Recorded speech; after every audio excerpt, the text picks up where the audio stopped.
using a urinary pregnancy kit. She received routine iron and folic acid supplementation and routine vaccination of tetanus was done.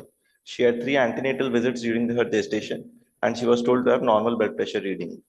Her ultrasound and blood tests were told to be normal. She had gained a weight of around 10 kgs during the pregnancy. She underwent LSCS at 38 weeks of gestation. The indication of LSCS was nuchal cord. She delivered a healthy baby of 3.0 kgs. There is no intra-op requirement of blood transfusion or intraoperatively hypotension. 6 hours later, she developed decrease in urine output with further progress to anuria over the next 6 hours. Subsequently, she developed respiratory distress and new onset hypertension requiring inotropes. She presented to us the next morning and she was initiated on renal replacement therapy in view of anuria and fluid overload, subsequently shifted to ICU. There was no significant past history, personal history and family history were non-contributory. So on examination, patient was febrile, she had tachycardia, she had hypotension requiring inotropic support, and she was tachypneic. Pallor and edema was noted. However, on local examination, the scar was healthy. Fundal height was at the level of umbilicus on post-op day 1. There was no loci or any foul-smelling discharge. On systemic examination, there was bilateral basal growth suggesting fluid overload. So at this point of time, we kept a syndromic diagnosis of pregnancy-related AKI, a provisional pathological differential of severe ATN and thrombotic microangiopathy. The possible DDs for severe ATN was ischemic ATN or septic ATN in the background, and for TMA, maybe IHUS or underlying TTP. Prior to the surgery, she had this baseline investigation which showed anemia of 9.8. However, her renal functions were fairly normal and platelets were around 1.3 lakhs. Subsequently, post-surgery, she had developed drop in hemoglobin to 6.3, a rise in TLC to 15,300, and drop in platelets to 89,000, and a jump of creatinine from 0.83 to 1.99, and there was transaminitis that was noted. When she presented to us, there was further drop in hemoglobin with elevated TLC. Platelet was still around 93,000. Creatinine had jumped to 3.1. There was transaminitis noted. However, there was no coagulation abnormality at that point of time. On further evaluation, we could find presence of microcytic angiopathic hemolytic anemia in form of elevated cystocytes and LDH with an elevated retic count of 3.5. In view of elevated TLC of 36,000 with background history of fever, we had worked up for sepsis and procal was 100. Her catheterized sample showed protein of 1 plus and 10 to 12 RBCs.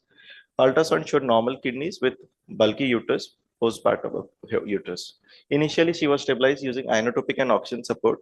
She was started on broad spectrum IV antibiotics, optimization of anemia, and renal replacement therapy was initiated. Subsequently, chest X-ray showed features of fluid overload. 2D echo did not show any regional wall motion abnormality. Procal, as I told, was 100. Cultures were sent. Ultrasound was looked for any retained product of conception or any surgical site collection. During the course of the stay, as during the initial presentation, she had obvious evidence of microangiopathic hemolytic anemia with renal failure. So she was started with anuria. She was started on plasmapheresis. During the course of the stay, there was stabilization of hemoglobin, though she required multiple blood transfusion. However, platelets also improved, and gradually the evidence of hemolysis are gradually settled. Around post-op day 12, after receiving 5 cycles of plasmapheresis, she had her urine output improved to 800 ml, and at that point of time, we had stopped dialysis. On post-op day 15, her creatinine had improved to 2.3, hemoglobin had stabilized to 8.3, platelet had improved to 1.4 lakhs, and the urine output had improved to 1 liters. Her cultures were negative, complement factors evaluation was done, which was negative, ANA was negative. However, anti-CFH was positive, and ADAMTS activity was normal. So after getting the anti-CFH report, she was started on oral steroids at the rate of 1 mg per kg. And in view of incomplete recovery, she underwent a kidney biopsy on post-op day 20. The kidney biopsy showed mesangiolisis with endotheliosis. Along with this, in the tubular epithelium, we could see the loss of blood border epithelium and showing ATN. And in blood vessels, we should see evidence of fibrillar thrombi. So we came to a final diagnosis of pregnancy-related AKI due to thrombotic microangiopathy due to AHUS, which was anti-complement factor H related. She was discharged on post-op day 30. She was discharged on oral steroids. Her hemoglobin had improved to 9.8. There was no further evidence of hemolysis. Platelet had improved to 3.3 lakhs. Creatinine had stabilized, but still not yet normal at 1.9. Urine output had improved to 2 liters, and she was discharged in a dialysis-independent state. On follow-up at 2 months, creatinine was still around 2. Output was more than 2 liters. Anti-complement factor H on follow-up was negative. On subsequent follow-up, the creatinine was stable and gradually reached an nadir value of 1.4 at 12 months after the inciting episode. So to summarize, how do we work up a patient of Praki other than the routine causes of AKI, which is seen in general population? Pregnancy-related AKI, we could have clues in the history, like during the antepartum period, we could have evidence of hypertension, proteinuria, history of hyperemesis gravidarum, or any underlying history suggestive of connective tissue disorders, history of recurrent UTI during the antepartum period. During the postpartum period, it is important to note the mode of delivery, whether there was any indication, whether there was any rupture of membranes, there was any history of blood loss or hypertension, any use of nephrotoxic drugs like NSAIDs or aminoglycosides, or maybe use of tocolytics, which are known to cause ACN, or there was any history of prolonged labor. During the postpartum period, we have to look for any evidence of hypertension or hypotension or any subsequent transfusion history or fetal loss. In examination, we have to look for bradycardia or tachycardia as a part of sepsis. We have to look for hypo or hypertension, temperature status, volume status, whether she is volume depleted or repleted, her consciousness level. And after a routine panel of investigation, we have to work up for evidence of sepsis, which is very common, and look for coagulopathies. After ruling of obstructive causes, we could broadly classify the etiology based on the volume status and blood pressures. So if the patient is having hypotension and hypovolemia, it could be underlying sepsis, blood loss, or dehydration, which could lead to acute tubular necrosis, secondary to sepsis, or PPH leading to ischemic ATN. Otherwise, it could also be sepsis-induced ACN or postpartum hemorrhage-inducing acute cortical necrosis. If the patient is normotensive or hypertensive, we have to rule out underlying primary renal disorder in form of glomerulonephritis or tubulointerstitial nephritis. If the patient is having hypertension, we have to see whether the patient falls into the spectrum of preeclampsia or HELLP syndrome. In that case, we'll have evidence of hemolysis, elevated liver enzymes, low platelets, evidence of proteinuria, and a new marker which has been shown that SFLT upon placental growth factor that could predict preeclampsia. Along with this, we have to look for signs of liver failure in case of acute fatty liver of pregnancy in form of icterus, hepatic encephalopathy, deranged coagulation parameters, and elevated ammonia levels. And lastly, we have to look for TMA in the form of microangiopathic hemolytic anemia with thrombocytopenia, and we have to work out to the etiology going ahead with ADAMTS13 activity, which is very common, and then anti-complement factor H related and genetic workup to complete the workup. So before I complete, this was a study published from our center where we had studied 98 cases of pregnancy-related AKI, where we found that post-abortal sepsis was the most common cause of AKI, followed by puerperal sepsis and postpartum hemorrhage. What important findings we came to this study was the presence of oligoanuria at presentation, sepsis, CNS involvement, and patients requiring more than one dialysis were at a risk of greater mortality. Out of the 80 patients who survived, 60 patients had complete recovery of renal function at 3 months, and the 6 patients had ATN, 14 patients had acute cortical necrosis, out of which 3 became dialysis independent at the end of 6 months. So we concluded that pregnancy-related AKI patients should be watched for at least 6 months before losing hope. Another study published in Saudi Journal of Kidney Disease and Transplantation, or in this study, around 8,000 odd population were having AKI, out of which 6.3% of the population had pregnancy-related AKI, out of which 44 patients had renal cortical necrosis. The most common etiology in this study was postpartum TMA, followed by sepsis, followed by postpartum hemorrhage. Out of the 44 patients, 5 had died, 5 were lost to follow-up, but 22.7%, that was around 10 patients, showed partial recovery and were dialysis independent at follow-up. So to summarize, sepsis is one of the most common cause of pregnancy-related AKI in a country like ours. And renal injury can vary from mild to severe category of acute tubular necrosis. It can also lead to primary sepsis-induced thrombotic angiopathy, or it could work like a trigger. Along with this, it can also lead to a detrimental complication of acute cortical necrosis. Hence, early identification and aggressive treatment of sepsis is of paramount importance. As seen in our case, early initiation of plasmapheresis should be considered to halt the renal injury and thereby prevent irreversible damage. And they should be at least watched up to a period of 6 months to look for dialysis independency. Thank you.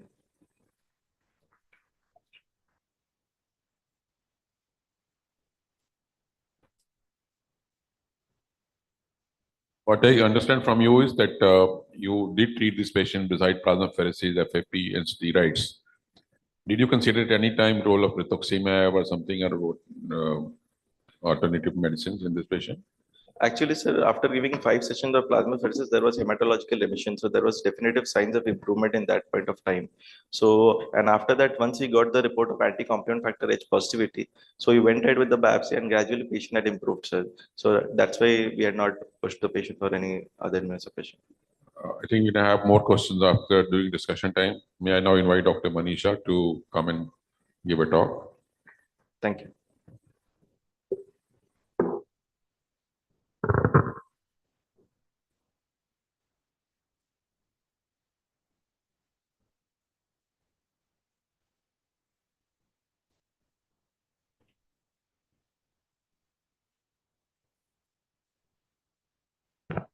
So very good morning all. And at the outset, I would like to thank you for inviting me to talk about pregnancy-related AKI, including TMA as well.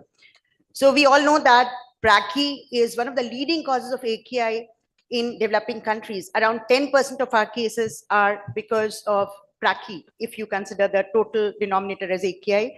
It causes significant fetal-maternal morbidity and mortality and has long-term effects as well. So this lady who he presented, we should follow long-term as well. The incidence is high in developing countries, but developed countries also, you have a lot of brachy, and that is because of increasing maternal age at pregnancy and maybe because of increased surveillance as well.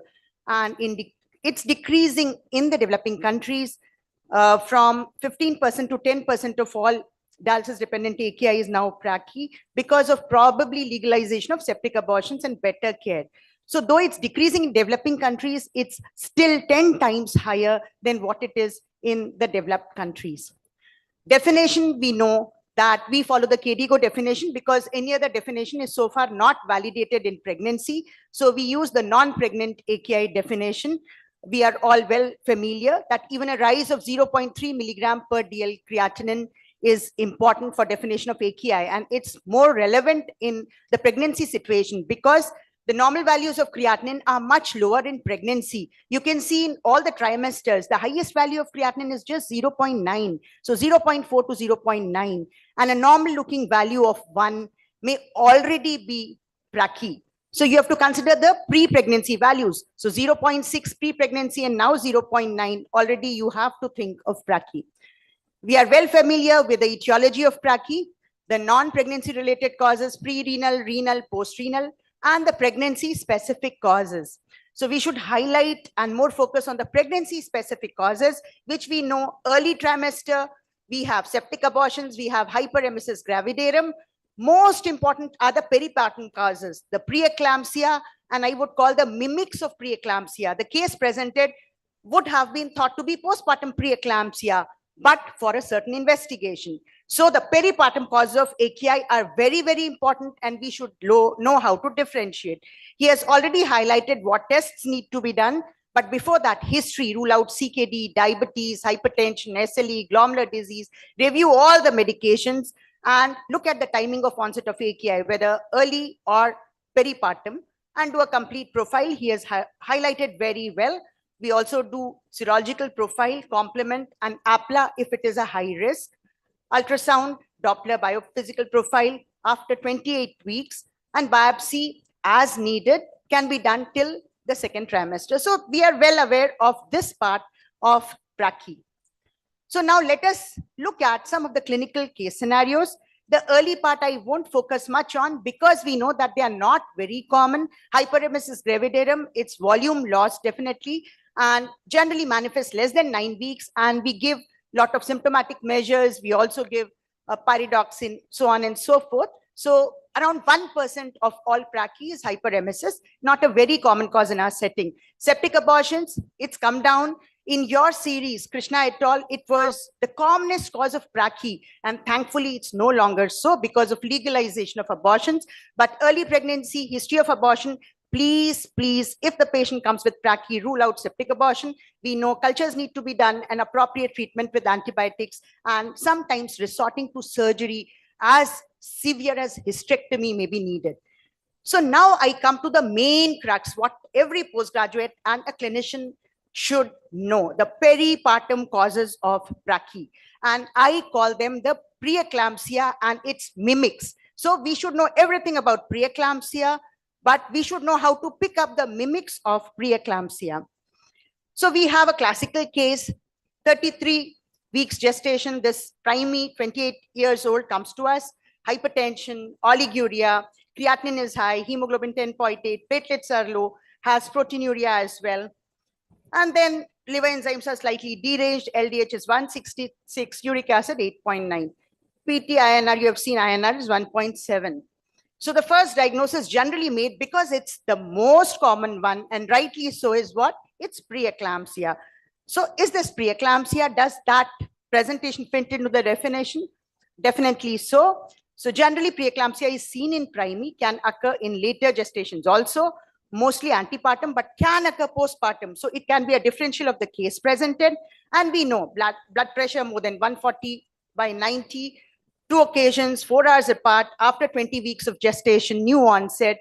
Think of preeclampsia if associated with proteinuria, or if there is no proteinuria, if high blood pressure with severe features itself qualifies for preeclampsia. So proteinuria is not a mandatory requirement for preeclampsia. So what are the features of severe preeclampsia which are sufficient to make a diagnosis in the absence of proteinuria? A very high blood pressure, organ dysfunction, CNS, pulmonary, vision abnormalities, hematological dysfunction, a low platelet less than 1.0 lakh, liver enzymes elevated more than 2 times normal, and creatinine more than 1.1 or doubling of creatinine. So these are the features of severe preeclampsia. We call it preeclampsia with severe features, and you can diagnose preeclampsia in the absence of proteinuria if these features are present. And the previous speaker also mentioned, do we have any specific diagnostic marker for preeclampsia? So yes, it's being used now, and it's also recommended by German Society for Diagnosis of Preeclampsia. Till now, we were using it for prediction. But now, as a diagnostic marker, can it be used? Yes. SFLT by PIGF ratio. SFLT is a bad molecule. PIGF is a good molecule. So higher the ratio, the more likely it's preeclampsia. So what is the cutoff? You need to remember, less than 38, rule out. More than 85, between 20 to 34 weeks gestation, and more than 110, about 34 weeks of gestation, qualifies as preeclampsia, and it's available. You can get it done. So there are many studies which have reported the utility of this marker along with other levels as well. Endoglin, they can be used for diagnosis. They can be used for discrimination between preeclampsia and chronic hypertension, preeclampsia and chronic kidney disease, preeclampsia, lupus nephritis, and also ESRD. So we should know the cutoffs, and you can send it if you want it. Now, if you have that lady we discussed, now we have a similar sort of picture, but what's different here? That you have schistocytes on peripheral smear. So does it become HELP? What is HELP? You may remember it as one form of severe preeclampsia where LDH is more than 600. You have liver enzymes which are elevated, and platelets are less than 1 lakh. So it occurs in 20% cases of severe preeclampsia, but there are 2 schools of thought. Some people say it's only a severe variety of preeclampsia. The other school of thought says that it may be associated with complement dysregulation, and it's a different disease. Remember one important thing. If it is preeclampsia, the risk of brachy is how much? 1 to 5%. But if it is HELP syndrome, what's the risk of brachy? It's 15 to 60%. So HELP magnifies the risk of development of brachy. And the morbidity, PPH, abruptio, IOD, mortality becomes higher. So this is frequently asked. Preeclampsia, risk of brachy, 1 to 5%. HELP, risk of brachy, 15 to 60%. Always look at the schistocytes. They help you in making a diagnosis, and you have classification for severity. Most important thing is to pick up the HELP syndrome, because the risk of brachy is very, very high, and there is slight change in the management. So how do we manage either preeclampsia or HELP? Remember, delivery in preeclampsia uncomplicated should not be hastened. Deliver at 37 weeks. Don't delay beyond 37 weeks. But how does severe preeclampsia or HELP change the picture? Immediate delivery. So that's important. Treatment for brachy is supportive. Dialysis as required. Control of blood pressure. Dr. Sham would be talking about preeclampsia. The management of PIH he'll be talking about. We know the drugs used. Remember, magnesium sulfate is given for prophylaxis. Do we give for all preeclampsia? No. Preeclampsia with severe features or HELP, you give magnesium sulfate prophylaxis. And if you are delivering before 34 weeks, antenatal steroids should be given. Hemodialysis in pregnancy, we all know, gradual, smooth, minimum 20 to 36 hours per week, and target a urea less than 50. You have to change the dialysis prescription also because hypercalcemia is common, alkalosis is common. So those things we have to keep in mind. Hypophosphatemia may occur. So those things have to be kept in mind. So definitely the management is drugs, dialysis, and delivery. 3 Ds for preeclampsia or for HELP. Some newer therapies are emerging for the management of preeclampsia. None of them, as of now, very few of them are in clinical use because we know the pathogenesis has been elucidated and central role of NKF-kappa B, inflammation, reactive oxygen species, so on and so forth. So you have blockers, the pathway, arachidonic pathway, aspirin. Then you have drugs which can block the NKF-kappa B, metformin is a part there, statin also. Then you have a lot of anti-inflammatory therapies, eculizumab for preeclampsia, reported, not in practical use, etanercept. Then you have antioxidants. Then you have a lot of antihypertensives, which we use. We use those specific antihypertensives because they are antioxidants as well. And then you have ferrisis of SFLT, that's important. And then you have citrulline to regulate the VEGF, and you have mesenchymal stem transplant. So these therapies are for prachi due to preeclampsia, but still not in use. Only we use aspirin and we use ferrisis occasionally. So similar case, again, the PG confuses it with preeclampsia, but here what's different? No coagulopathy. And what could it be? We know that if the PT, APTT completely normal, the PT-INR completely normal, we should rule out TTP. TTP is not frequently picked up in renal wards because it's mild renal failure. It generally goes to the neuro wards, but presents again antepartum, 3rd trimester, looks like preeclampsia. The main problem is the ADAMTS deficiency. The ADAMTS cleaves the von Willebrand factor, the green line there. So if von Willebrand factor is not cleaved, it accumulates a lot of platelets and you have platelet thrombi. So here the basic thing is, unless you do an ADAMTS level, you are going to miss this. And we may not have the score, the ADAMTS value available, so we can go for plasmic score. So keep in mind, whenever you see preeclampsia, could it be TTP? Most centers routinely send off an ADAMTS level. If ADAMTS not there, we can do a plasmic score, which is available online. Or ADAMTS, the report comes, you can see the activity is less here. So we have to treat by giving a specific treatment. So for preeclampsia, HELP, immediate delivery. TTP, is it immediate delivery? No. Plasmapheresis is the treatment of choice, and 5 exchanges, 10 exchanges sometimes, and you keep on doing till the hematological parameters resolve, which occurs in 10 days. Rituximab, Dr. Gupta asked, can be used if plasmapheresis is not effective, and caplacizumab is a newer drug described which cleaves the von Willebrand factors. So TTP, please pick up, no coagulopathy, send ADAMTS. So ADAMTS, the sample should be preserved before you start any form of therapy. Don't wait for the report to start therapy, start the therapy. Collect the sample before you start the therapy. Again, similar presentation. Again, the postgraduate has written preeclampsia, but what's different here? Hypoglycemia, 52. What's different here? Very high bilirubin, 8. So what could it be? Think of AFLP, acute fatty liver of pregnancy.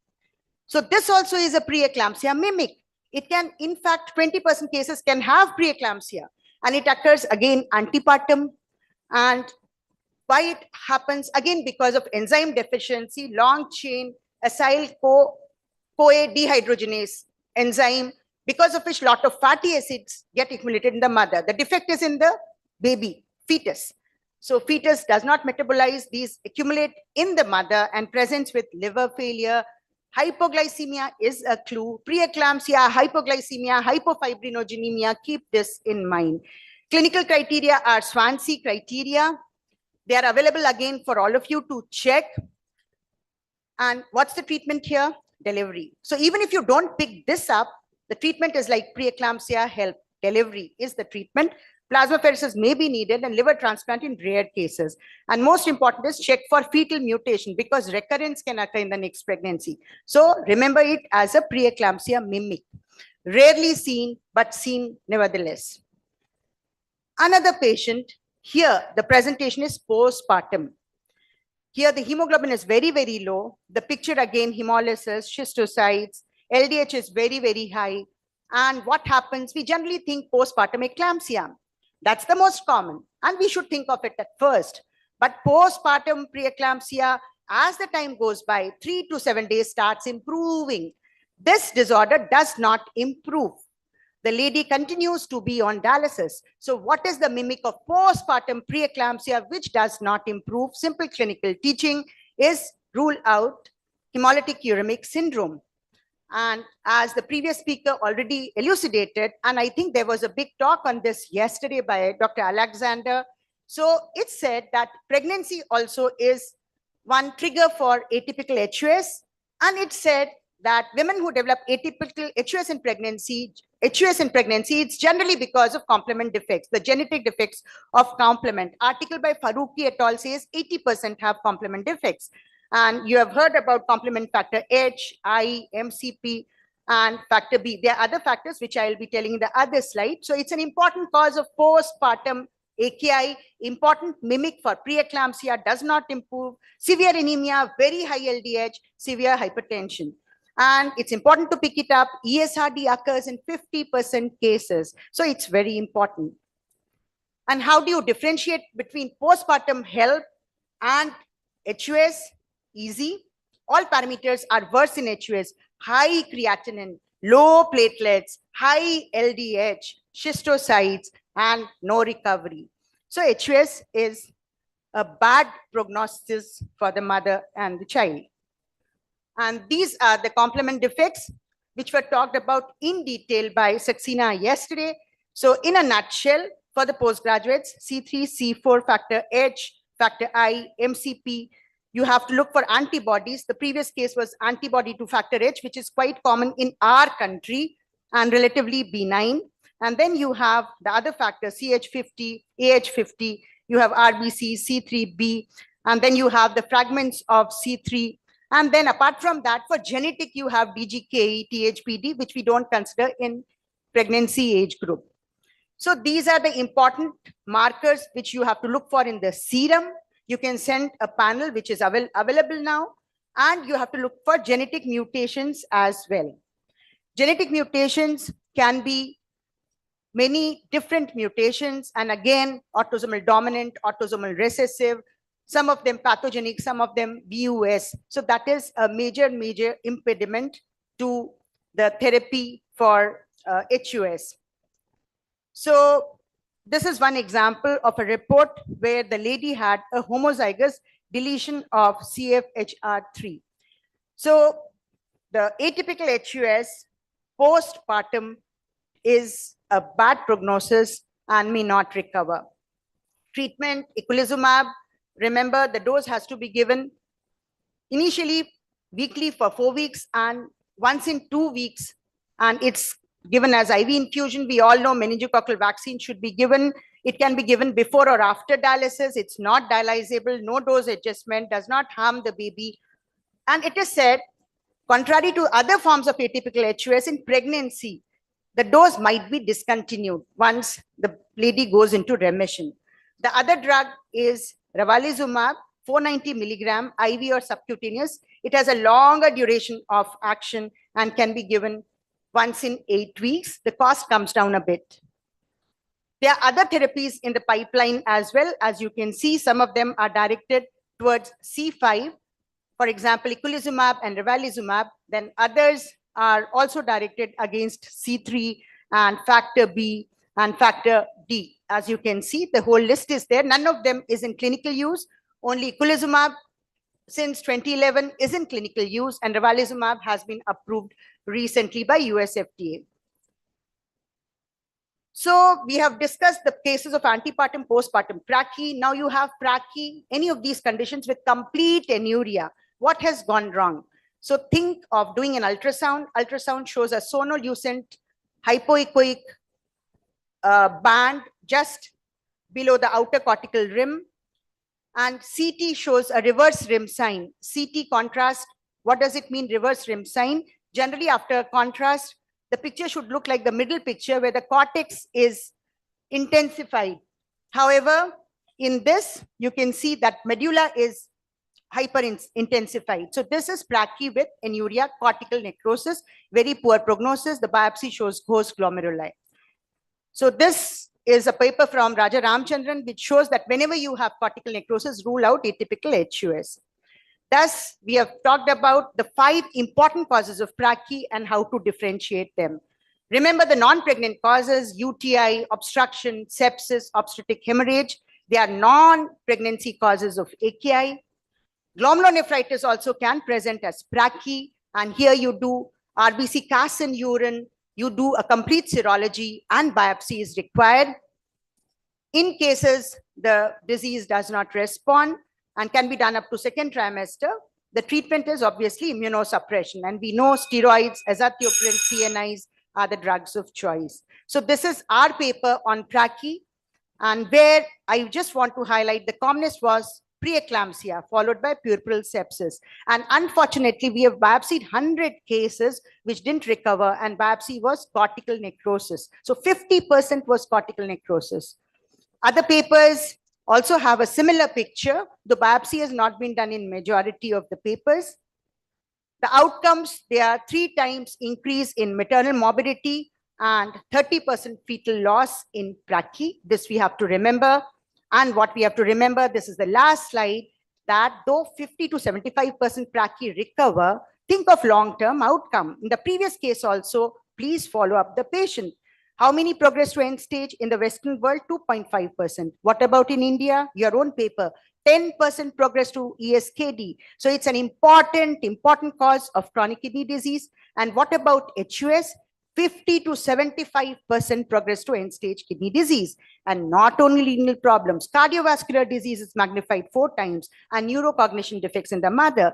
It doesn't spare the child either. You have cardiovascular disease, metabolic syndrome, and CKD risk, because a brachy child is born preterm with a low nephron number. So remember, it exists not only in our country, in the developed world as well. Common causes are now preeclampsia, sepsis, and obstetric hemorrhage. Always do not label everything as preeclampsia. Look for preeclampsia mimics. I have told you the pointers, and provide disease-specific therapy. It's an important cause of CKD, and do not just treat brachy and forget it. Call the patient repeatedly, yearly, for a long-term outcome. And this is what we are doing as a part of WIN registry, where we are focusing on brachy and its long-term outcomes. So thank you, ladies and gentlemen, for a very patient hearing. Thank you. Thank you, Madam, for such an informative, lucid talk on this topic, which we are facing day to day in nephrology practice. Now the session is open for discussion and question answer.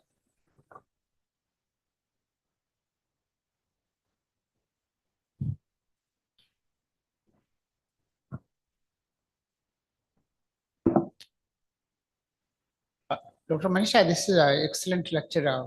Congratulations. Thank you. Can you tell me, when you send the samples, when the patient comes, many times in our center, patient comes in dialysis dependent state. And you have seen in the paper, except one patient in out of 98 patients, 97% came in dialysis dependent state. They required some form of the dialysis. So when you send all these patients for your complement testing, so when it should ideally, should we send to all? Should we wait for? If we are waiting for how long?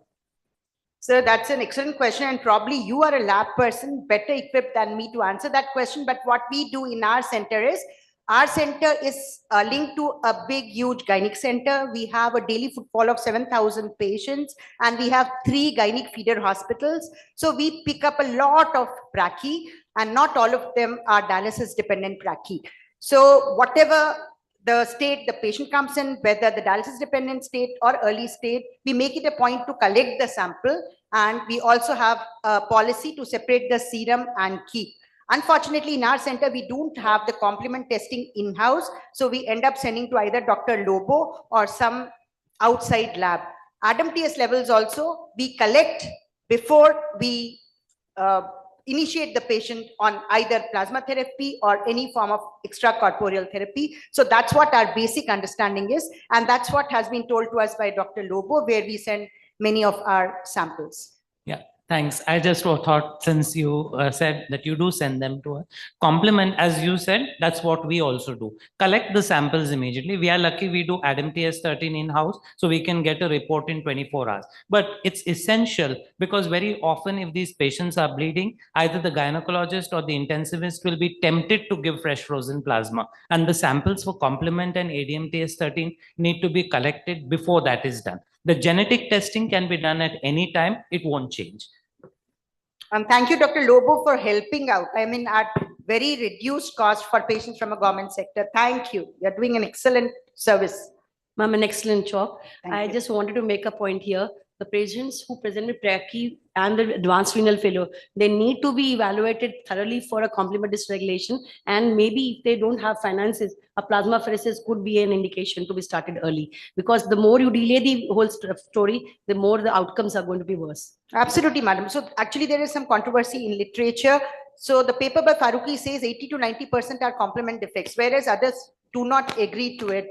But probably now, initially we never thought HELP was anything to do with complement dysregulation, but now papers say that complement dysregulation occurs in that as well. So your point is very well taken. We should collect the sample, maybe not for now, but for future use. And the dictum is still you have a diagnosis, plasma therapy, plasma pheresis. If you are not able to do pheresis, at least infusion.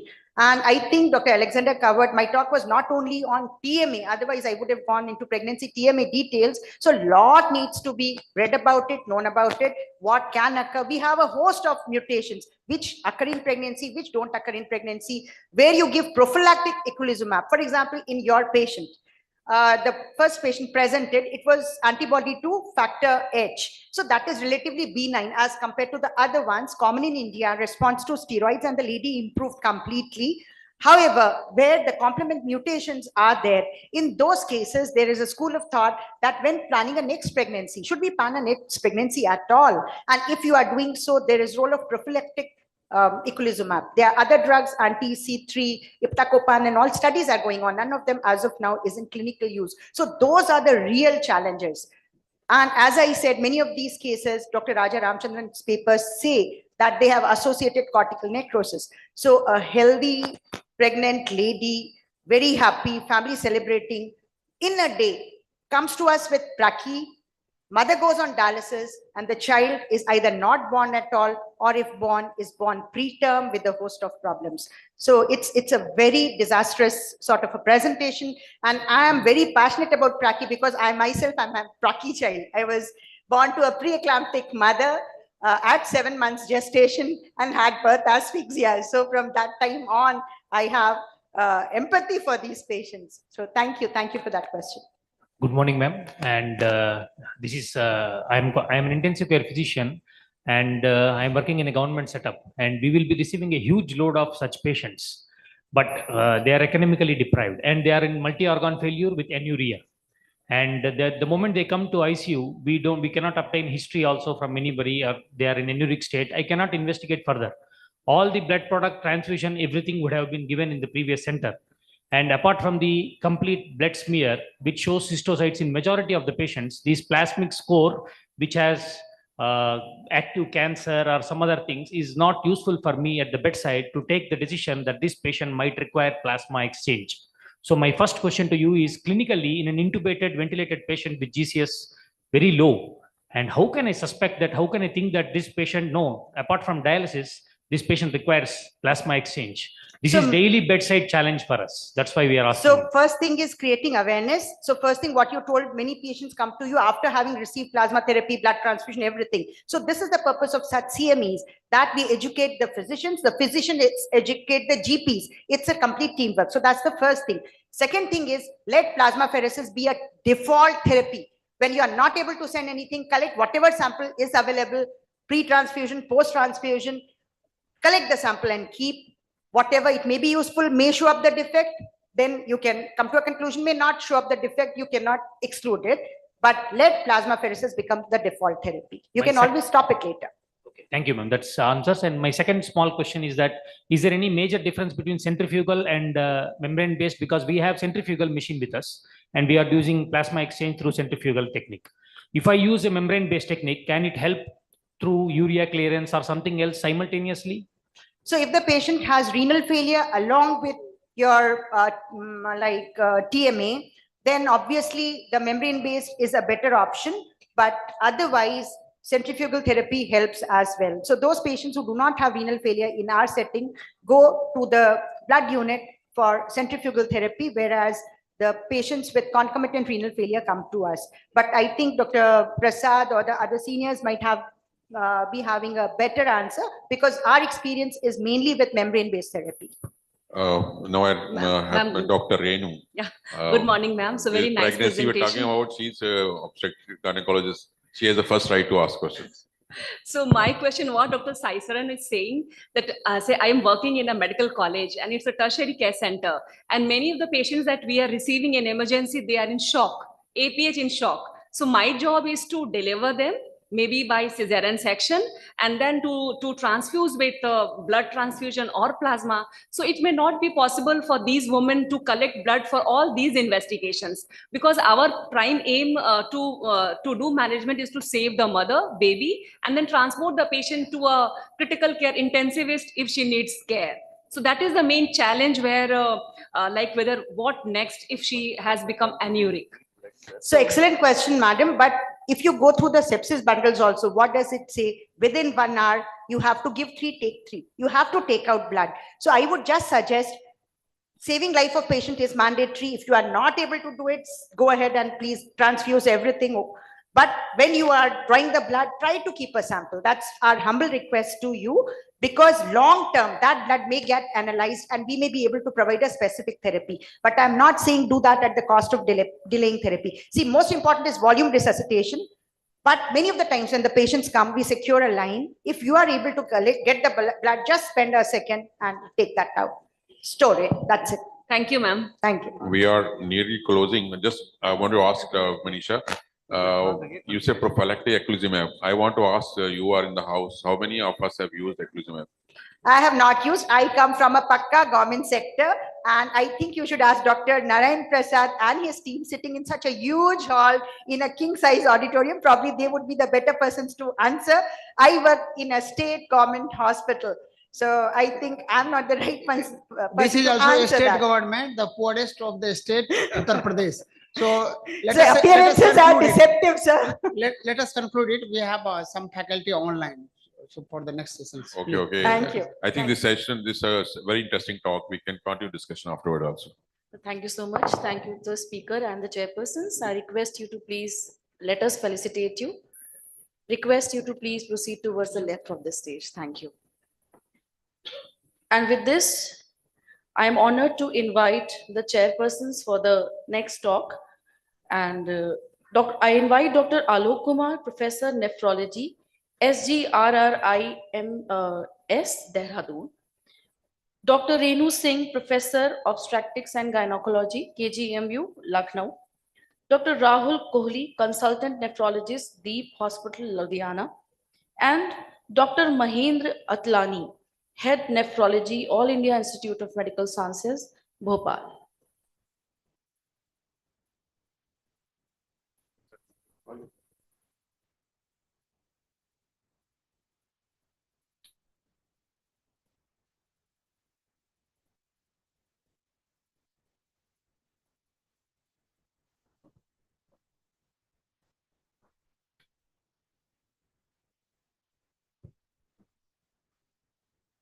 Welcome, dignitaries. Over to you. Thank you.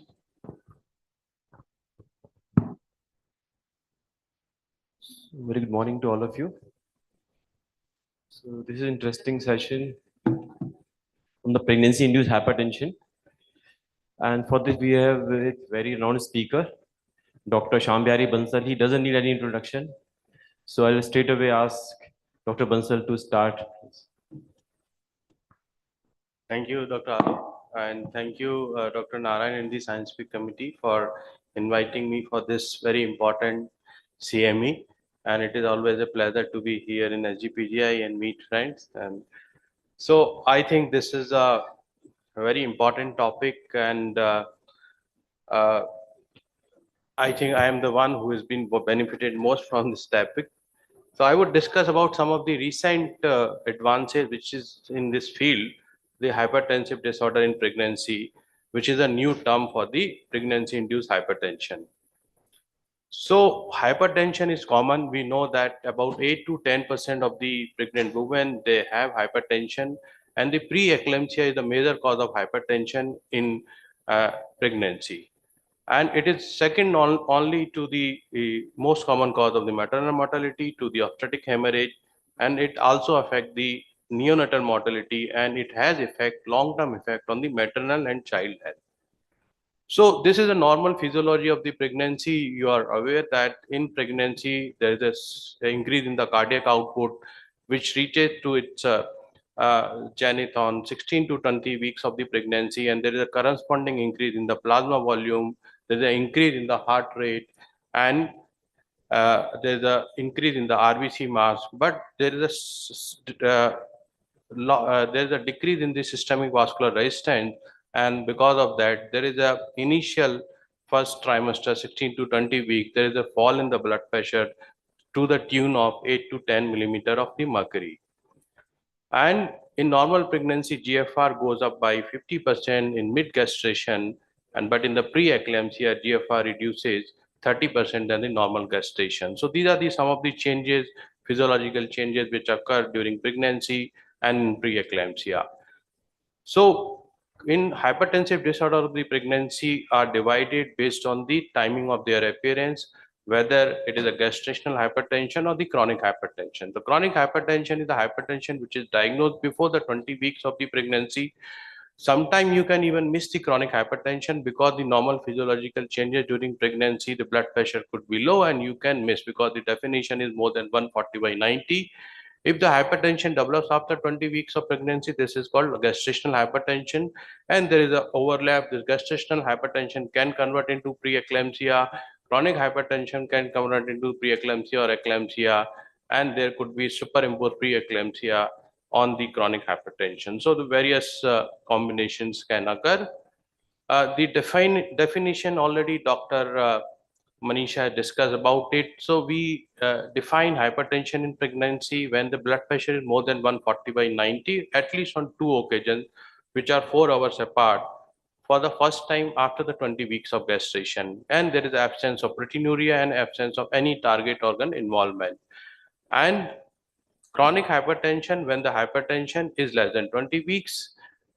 So sometime you might miss, but in the postpartum, after the 12 weeks of the postpartum, if the hypertension continues, then it's likely a chronic hypertension which was undetected in the first or second trimester, and later on because of persistent, we could know that this is a chronic hypertension. And there could be chronic hypertension with superimposed preeclampsia when you have sudden worsening of blood pressure control and you need escalation of the therapy, new onset of proteinuria or sudden increase in proteinuria in patient with known proteinuria, and significant new target involvement after 20 weeks of the gestation.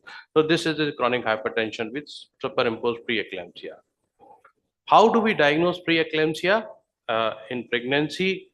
So either 140 by more than 140/90 2 occasions, or severe hypertension even in 1 occasion after 20 weeks of the gestation is sufficient for the diagnosis of the preeclampsia with presence of proteinuria, which is actually we see either 24-hour collection or UPCR more than 0.3 gram per kilogram. But in 20% of the cases, you do not have proteinuria. But if you have some target organ damage like thrombocytopenia or kidney inefficiency, impaired liver function, pulmonary edema, visual symptom, headache, then you can still diagnose preeclampsia in these patients in the absence of proteinuria also. Why it is important to treat chronic hypertension in pregnancy? Because there's a lot of adverse effect, and the most important one is the cerebral. There is a stroke, very high incidence of stroke, maternal death, pulmonary edema, And there is adverse maternal outcomes in the terms of assisted ventilation, renal failure, preeclampsia, abruptio, and fetal growth retardation. So the multiple comorbidity and the complication can occur in these patients due to the hypertension in pregnancy. So, because preeclampsia is the most dreaded complication of hypertension in the pregnancy, so bit about causes of the preeclampsia. So there are three things which are important for the development of preeclampsia, and the foremost of that is the abnormal placentation, and then there are some angiogenic imbalance and immunogenic and genetic risk factor. So this is a busy slide. I would try to explain that risk factor. So the patient who is predisposed to preeclampsia, the most important event in this patient is the impaired trophoblastic invasion and a failure of the remodeling of the spiral artery, which is important to maintain the blood flow in the placenta. And this normally occurs in the normal pregnancy, but if there is a failure to trophoblast invasion, then as a result of that there is a uteroplacental decreased perfusion and placental hypoxia. And this would lead to the increase in the angiogenic markers like serum FMS, like tyrosine kinase 1 and serum endoglin levels. And these actually decrease the level of the pro-angiogenic markers like the vascular endothelial growth factor, placental growth factor, and TGF beta, and which will reduce the vasodilatory marker like nitric oxide, prostacyclin, and increase the endothelin, and which would lead to the endothelial dysfunction, and which lead to the various organ dysfunction from CNS, from the blood, like pulmonary edema, thrombocytopenia, strokes, headache, press, eclampsia, cardiomyopathy, and renal dysfunction. So this is a variety. Main reason is the placental hypoxia because of the impaired trophoblastic invasion. There are various risk factors for the preeclampsia, and renal disease is one of the important risk factor. Then you have chronic hypertension, diabetes, multiple gestation, strong family history, obesity, family history of preeclampsia, advanced maternal age. So these are some of the risk factors for the development of preeclampsia in patients with hypertension. So there are some of the women, they are predisposed to preeclampsia. So there is an impaired balance of the T helper cells. There is a normal pregnancy, you have TS2 phenotype, but in the preeclampsia, there is a shift toward TH1 phenotype.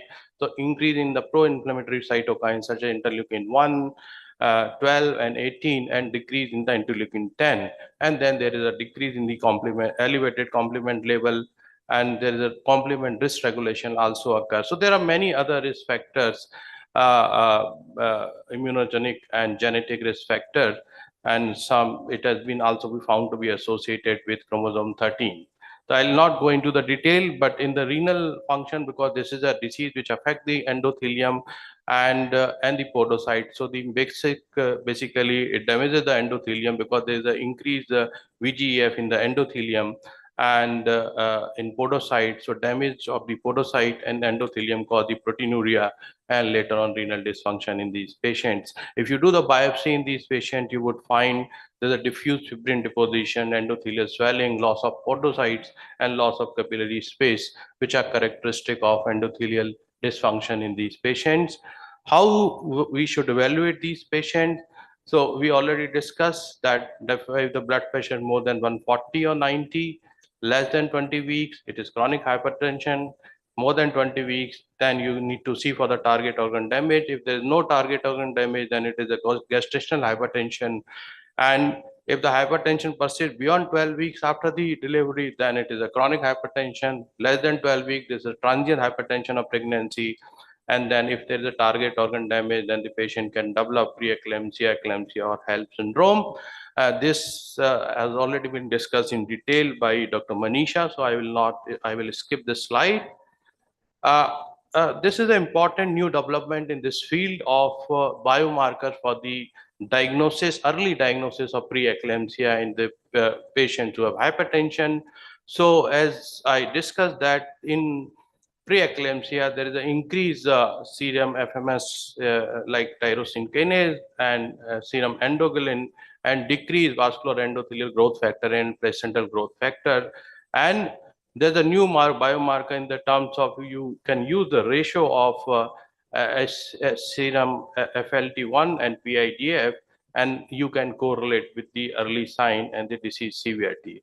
And this is one of the article, and they actually developmental cohort of 500 patient, additional 550 for the validation cohort. They found if this ratio is less than 38, then there's a negative predictive value of the 99% that this patient is likely to have less likely to have preeclampsia. This is one of the major studies, which is a prospective studies in 18 US center, done in more than 1,000 pregnant women between 23 to 35 weeks of gestation. And they found this is the initial cohort of 299 patients, and they found the patient who have the ratio of 200. This preeclampsia patient, they had ratio of 200 as compared to the patient who did not have severe preeclampsia, ratio was 6.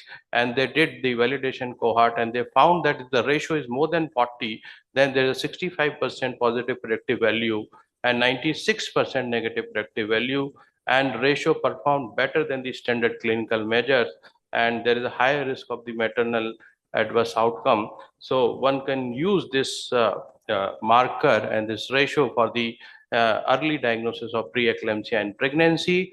And this is a slide which shows that if less than 38 is the ratio, then very less chances of developing of preeclampsia.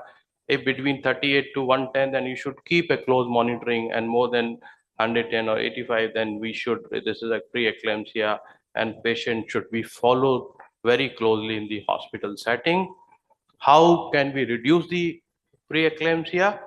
So there are three things. One is the weight gain. So if there you reduce the maternal weight gain, there is some evidence that it can reduce the proteinuria. The most important measures are low dose aspirin, which is found to be beneficial to reduce the risk of the preeclampsia, and the calcium supplementation, especially in the women with the low pulse baseline calcium level. There is a benefit of the pravastatin and metformin exercise has been found in some studies. This is a potential benefit, and there is no benefit of bed rest, fish oil, and other supplementation in patients with preeclampsia. And delivery is the only definitive treatment. So if the patient is developing complication, you should try to delay the pregnancy as much as possible. But less than 34 weeks, you should give a steroid. You should try to continue till 37 weeks. And if it is not possible, then one should deliver because the risk of the maternal complications becomes high. There are a lot of long-term complications of the preeclampsia also to the mother as well as child: cardiovascular disease, coronary heart disease, heart failure, CKD, end-stage kidney disease, and even to the child. So one should be very early and prompt in the diagnosis and the treatment of these patients. And there's a good evidence that the risk of the end-stage kidney disease also goes up as the number of pregnancy with preeclampsia increases. There are a lot of the first pregnancy or second pregnancy in two pregnancy, the risk goes up accordingly in these patients. How do you manage? So there is a dilemma sometime, because previously it was believed that you should not treat the hypertension in pregnancy aggressively. If patient has mild hypertension, then you should just leave it and just follow these patients because it can lead to the fetal hypoperfusion. But then there is evidence to suggest that if you keep the control poor, then it can lead to the adverse pregnancy outcomes, maternal mortality, and there is risk of stroke and eclampsia. So there are two large trials have been done regarding this. Recently, this is the first trial is called CHIPS trial, which was published in 2015 in NEJM. And this, they have taken the women from 14 to 33 weeks of pregnancy and non-proteinuric pre-existing or gestational hypertension, blood pressure of diastolic between 90 to 105 or 85 to 105 if on treatment. So these are the two treatment arms. Like light, less tight versus tight control. There was no difference in the primary outcome of pregnancy or high level neonatal care or overall maternal complication in this trial, but significantly higher frequency of the severe hypertension in the less tight group. So virtually there was no advantage. But then another larger trial which came out by the CHEP trial, which I'll discuss slightly more in the detail. This was an open center, multi-centric trial, more than 2,400 patients, single fetus, gestational age less than 23 weeks, mild chronic hypertension, control group, there was no treatment unless blood pressure was more than 160 millimeter or diastolic more than 105. The composite primary outcome, which consisted of preeclampsia with severe features, placental abruption, neonatal death, or indicated preterm delivery, there was 37 versus 30%, and the risk ratio of 0.8 to 18% reduction in the risk as compared to the patients in the active control group as compared to the active treatment group. And there was no difference in the birth weight, which was one of the concern, that if you reduce the blood pressure, the fetal growth retardation can occur. And this was associated with better pregnancy outcome. And based on this, the new guidelines by the ACOG recommend that you use the 140/90 as the threshold for initiation or titration of medical therapy for chronic hypertension pregnancy, rather than the previously recommended at 160/110. And this is the treatment target is not specified, but then you should start the treatment at 140/90. And International Society of the Hypertension, they recommend target between 110 and 140 by 85 in these patients. How to treat hypertension? If there is a chronic hypertension, then you preferred medication, we all know, is the methyl dopa, but then it is not nowadays, I don't know, you get it not freely available. And we can use the labetalol, which is a safer calcium beta blocker, or the calcium channel blocker. Most of these studies are with nifedipine. You should use long-acting nifedipine, but you use other beta calcium channel blocker like amlodipine. I know there's no data, but that is what is more practical in our patient. If you have severe hypertension, you need to do IV, and labetalol is the first choice of drug in that, and hydroxyzine the second choice. Nitroprusside should be avoided in these patients, and obviously aspirin prophylaxis. So these are the various drugs. You can use these drugs in a combination or as required to control hypertension. AC inhibitor and ARV, these are the drugs which are contraindicated in these patients. But if somebody conceives with AC inhibitor, ARV, maybe you can discuss, because most of the damage with these agents are done in the second or third trimester of the pregnancy if they want to continue. Diuretics, previously it was told that should avoid, but somebody is already at kidney disease and there is fluid overload, you can even continue diuretics. And beta blockers should be most evidence is with labetalol. So one atenolol is totally contraindicated. Metoprolol is there is not good data, and the calcium channel blocker, they say except nifedipine should be avoided. Prophylaxis of seizure, Dr. Manisha already discussed about it, magnesium sulfate. But in patient with CKD, you should also monitor the levels, because sometimes with reduced GFR, of magnesium levels can go up, and the delivery is the definitive treatment. And even the breastfeeding, you can continue these drugs and AC inhibitors. They can be continued in the patients who are on the breastfeed. To summarize, the hypertension in pregnancy is common, and it can lead to the adverse maternal and even fetal outcome if not treated properly. Early identification, nowadays there are biomarkers by which you can identify early, and I know, but it is very difficult in Indian setting because of the cost and other things, and we have so much upload and of these patients. The probably prevention is better, and there's more and more data shows that mild hypertension should be treated in pregnancy. One should not wait for the hypertension to get severe. Thank you. Thank you very much. It was a very nice and crisp presentation regarding the hypertensive disorders in pregnancy. And as you rightly said, that the American College of Obs and Gynae has changed the definition of preeclampsia. Initially, we used to diagnose it with the presence of proteinuria, but nowadays, even in the absence of proteinuria, depending upon the end organ damage, we are diagnosing it. And the key message shall be the high degree of clinical suspicion in those patients, and the management is also guideline based. So as you rightly said that delivery is the cure for preeclampsia. So those patients who are having a blood pressure even if, to the range of 140/90 and they are coming with like creatinine of more than 1.1 or thrombocytopenia, so they classify as preeclampsia with severe features. And the WHO has recommended that those patients who have these features, they should be delivered in less than 34 weeks. So the cutoff for delivery in women with severe preeclampsia is 34 weeks.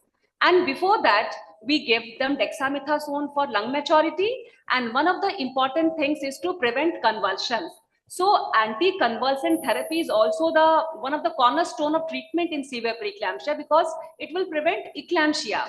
So in severe preeclampsia, delivery is preterm always within 34 weeks and the time limit is 24 hours. So if the woman is not delivering vaginally, we deliver by cesarean section. So the mainstay of treatment with severe preeclampsia is delivery, antihypertensive and anticonvulsant. Those patients who are not having severe features like she's having a blood pressure of 140/90 and she's having a normal platelet count, she's having a normal creatinine, it's a normal liver function test, those patients, they need a close surveillance of maternal and fetal and they are continued till 37 weeks. So when they reach 37 weeks, we have to deliver them. There is no point in continuing the pregnancy beyond 37 weeks. So high clinical suspicion and aggressive management in terms of antihypertensive, plus minus anticonvulsant and delivery. These are the three cornerstones of management of a woman with preeclampsia. And the results are good if the management is done well in time. So that is my point. Thank you so much. Because you manage these patients much more than we do. So obviously, the Yeah. practical experience comes first in treating these patients. Yeah. Anupama.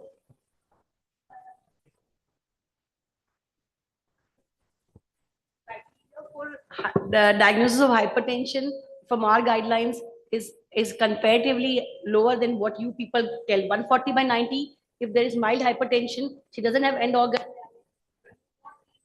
for with antihypertensives. No, we give it. You give. Give them. We Okay. give them and we keep them under follow-up. Okay, so you do. Yes. Yeah.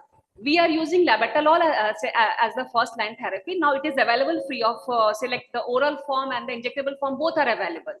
So labetalol has taken, I think, the first as a drug of choice in place of methyl dopa. So what is your take on gestational preeclampsia? Gestational? Ma'am, the problem is that what happens is in the diagnosis of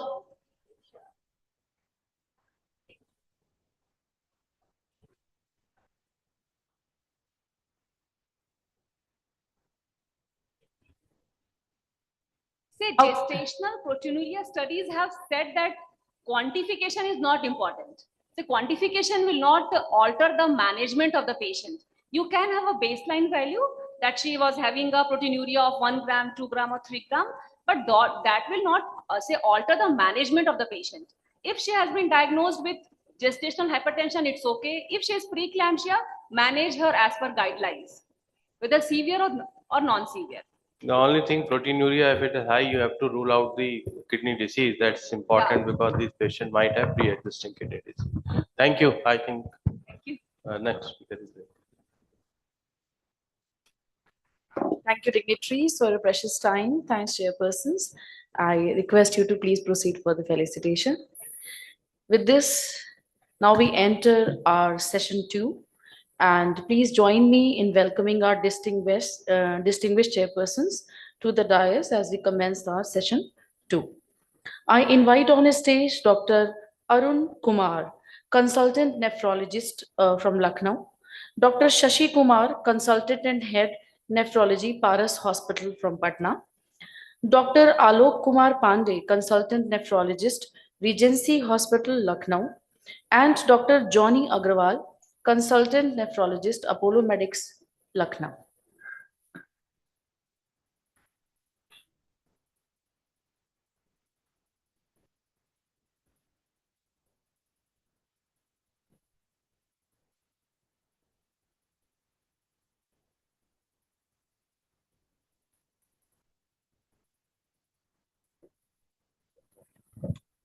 Request the chairpersons to take over the session. Thank you.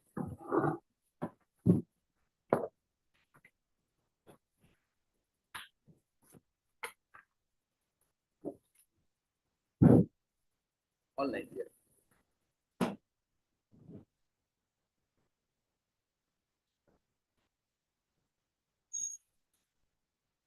Good morning. We'll move to another session. And this session is actually virtual session. Sir is online available for answering any questions. And the topic is grading critical care, the role of extracorporeal organ support system. And the speaker is none other than Ravindra L. Mehta sir. We all know about him. He is almost kind of authority in AKI and extracorporeal therapy in world. And I have personally had chance to work under him in University of California, San Diego in 2012 when I was gone for FISN. Sir is a teacher par excellence. He is a thorough gentleman and he is a true academician. He takes a lot of research and a lot of publication to his credit. So will not take much time and request sir to deliver his lectures on topic of greening this critical care, the role of extracorporeal support, organ support. Over to you, sir. Thank you. Chairperson, let me share my screen. First of all, good morning. Can you see my screen? It's visible, sir. We can see your slides. Okay, perfect. Thank you. I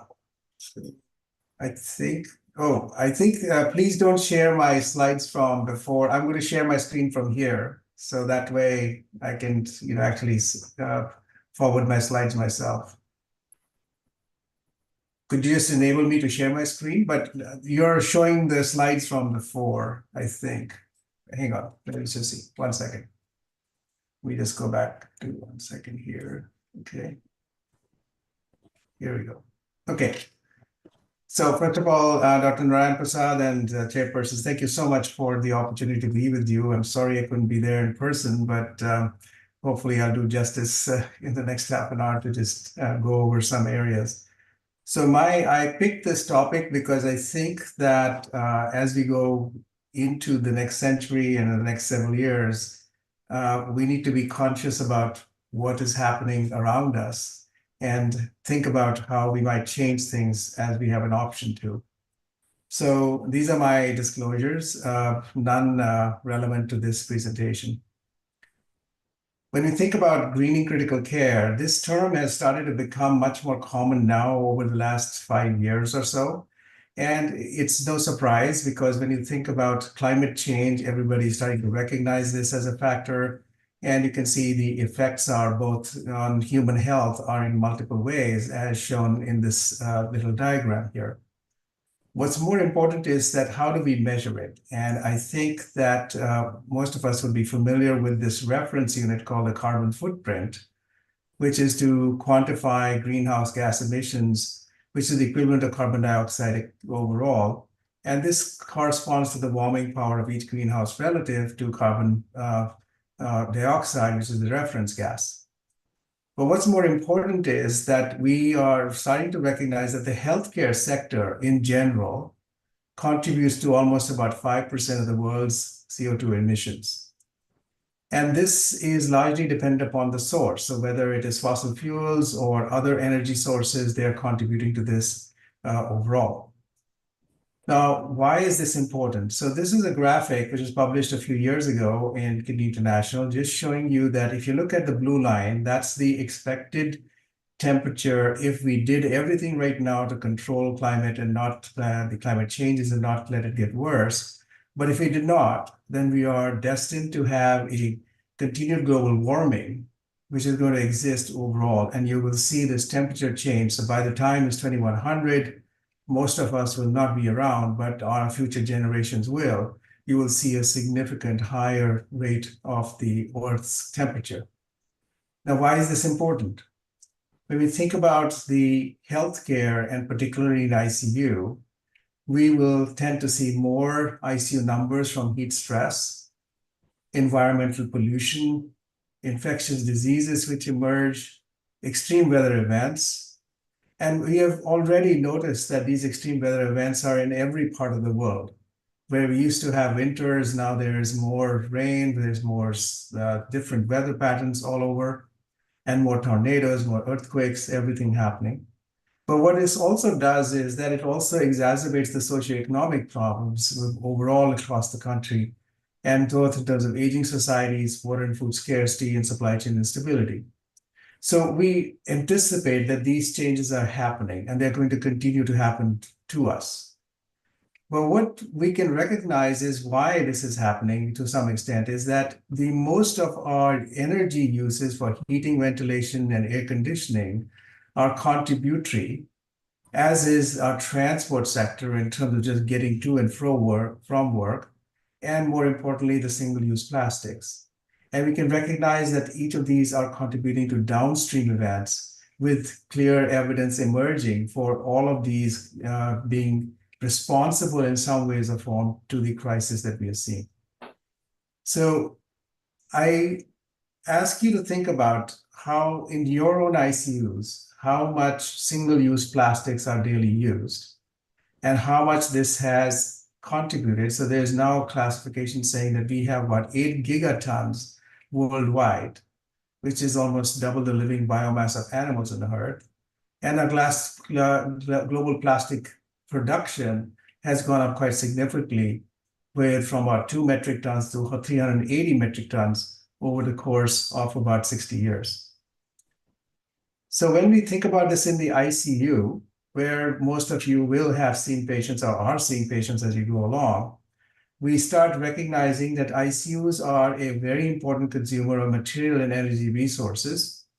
And when this has been studied in some of the Australian and the US ICUs, you can see that a significant amount of greenhouse gas emissions occur every day. And in an ICU hospital, it's calculated about 300 liters of water usage is used every day per patient, which is the equivalent of almost 4 meters squared of agricultural land occupation overall. But to put this in even more stark perspective, one could think about that one day in the ICU corresponds to the carbon footprint of a car driven at a range of 500 to 1,000 kilometers per patient. Now you can imagine that this is a significant contributor overall. And most of this is because we have to keep heating, ventilation, and air conditioning in these units itself. So there are several ways that one can measure this environmental impact, and I just listed them out for you. So in medical care, obviously the energy, the use of facilities, and the type of care. But there's a few other systematic ways of approaching this, which are life cycle analysis or cradle to grave analysis, where you're looking and seeing is what happens from the time a material is made all the way down to its extreme end. Material flow analysis in terms of saying is how something enters a system and then goes out of the system. And then you have the carbon footprint, which you have talked about already, and waste disposal. So I will bring each of these out in a little bit more detail as we go along. So let's start with this first aspect of things. You're all very familiar in your hospital that every single day, if you put in a vascular access or you do any procedure, most often than not, you will have a disposable kit. Now, the disposable kit, if it has all reusable metal and reusable textiles, versus it is reusable textiles, but it has reusable metal items and single-use textiles, that's the RS, or it has single-use metal and single-use textiles. So if on the right side, we'll now look at the reference point as those which are, everything is reusable, which is this RR, you can see this is the amount of energy utilization and the total amount of extractable non-renewable energy, and also how much it affects in terms of climate. So we are very used to, because of efficiency, to start having packaged materials. And we utilize them, but most of the times they are thrown away, or sometimes they're only partially used. Because you may not use the same PPE, you may not use the same gloves, you may not use everything else from that equipment. So there's another aspect of this in terms of the circular flow is to try to understand what happens. So This is a study from Dr. John Louis Vincent's University in Erasmus in Brussels, where they have tracked to see what happens if you take a water resource. Where does the water go? Most of it goes in terms of the medicines, which are then used in the ICU, but most of it ends up in the sewage. Whereas you have all these other ingredients here, which are in the disposables, and they end up being incinerated. And then you have obviously the hazardous waste incineration, and some of the glass is recycled. So this inflows and outflows of the ICU in kilograms is represented here. But when you start looking at it in a slightly different perspective and say, on the left side, this is showing you how is the contribution of all these things. You can see almost 51% of this is from synthetic plastics and rubber. And the rest is in terms of metals, glass, synthetic fabrics, which all go into it. And on the right side is how much of this is packaged. So a lot of this is just the packaging material, the disposable covers, the tissues and the cloths in terms of the actual container itself. So why is this important? Just look at this graphic on the right side. This is representative of the individual products which are used per patient per day.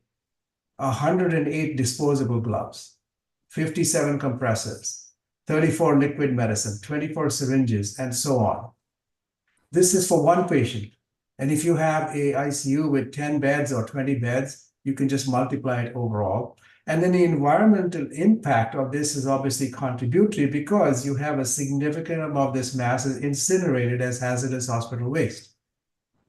So this gives us pause for thinking forward. Because when you look at these most important single-use products overall, you can see that these are disposable medical clothing. And in this graphic, you can see here's a total weight. This is the carbon footprint. This is the agricultural land occupational aspect, and then the water usage. And notice that your water usage is a major component, but we are also using all these other factors into the play itself. So the last part of this in terms of where we have to think about is hospital waste, because hospital waste has to be divided into infectious waste, which needs to be incinerated, and general waste from which parts can be recycled. So most of the time, we should have these labels very clearly outlined in terms of what type of waste is going into which container, because otherwise there's a mixture. Now, I've been to India and Delhi many times over the last several years, last year, 3 or 4 times, 5 times. And every time I go from Chandigarh to Delhi, I see that big mountain of waste on which you're all very familiar with. It's starting to be reduced, but it is enormous. And just think of it, how much of it is coming from every day from all the things we do in every hospital. So given that we as nephrologists and intensivists may not be able to do everything, could we focus on just one aspect of it in terms of extracorporeal organ support? Now, what do I mean by that? Over the last several years, we have advanced all our technology to such an extent that you can almost support any organ. All the way from the kidney to the heart, to the lung, to the apheresis, to cardiopulmonary bypass. Every one of these things we can support. And so we can buy time for patients to recover itself. But what are the consequences of this as such? So let's just take something which is very straightforward, chronic dialysis. In chronic dialysis, as you well know, per dialysis session, we are using about 400 to 500 liters of water per person. And what this ends up being is almost 4 to 5 million liters of water replacement in this per year. And this is contributing not only for the individual power needed, but also in terms of plastic waste. So a study has been done. This is published a few years ago, looking at a dialysis unit in the United States, and there are 15 facilities. This is like one of the large tech dialysis units, 15 facilities. And you can see this is the annual electricity use, natural gas, water use. But notice here also, to a large extent, this is driven by patients having to come to the dialysis unit 3 times a week. So their travel part here. And then the staff have to come the same time, 3 times a week, to basically, or 6 days, 7 days a week to do this. And then you have this waste, which is a landfill waste. So when you put this in perspective here, in terms of the greenhouse gas emissions by the contributor, On this side is the annual emissions per facility, and I'll have you notice this, that two aspects are there which are major. 27% is the electricity, and 28% is the patient and staff transportation. But notice here, when you get down to the emissions per treatment, that's a significant amount that comes up per treatment itself. So when you put this in perspective here is what are the things in a emissions per treatment overall? You've got electricity use, you've got patient and staff transportation, the natural gas use, and the landfill supplies and biohazard waste. So one could ask the question is, even though we are using chronic dialysis to save lives and improve the opportunity for patients to stay alive, it comes at a cost on the environmental aspect of things. And that, therefore, this becomes more important for us to start thinking as we look for the next generations to come by, is how we would manage this. So here is the global patient number of patients, 2.1 million, and this is increasing. And they're going to use 500 liters of water every treatment with 156 treatments per year, with this almost 1.6 trillion annual resource use of waste generation. And as you go down this path, you can see it is for all aspects of things. One more thing to think about is that when you use dialysis in the ICU and you're doing CRT, generally you would be using 2 to 7 cartridges, CRT cartridge per patient per week. You would use effluent bags, about 5 liters, about 84 per patient per week. If you do intermittent dialysis, 3 to 5 per patient per week. And then you've got this CRT fluid, these bags, all these plastic bags, and you end up with this hazardous waste, 2 to 7 per patient per week. In addition, you have to store these fluids. This is the storage of materials. You can see it takes space. It takes all these packaging parts overall. You've got to transport this. You've got to have these motorized dialysis carts. And then more importantly, all these human resources come into play. So we may need to start thinking is, okay, if all of this is happening, what could we do? What should we do in this setting? And therefore, there's this conceptual framework which is emerging essentially of green ICUs, where there are several things that we must think about as we go down this pathway for all of these aspects in terms of green teams, reduction of energy use, and I'm going to discuss a little bit more detail as we go along. So the most important thing is to first think about the footprint of the ICU. What happens in every ICU? So you've got the staff, they've got their own personal footprints in the travel because they're going to come back and forth here. You've got all this waste that we've just talked about in terms of recycling, reducing or reuse. Those are the things we should be thinking of. The toxins in terms of leaching and the equipment, if you're using plastic, all the leaching which is going on and what equipment you're using, and then the consumption. And this gets into how many kits do you use, how much do you use, and how many aspects. So all of these can be opportunities for us to change. And one of the things, this is important to think of 2 types of economies.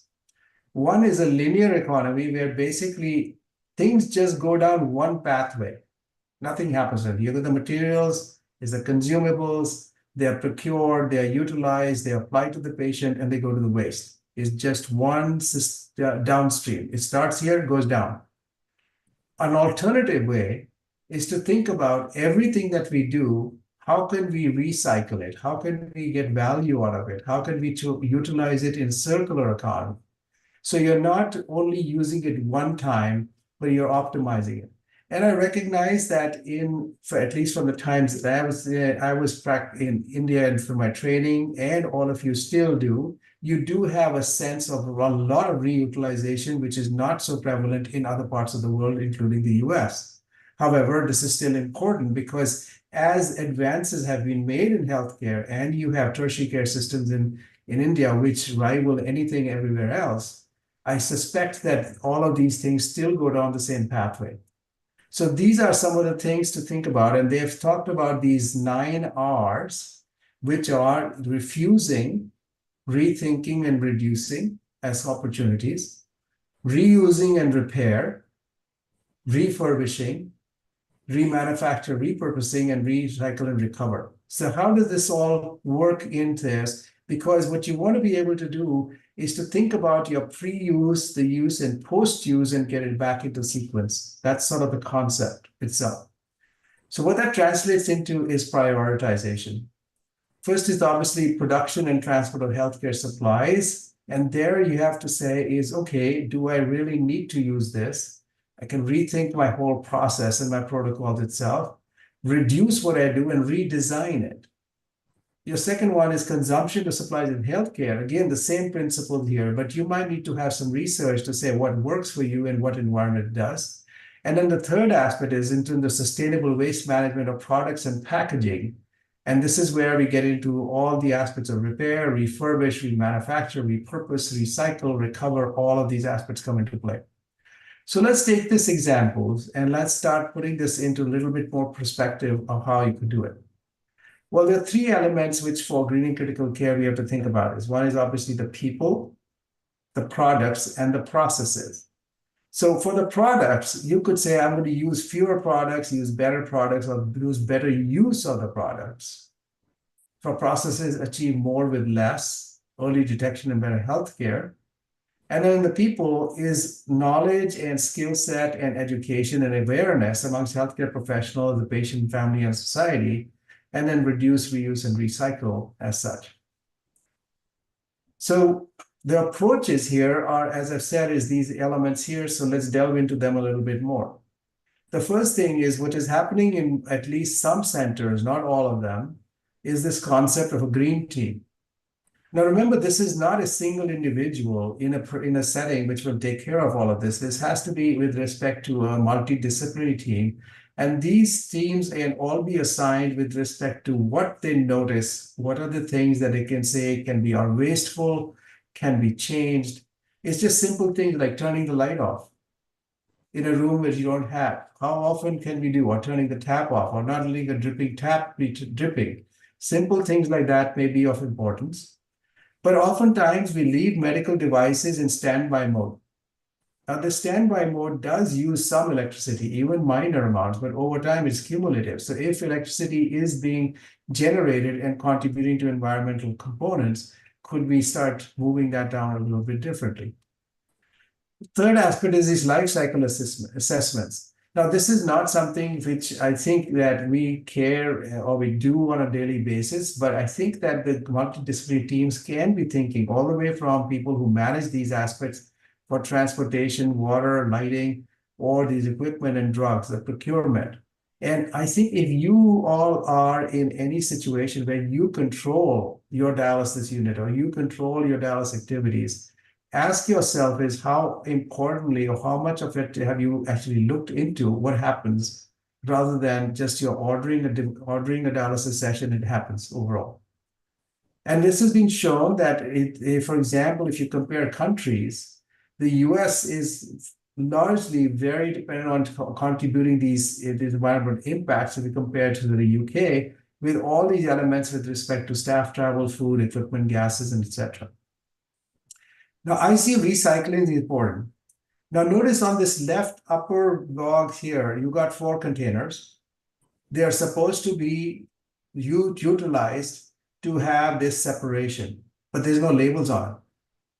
And you have this lower one where there are some labels on it, but they're not as clear either.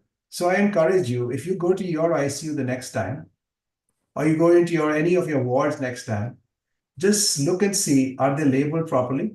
Do they have this separation as clearly outlined that everybody knows what goes into them? A second thing which is coming into play is this philosophy of less is more. Now, we generally ask phlebotomists to go and get our blood straws. And let's say the blood sample needs to be 2 mLs required for a blood test. Almost always the phlebotomist will err on the side of taking 3 or 4 mLs. Not only is that contributing to the person's anemia, not is contributing to elements of that, those are things. And then you may be ordering tests 6 times when you may only need to order them 3 times. All of those things are simple things that we can utilize. Or you can dilute the drug in fewer mLs to avoid both cost and water overload and all the things that go along with it. And then another part of this is how often we will apply a therapy when we know that we are not going to be having any success because of multiple reasons. And this is identifying futility, therefore becomes an important construct that we need to be aware of. Now let's focus this back on terms of what could we have done. So first of all, in standard hemodialysis, as you know, you've got the feed water and you've got a carbon filter. And then you go through the RO membrane. And the RO membrane, the permeate, is about 120 to 192 liters in the 4-hour treatment. But the rest of this is reject water, which is going down the drain. So we have to basically take a lot of water, take a small amount of it purified, and it is going down the drain, the rest of it. But we used to, many years ago, utilize the ready sorbent system, where you only needed 8 to 10 liters of water in a 4-hour treatment. It was being regenerated with the sorbent so that you could continue to have the same water treatments. In fact, this system, some of you may remember, was quite prevalent in a while, but then has fallen out of vogue, is no longer available. But this gets you back into the thought process that maybe we need to start thinking about different ways of how to optimize dialysis treatments itself. Now, COVID-19 allowed us to actually change quite a few things overall. There was the FDA allowed some emergency use authorization treatments for several things. This is the Oxiris, this is the Cytosorb, this is the Seraph, the Xthera project. Now, absorptive therapies therefore became and are utilized, but there is no standard approach to these currently. And we just had an Acute session on this we just published in terms of things which you might want to think about if you're doing absorptive therapies. But they don't obviously take away all the other benefits of diffusive and convective clearance from routine dialysis that we offer. Now, decreasing energy use. So I remember when I started my career, and this is back in the 80s, we started using CABH. Now, some of you have never utilized it, but it's obviously the lowest form of energy because you're using the patient's own energy, mean target blood pressure to do dialysis, and all you're doing is gravity driven in terms of adjusting it. Now that we've got pump systems, we've got all these sophisticated machines with all these various metrics in place with hanging fluids and all the rest of it. So what we still have to remember, to make these as energy efficient as much as possible. But think in terms of life cycle assessments, this is what happens to a CRT cartridge. You end up like this. And this is a hemodialysis cartridge. You end up like this. You see this every single day. But if, let's say, you used heparin for your CRT, chances are you will have your filters last about 17 to 24 hours. If you use citrate, chances are you will get 36 to 72 hours. So you're automatically, by choosing your anticoagulant appropriately, reducing this in terms of the environmental impact of this aspect.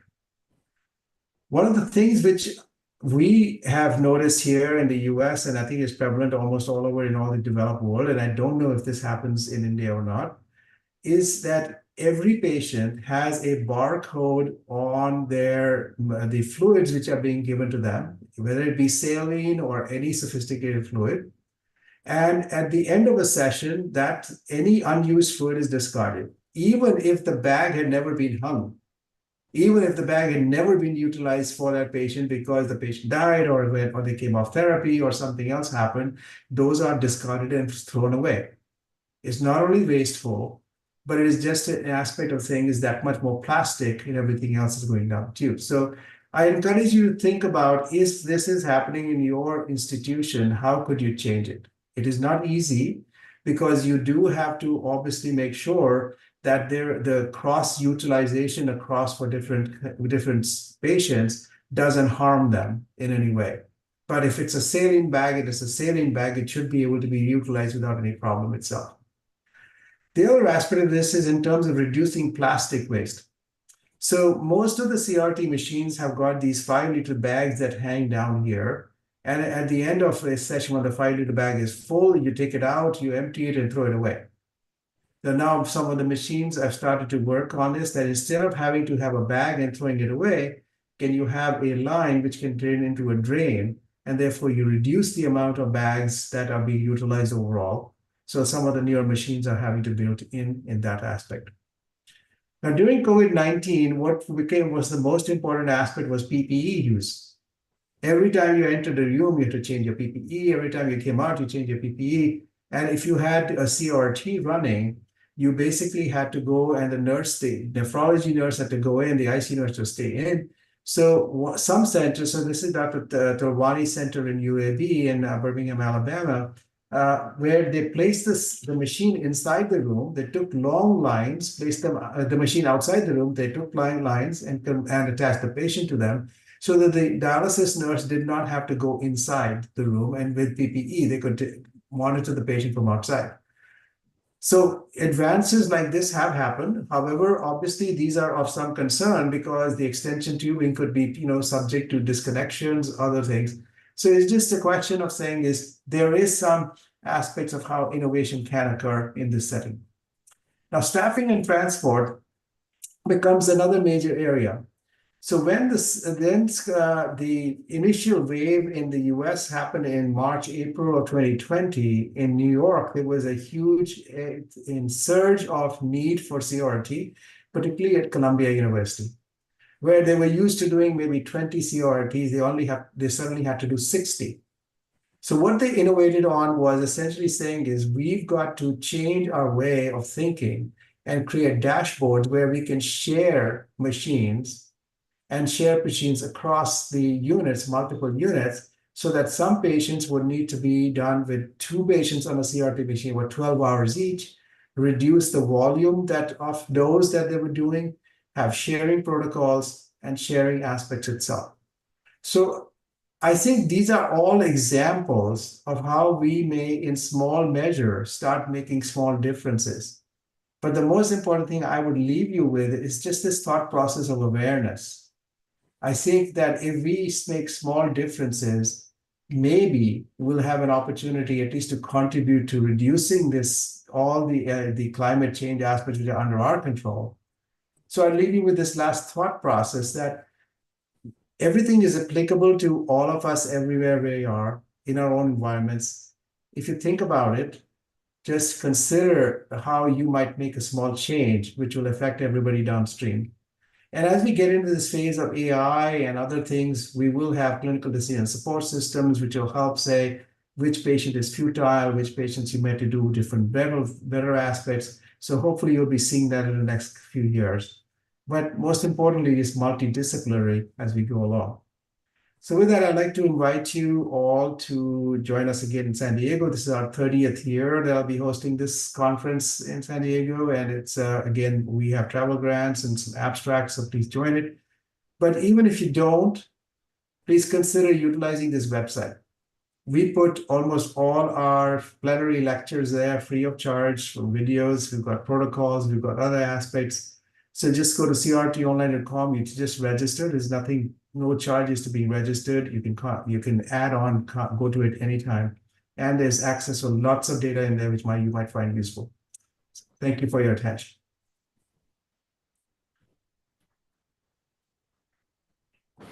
Thank you, sir, for your eye-opening talk on this environmental effect of ICUs, how much CO2 emission we are creating unknowingly or unknowingly. And the dictum of your talk is reduce, reuse, and recycle. And last but not the least, redesign, especially dialysis technology, where we are using lots of water and wasting lots of water while treating our patients. So that is a very great lecture, sir.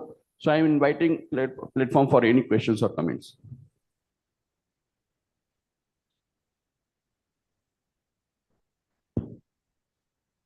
Thank you, sir. This is Dr. Manisha, great lecture as always. So, sir, we recently published data from our unit where we compared dialysis single use, which has started in the government sector now, and multiple use dialysis, where we were reusing the dialyzer 5 times. So single-use dialysis has now started creating a huge biomedical waste burden. And in that paper, each session of dialysis we found generated around 1.2 kg biomedical waste per session of dialysis.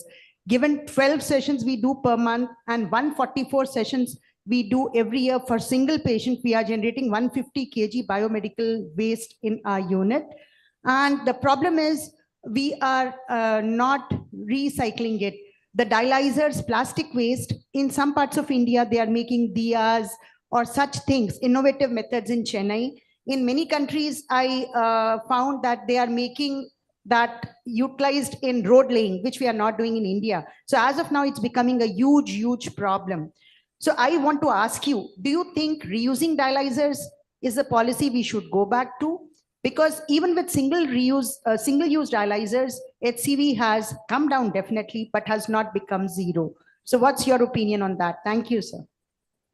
Dr. Manisha, as always, you ask the most provocative questions, which I don't always have an answer for. So it's a challenging aspect. I obviously was from the era where reuse dialysis was the norm, and multiple centers were all reusing dialysis till it became more sort of more economical to use single-use dialysis, because once you reduce the total amount of economic cost of it, it was much convenient to it.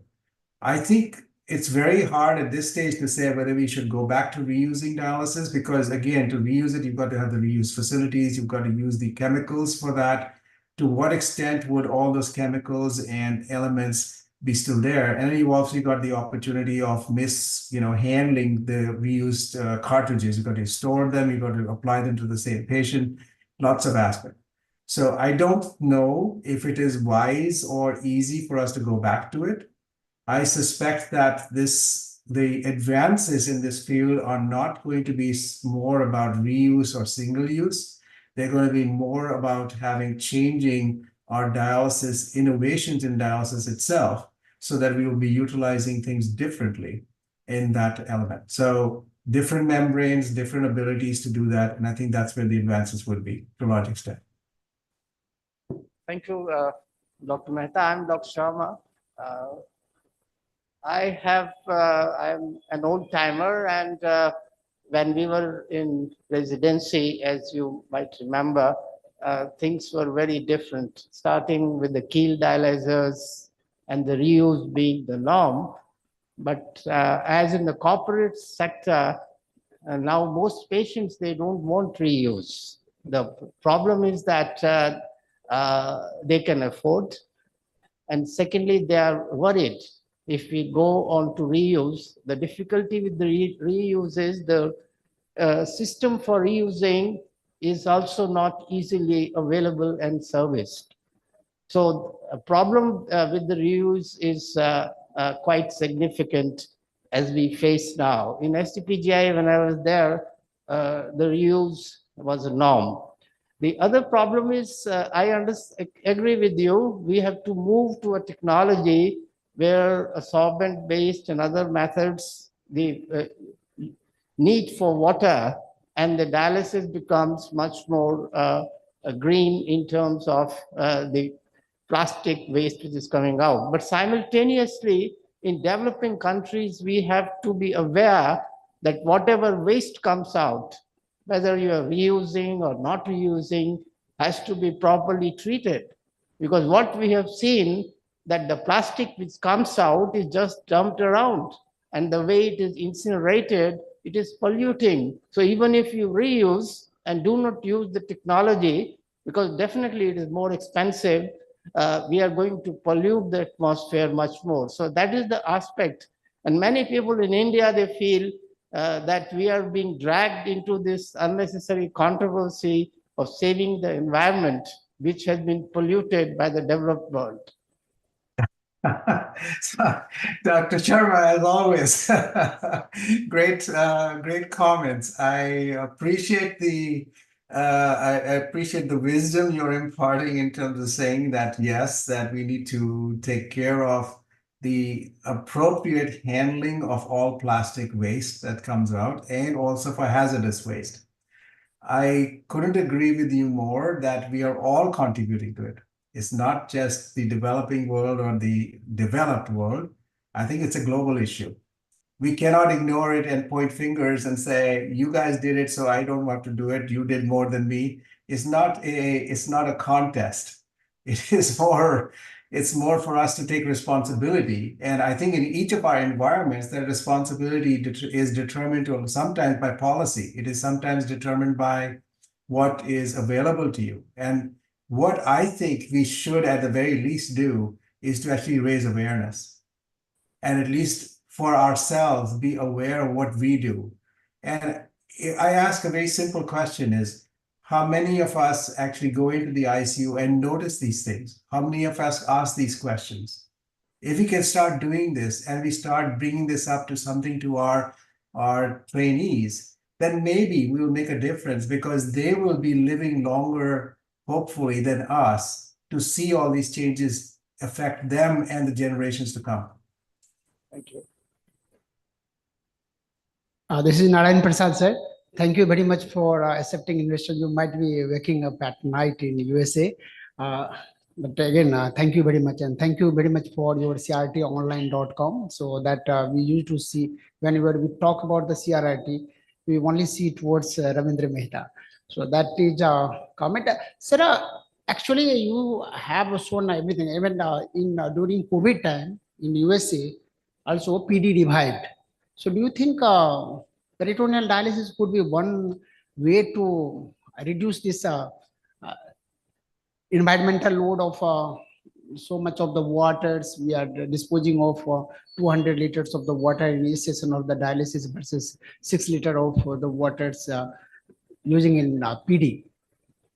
No, certainly, I think that PD is seeing a resurgence, and even in the US, there's a high interest in this. But there's a shift also towards home dialysis and utilization there, and also other machines which are using less water itself. But with PD, you still have the plastic waste. You still have all the sterile fluids you have to replace. So remember, what I showed you is not so much the waste aspect, but to get to that point. So take PD fluid for a moment. If you got 5-liter bags, they're being produced, they are sterile, they're being transported to the facility, then from the facility to the patient's home, and then from the home, they are being transported in terms of the waste part. So all of those elements are all contributory. It isn't just one aspect. So we have to think of it on the whole life cycle, which is why it becomes important that it's not just one simple thing that you can say, put them on PD and everything will get better. It's the whole aspect.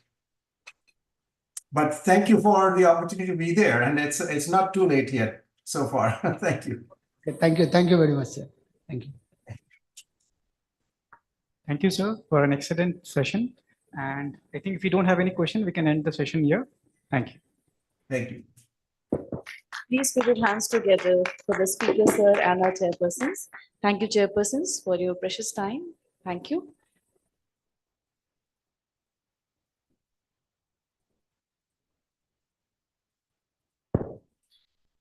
I request you to please proceed for the felicitation. Thank you.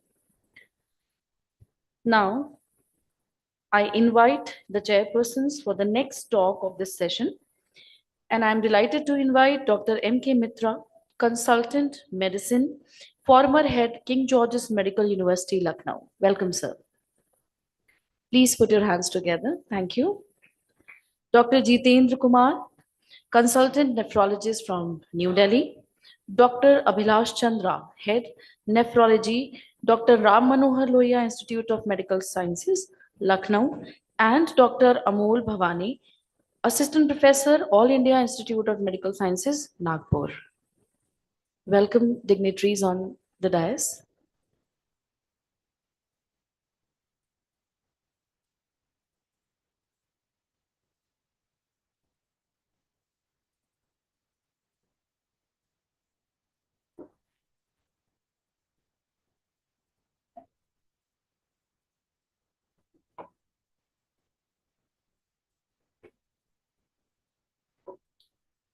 I turn the session over to you, sir. Thank you.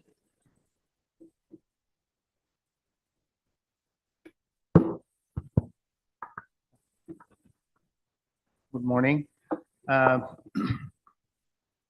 Professor Valentin Lobo from Pune Department of Nephrology, KEM Hospital, will be talking about CRRT, IPRRT.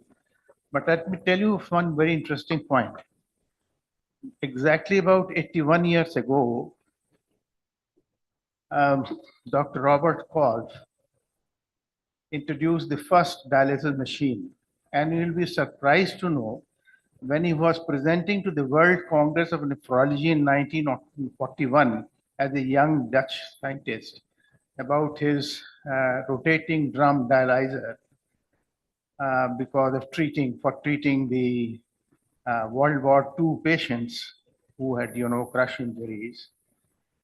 The whole hall almost walked out thinking that this is something mad. It's not conceivable. Only a handful of people in the World Congress of Nephrology in that hall listened to that landmark, lecture on rotating drum nephrology. From there on, we have come a long way, and here we have Professor Lobo standing in front of us to talk about the CRRT and PIRT. And thank you, Dr. Lobo. Could you please start off? Thank you. Thank you very much, sir. Thank you, Dr. Narayan Prasad, for inviting me to be a part of this. And thank you for mentioning William Kolb, because I share my birthday with him. So CRRT evolved by serendipity. When Peter Kramer accidentally punctured the artery in 1979 of a critically ill patient and realized that he could use the arterial pressure and gravity to drive PD fluid as well as the effluent and ultrafiltration. And that was how this therapy was born. And as it was said, the reason for the development of CRRT into clinical practice was that there was a belief that it would be better and a more stable therapy for critically ill patients. Then we had this adaptive technology in the 1980s, and even about 2 decades ago, I started doing CRRT by removing the blood pump module of the AK-10 of the Gambro machine and using external infusion pumps to deliver my replacement fluid and dialysis fluid. And then the Cummins Engineering College made a load cell and a microprocessor and tried to link my 3 pumps together. But at the same time, developments across the world brought us the 2nd generation machines, the Prisma, then came 3rd generation Prisma Flex, and today we are in the era of artificial intelligence. And we saw yesterday that this is the Prismax machine, which takes the Prisma lung as well as a CRRT set and provides multi-organ support to patients, not just renal replacement therapy. This is probably the first case of SLED. It is that of a 67-year-old woman who was admitted with high fever, ascites, and jaundice, went on to develop acute kidney injury with hyperkalemia and a blood urea of nearly 600. She received a dialysis that lasted 11.5 hours at a low blood flow of 116, but with adequate clearance, went on to recover. And this dialysis was done by William Kolb on 11 September 1945. So the first dialysis was also the first sustained low efficiency dialysis done by William Kolb 81 years ago. And now we have turned full circle and turned to this treatment in ICUs again. So what exactly is SLED, or prolonged intermittent renal replacement therapy, prolonged intermittent kidney replacement therapy? There is no universal definition because there is a wide variation in how it is applied. It's generally a minimum of 6 hours, but can be run for up to 24 hours. It's a hybrid therapy that utilizes the standard dialysis machines in a modified way. Often it runs for about 12 hours, and it's many times logistic reasons that will influence session length, that a patient can go out of the unit for procedures, diagnostic and therapeutic, and be taken for a nocturnal session of sustained low efficiency dialysis. There are almost 10 names for the same therapy as seen here. And this is how it started about 20 to 25 years ago. Standard machines, except for the Genius machine, which has not yet come to India and may not, low blood flows, any of the normal dialyzers, either high flux or low flux. The frequency was a little more than standard intermittent hemodialysis. The time duration was variable from about 6 hours to all 24 hours. And as you can see, although it was called low efficiency, the weekly KT/Vs were much higher, double to about 8 times what was delivered by intermittent hemodialysis. And today, this is where we are with SLED. What we can do is to couple the dialyzer with sorbent therapies while doing SLED. There was a question earlier about, and Dr. Manisha said, if a patient requires dialysis as well as plasma exchange, this is how I couple SLED and plasma exchange together on the same machine. And I use these external pumps to ensure that my plasma exchange is isovolumic. In addition to being a technical hybrid, it is also a logistical hybrid, as it involves both the dialysis team, often of nurses, as well as the ICU team, with the designated responsibilities to each of them. And this Ottawa hospital eventually they went through a transition phase in which both the teams worked together and finally passed on the responsibility completely to an ICU team to run slow, low efficiency daily dialysis. It could then be done 24/7 and was managed by the ICU team from start to finish, but maintenance of machines and water treatment systems remained the responsibility of the nephrology team, which led to this term being coined in about 2021 called walkaway SLED, where the dialysis teams would initiate and terminate the SLED sessions and the monitoring responsibilities remained with the ICU teams.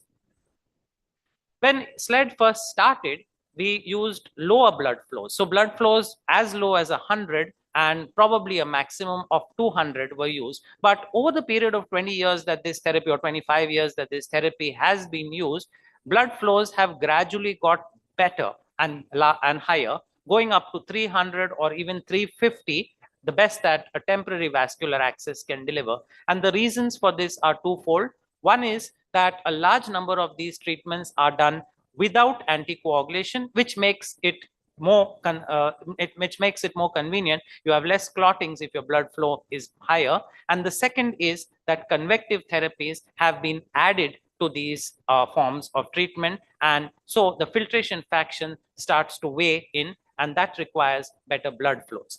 The dialysate flow is typically kept as low as possible. And this is the most common machine that is available today. The Fresenius 4008 has a lowest flow of 300 mils per minute for the dialysate and a top of 100. If one is lucky enough to get the 5008 machine, you can go down to a dialysate flow of 100 mils per minute.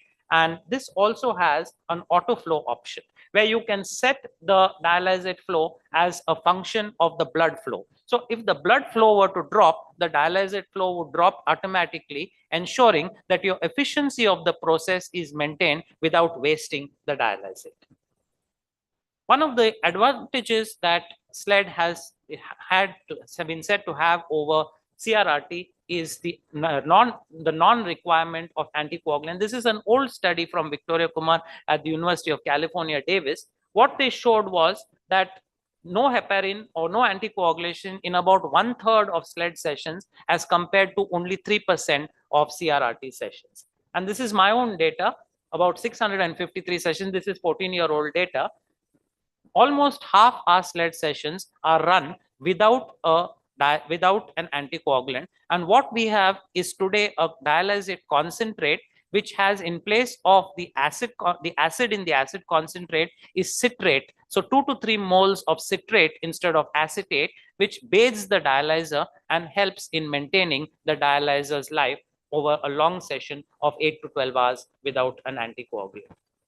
The answer to this from CRRT was the use of regional citrate anticoagulation. That CRRT could now be done without systemically anticoagulating the patient, and all the machines have come up with protocols with built-in software that allow us to do CRRT with regional citrate anticoagulation without worrying about bleeding. But the Achilles heel of regional citrate remains the patient with liver failure. And this is a systematic review which looked at CRRT with regional citrate in liver failure. There were 19 studies which were included, and this is what they found. Though all textbooks mention metabolic alkalosis as a complication of regional citrate, when there is liver disease, there is a significantly higher risk of metabolic acidosis because of citrate accumulation rather than metabolic alkalosis. Bleeding is much less. The filter lives are better, but the incidence of citrate accumulation is higher. And as we mentioned, talked about yesterday, it's measured by the ratio of the total calcium to the ionic calcium. And this is a paper which has appeared in JASN in February this year, just 3 months ago. It was a randomized controlled trial which looked at 89 patients with acute liver failure and higher bleeding risk who were randomized either to no anticoagulant or regional citrate. And the filter failure rate was obviously more than double that, as was twice as high in the group which received no anticoagulation. At any stage, the filter rates were significantly higher, but there was more hypocalcemia and severe hypocalcemia in the group which received regional citrate as compared to no anticoagulation. Another development in SLED has been the addition, and this was first done by Marshall in 2004 with the ARRT plus machine, to add a convective element to a therapy that was essentially a pure diffusion, a form of dialysis. So using the ARRT plus and online generation of replacement fluid, Marshall and his group delivered 100 ml per minute or 6 liters per hour of replacement therapy, of online replacement fluid to 24 patients for over 8 hours. What they found was that there was no hypotension with this therapy, even in unstable patients, no intradialytic hypotension, and that it gave them an equivalent continuous clearance when they scaled it to a CRRT of about 36 mils per minute, which was equivalent to what, or a little more than what CRRT routinely produces. And then came this second small paper from Holt and White in 2008. They looked at 21 patients. 8 of them got SLED F and 13 got SLED. The mortality was, the survival was 38% in patients on SLED and 100% in those who got SLED F. So this therapy was looking better, and renal recovery in the survivors was also 100%, and shorter amount of pressor infusions was seen. There is relatively little information available about what the replacement fluid. There are no large studies. I said they are all small, and many studies have used anything between rates of 33 to 100. There is one study using the Gambro AK200 Ultra, which delivered 200 ml per minute of replacement. That's 12 liters per hour, and claimed to have rather good results, but with a higher incidence of clotting. To deliver 200 ml per minute, even in pre-dilution mode, would require a blood flow of 400 ml per minute at least, which is difficult with a temporary vascular access. So yesterday, a part of this discussion happened, is CRRT truly continuous? And this study was done in Pittsburgh by my friend who's now an intensivist at Apollo Chennai, Ramesh Venkatraman. And this study was published when he looked at what was happening to CRRT in Pittsburgh in 2002. About the average time of CRRT was around 16 hours per day, and about 68% of the prescribed dose was delivered. So while 2 liters was prescribed per hour, the actual average dose in the day was 1.36 liters per hour. And they didn't find a difference between survivors and non-survivors. This is what they looked at. When they prescribed less than 20 ml per kg per hour, they were to 30% of their patients, they were able to deliver it in a larger number. But when they prescribed a higher dose, 20 to 35 ml per kg, to 70% of their patients, they delivered it in only 30. So the higher the dose prescribed, the more the CRRT, the less likely the CRRT appeared to be to deliver it. This is what we have today. This is my patient who was on last week, and she's now, after 69 hours of the therapy, we prescribed her 2400 ml per hour, which comes, the machine tells us, to 30 ml per kg per hour. And by using the history button here, I can go back and see what happened in the last 24 hours. The machine is saying that it utilized almost 57 liters of fluid, and it delivered over these 24 hours from 12 midnight to the following day, 12 midnight, it delivered 30 ml per kg per hour. So the machines today are equipped to tell us, even without effluent collection, what they are actually delivering over a period of time. And then came this study from the NDT, which looked at one more aspect: the prescribed dose, the measured dose by measuring the effluent, the actual effluent volume, and then the solute clearance, in which they measured the effluent urea and creatinine and applied the formula of UV by P to see what was actually happening. and this is what they found. When they looked at a standard dose of 20 ml per kg, I'm sorry, that should be ml, not milligrams.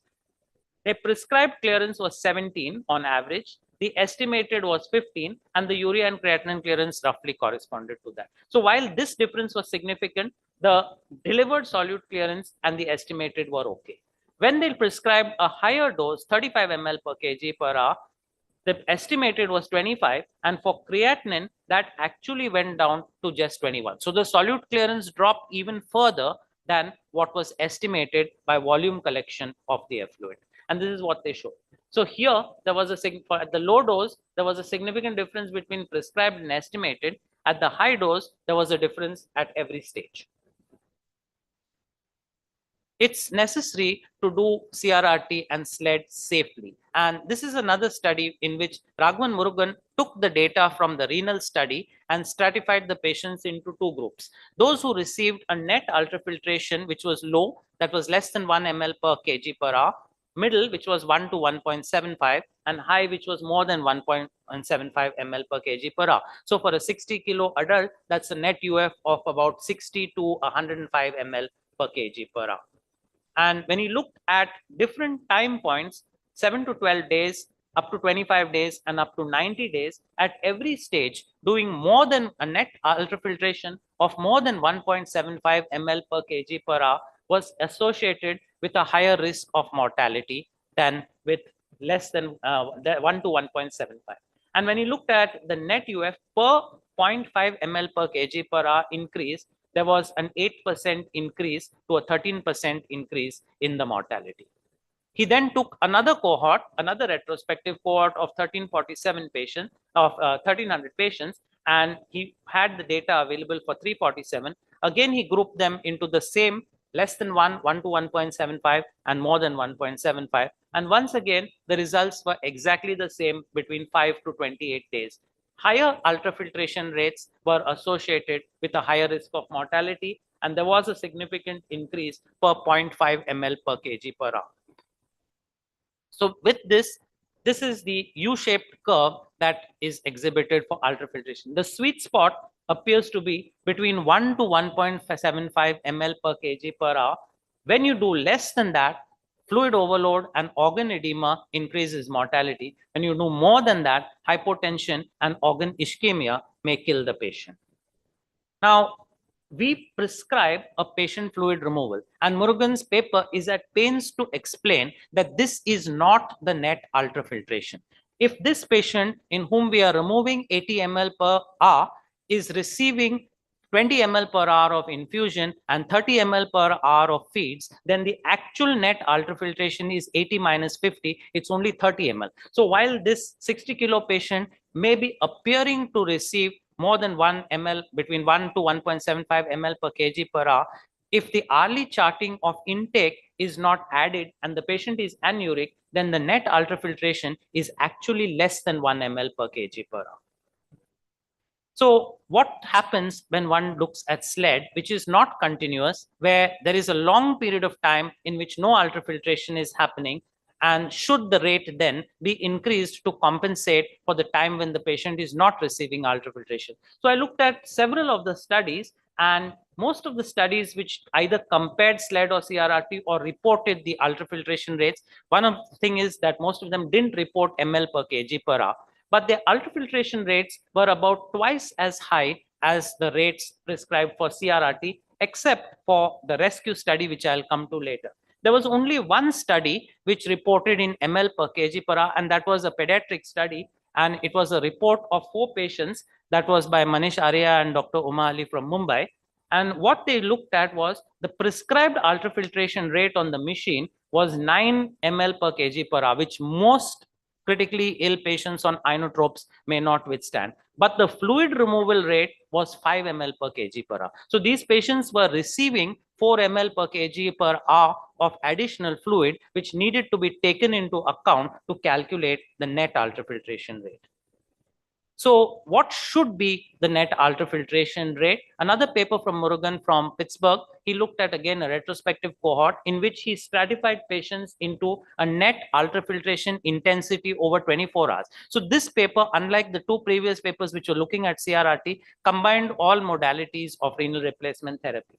And if a low intensity was less than 20 ml per kg per hour, a moderate was 20 to 25, and a high intensity was 25 and more than 25. So this high intensity group actually corresponds, it's coming to around 1.08 ml per kg per hour is actually high intensity here, which corresponds to 25 ml per kg per day. So if these patients were high intensity here, they would be moderate intensity for CRRT, and that's the group which did better. When he looked at the mortality over 1 year, these patients who had more than 25 ml per kg per day had a 40% reduction in mortality at 1 year, which was statistically significant. So it would be necessary for a 60 kilo adult to achieve at least 1.5 liters of ultrafiltration in a day. And how does one do this? Well, if we were targeting 2 liters of ultrafiltration and our machine could set an ultrafiltration time of 8 hours, we'd get 250 ml per hour, which is more or less what most of the studies with SLED did. But if we could change that and set it for 24 hours, then our machine would be delivering the SLED almost like CRRT at 84 ml per minute per hour, which comes to just about 1.4 ml per kg per hour. Most of our machines, however, are limited by the fact that the maximum time that can be set is 9 hours and 59 minutes. So we wanted to know what would be ideal. If we did an 8-hour SLED session and the requirement is around 1.5 ml per kg per hour over 24 hours, then perhaps we should double that for SLED. So we would need to go to 3, and then we would have to take into account the additional fluid that the patient was receiving when they were not on the machine. So we randomized patients to 4 ml per kg per hour, 2 ml per kg per hour, and a group where the nephrologist or intensivist decided without knowing that the study was going on. And this group got about 2.65 ml per kg per hour. Our endpoints, we had 67 patients randomized. Our endpoints were the change in the vasopressor dependency index and the episodes of hypotension. And to my surprise, the group which got 4 ml per kg per hour had less amount, significantly lower number of hypotensive episodes than the group which got 2 ml per kg per hour or 2.65. And we also looked at session hypotension. The 4 ml per kg per hour was significantly better than 2 ml per kg per hour. And there were also less emergency terminations in 4 ml per kg per hour as compared to 2 ml per kg per hour, which is similar to the results of a Brazilian study done by Albioni, where they looked at 6-hour SLED versus 10-hour SLED, and they found that there were more refractory hypotensions in the group which received 10 hours of SLED. And when we looked at hypotension, our study was not powered to look at mortality, so we did an exploratory analysis. Only hypotension was associated with a significantly higher 30-day mortality. This is one of my favorite studies, the rescue study by Werdat-Schwenger. It's one of the largest studies, which was a randomized controlled trial of SLED versus CRRT. 232 patients were randomized to either a 12-hour session of SLED at a blood flow of 100 to 120 ml per minute on the Genius machine, or 35 ml per kg per hour of CRRT. And this is what they found. The average duration of SLED was not 12 hours, but 15 hours. And the average duration of CRRT was not 24 hours, but 16 hours. So 15 hours of SLED versus 16 hours of CRRT was what their patients received. And there was no difference between 90-day mortality, hospital or ICU mortality. SLED patients recovered renal recovery half a day earlier than CRRT, and there was no difference between hypotension and anticoagulation. So the lead investigator, Werdat-Schwenger, wrote, the intensivists converted SLED into a form of CRRT and vice versa in this study. So to answer the question, if everything else was the same, can SLED or PIRT replace CRRT in all situations today in 2024? Well, this study would suggest that it can. This is published by Marshall about 13 years ago. 3 hospitals which gradually replaced their CRRT with SLED. This is Middlemore Hospital, New Zealand. This is the Gold Coast Hospital, Australia. And this is an Italian hospital. So these hospitals moved almost completely from CRRT to SLED over a 5-year period. And this is what they found. There was absolutely no difference in the ICU mortality during that period. However, there is insufficient data for us for acute brain injury, where rapid shifts in blood osmolality may affect the intracranial pressure, for fulminant hepatic failure with hyperammonemia, and for extracorporeal therapies. The data for SLED just isn't available. So this is one study which looked at renal replacement therapy in hyperammonemia. It's about 6 years old. It's a retrospective study. And what they found was that intermittent hemodialysis was associated with a 1.7 times higher risk of mortality, while CRRT was associated with a 50% lower mortality in fulminant hepatic failure. This was liver transplant-free survival. And CRRT produced a smooth reduction in ammonia without a rebound as compared to intermittent. This is a paper from the CJASN of last year. This is intermittent hemodialysis, and this is what happens to the intracranial pressure. And this is what happens. The blue lines are CRRT. So in 3 successive patients, the intermittent hemodialysis seemed to produce a little spike in the intracranial pressure, which might have been associated with a compromised cerebral perfusion pressure. And Vincent Wu actually did a randomized crossover in which he looked at CRRT patients with brain trauma who were on dialysis. He randomized them to either CRRT or SLED, followed by a crossover. And this is what he found. There's a little spike again in the intracranial pressure with SLED, though it was not statistically significant, and less so in CRRT, while blood pressures were equally well maintained with both therapies. When it comes to doing a therapy on ECMO, again, CRRT may be slightly superior because it has been shown that the ECMO lives have been shortened with more frequent handling, which is what happens when an intermittent therapy is applied to a patient on ECMO. So how do these compare to each other finally?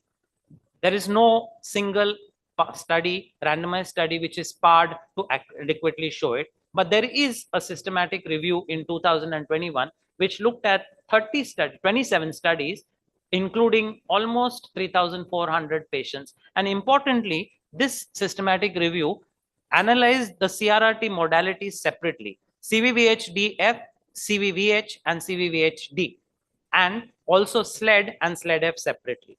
So taking the reference as CVVH-DF, SLED-F appeared to be associated with a 40% lower mortality, which was significant. And CVVH, so the claim that convective therapy is better than diffusive, CVVH is actually associated with a 40% higher mortality, which is statistically significant. And when it comes to, this is not my topic, but when one looks at PD, PD is associated with a better renal recovery rate, a shorter duration of renal support, and a shorter length of ICU stay. But these are multiple studies, so the populations receiving PD may not be completely comparable. So in summary, in most situations, I think CRRT and prolonged intermittent renal replacement therapy are interchangeable. We will have to tailor these therapies towards the goal in each individual situation. If it's hyperkalemia or acidosis, perhaps we'd be doing a more rapid therapy. If it's fluid removal and pulmonary edema, we'd be doing a longer, slower therapy. We need more studies on SLED in acute liver failure and in traumatic brain injury because the data isn't there. Regional citrate anticoagulation has increased the utility of CRRT, but its role in liver failure really remains to be confirmed. It's currently said if you have a lactate of more than 3.5 in liver failure, don't use regional citrate anticoagulation. The net UF rate is strongly associated with mortality, and the optimum rate in SLED is unknown, but we should probably aim for a negative balance. SLED-F may be associated with a lower mortality risk. Its role remains to be determined. We can be cynical and say that the larger studies may never be done, but I think as the singer Joan Baez said, as long as one keeps searching, the answers come. And Thomas Huxley told us 150 years ago that the answers may not always be what we expect and might disappoint us. Thank you.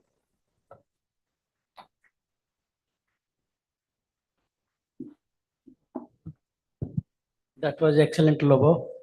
Most of the times, the debate between SLED and CRRT is actually because of non-medical reasons between intensivists and nephrologists, because of the facts like who is the owner of the process, who is in control, who is monitoring, and who is going to earn.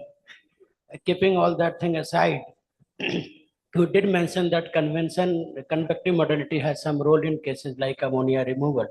Do you consider that hemodiafiltration machine can be also used in a manner? You mentioned a couple of slides, but can you elaborate more on this? Yeah, so I use the online HDF machine.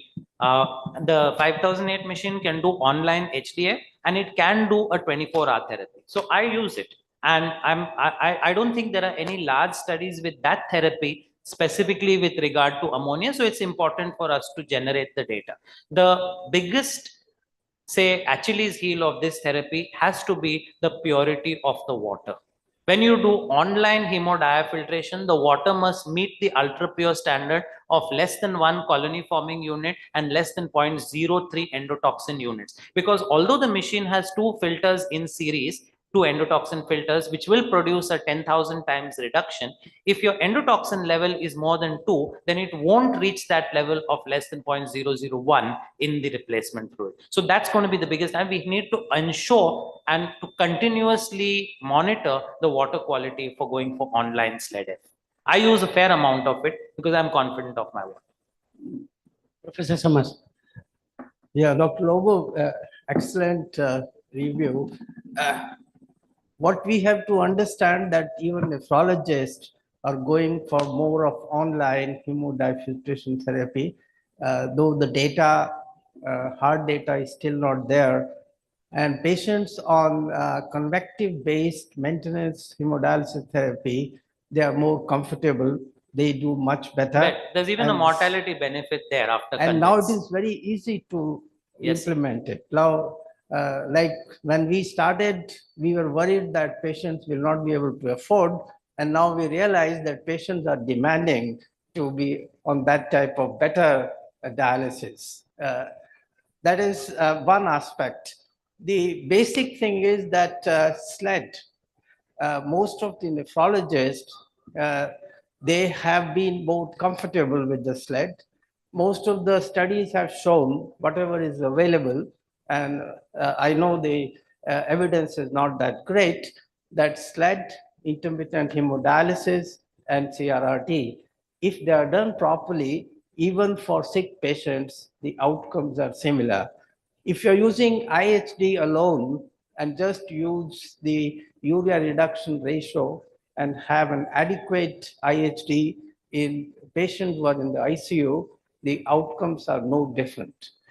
The basic practical thing which I have faced is in the ICU, these patients are very sick. They are hypotensive. Absolutely. Theoretically, we might say SLED is as good as CRRT, but practically when you go down to implement, most of these sick patients on such strong high dose, double, triple inotropic support will not be able to be managed easily by SLED.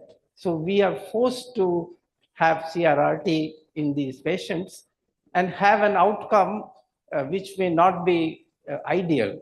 So I think it's a practical thing, and I agree with you. We have to tailor these therapies. These are not competitive therapies. These are supplementing each other depending on the clinical situation. I agree with you, sir. And I think you made an important point that in the ICU, it's not the urea reduction ratio often which worries us. The problems are metabolic acidosis, severe hypotension with fluid overload. So we've got to provide ultrafiltration to take care of organ edema, and at the same time, we worry about not producing hypotension. Yeah, I removed the slide of how one does these things with SLED using cooler dialysate, using higher sodiums in the dialysate, using higher calcium in the dialysate. For lack of time, I removed those slides. But there are centers which don't have CRRT and still have to produce. I didn't have CRRT till 10 years ago. When the liver transplant program started, that's when we started doing CRRT. So in those days, I had nothing else but SLED, and I took patients with blood pressures of 86/45 on 3 inotropes onto SLED. I took a pediatric patient with 50/25 blood pressure on 4 inotropes onto SLED in those days.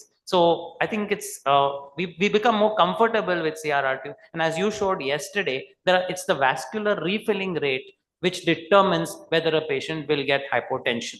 So that vascular refilling rate in a critically ill patient is extremely difficult to determine because it's dependent on so many factors: the vasoconstriction, the leakiness of the capillaries, the patient's serum albumin. Some dengue patients just have a tremendous fluid leakage. And how does one ensure that vascular refilling happens? So we have to tailor those therapies. Excellent presentation. Coming from a government setup where financial constraints are quite a concern, I mean, quite common.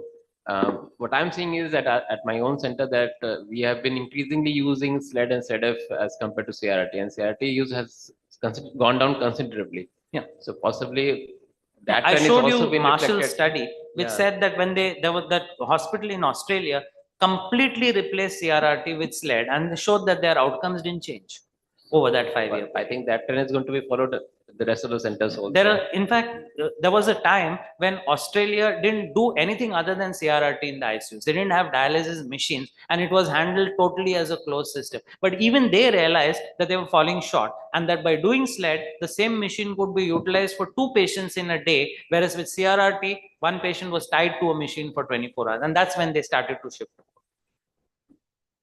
Thank you, sir, for such detailed and informative. Thank you very much. Thank you so much. Please put your hands together. And I thank the chairperson, especially for sparing their precious time and for such wonderful deliberation by the speakers. Please let us felicitate you. Thank you. With this, now we enter session 3, that is AKI and liver diseases. I kindly request our honored chairpersons to please grace the dais with their esteemed presence. I invite Dr. D.K. Sinha, consultant nephrologist from Varanasi, Dr. Amresh Krishna, assistant professor, IGMS from Patna, Dr. Sharad Agrawal, consultant nephrologist from Bareilly. The stage is all yours, sir. Please join us.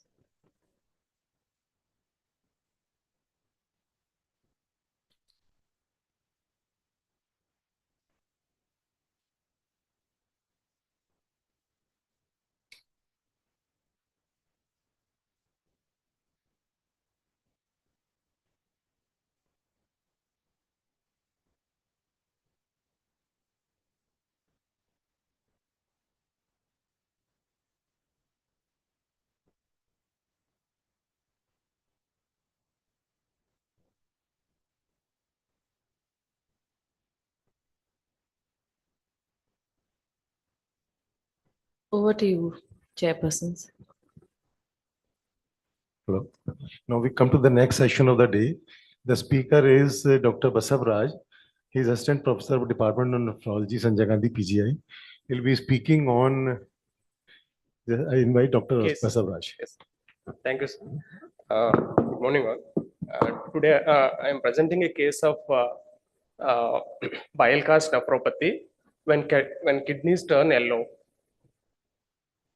This is a female 27-year-old lawyer by profession.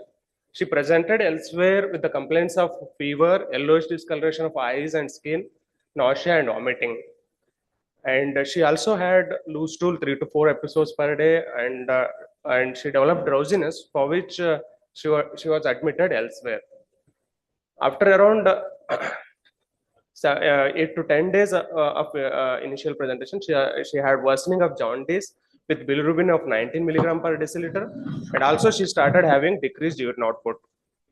So on 6th December, she became anuric, and also she had shortness of breath, and so she was initiated on hemodialysis via IJV catheter. So there was no history of any abdominal pain, any bleeding diathesis like GI bleed, no history of any rash, no history suggestive of any events of hypotension, no history of any alternate medications or NSAID intake. She was on alternate day hemodialysis with IJV catheter, and and she was shifted to SGPGI. And after almost 1 month of clinical course, she was shifted to SGPGI with the following issues. She continued to have anuria requiring hemodialysis, yellowish discoloration of the skin and eyes, and generalized weakness was there. On examination, she was conscious, oriented, vitally stable, and she was icteric. And her systemic examination had per abdomen with the mild hepatomegaly. Other systems were within normal limit. Coming to lab evaluation, initially she had leukocytosis, and her creatinine was 3.5. This is on the day when she started noticing decrease in output. So initial creatinine was 3.5 and total bilirubin of 14 milligram per deciliter and direct of 8 milligram per deciliter. SGOT, SGPT were very high, 3,800 and 1,200. So she was on dialysis, and just before shifting to SGPGI, her labs were suggestive of still high creatinine requiring dialysis, and bilirubin was also high. So other lab parameters like the tropical AKI workup showed negative for malaria, dengue, lepto, and scrub typhus. Viral hepatitis workup showed positive IgM anti-HAV antibody, and IgM anti-HEV, HBsAg, HCV were negative. Her ultrasound suggested raised echogenicity in the liver with mild hepatomegaly. Bilateral kidneys were bulky with mild ascites. So with this, we kept the probable diagnosis of acute viral hepatitis A with severe hyperbilirubinemia, with renal syndrome of acute kidney disease, dialysis dependent. Pathological diagnosis we kept as acute tubular necrosis, multifactorial, although the suggestive of sepsis related, we consider sepsis related because her initial TLC were high, and there was no obvious history, but we consider drug induced also. The other possibility we kept as bile cast nephropathy because of persistent high bilirubin levels, and HRS was almost we kept it lower down, and we consider less likely because there was no any decompensated liver damage was there. So when she was shifted to SGPGI, her lab parameters suggestive of hemoglobin of 8, total bilirubin was still high, SGOT were recovering with the creatinine of 6 and requiring hemodialysis. Here also HAV IgM antibodies showed positive result, with the other septic workup was almost negative. So here my case, like she had acute febrile illness with acute viral hepatitis, acute kidney disease, advanced renal failure requiring hemodialysis. So in view of non-recovering renal failure, even after 3 weeks, after optimization, we went ahead with the kidney biopsy. So this is the core showing, we can see here there is yellowish discoloration of even the core biopsy core. So histopathologically, light microscopy suggested marked acute tubular injury in the form of dilatation, simplification, and loss of brush border. And you can see here there is a amorphous to occasionally lamellated eosinophilic cast in the tubules. Glomes were normal, and interstitium had a mild interstitial edema with mononuclear inflammation. So with this, we kept the diagnosis of acute tubular injury with bile cast nephropathy, and with the special stain of Hallstein, that is with the Fauchon's reagent, we can see here these casts shown dark green discoloration of these casts, intertubular casts. So with this, in view of persistent high bilirubin, so we managed this patient with the supportive therapy like ursodeoxycholic acid, hemodialysis therapy was continued, anemia was treated, and as the bilirubin was not declining, we considered extracorporeal therapy, that is plasmapheresis. 2 sessions of plasma was given, there was significant fall in bilirubin from 19 to 6 milligram per deciliter. So as we can see here, sorry, plasmapheresis was given on the 5th January, like two sessions of plasma were given. After that, she developed significant fall in hemoglobin and an episode of sepsis. So we could able to do only 2 plasmapheresis, but even though there was a drastic decline in the bilirubin level, but still she continued to have anuria. So ultimately she was discharged on the dialysis dependency with the right tunnel dialysis catheter as access. After discharge, after 10 days of discharge, she started producing urine with doubling of urine output to the around 2 liters per day by 15th day after discharge. So patient became dialysis independent after 65 days of anuria. That is almost 2 months after having anuria. So and serum creatinine also settled to 1.5 milligram per deciliter on the last OPD visit, and her total bilirubin was stable at around 2 milligram per deciliter. So come to this discussion. The most cases of the AKI in advanced liver disease are due to 3 aspects, that is pre-renal azotemia, maybe because of GI bleed, excessive diuretic use, abdominal compartment syndrome. We have to rule out all those things. ATN commonly because of drug-induced like sepsis, ischemia, bile cast nephropathy also should be considered. And another entity is hepatorenal syndrome. So bile cast nephropathy, it's an entity defined as impaired kidney function in the setting of severe direct hyperbilirubinemia, characterized by intratubular bile cast, as we have seen previously, and usually associated with the total bilirubin of more than 20 milligram per deciliter. Etiologies will be the causes of direct hyperbilirubinemia, like obstructive jaundice, drug-induced hepatitis, alcoholic liver disease, and liver cirrhosis, and viral hepatitis. Pathogenesis are like it is considered to be due to 3 main mechanisms, that is tubular damage because of this bilirubin and bile acids, and also due to these bile acids from cast leading to tubular obstruction.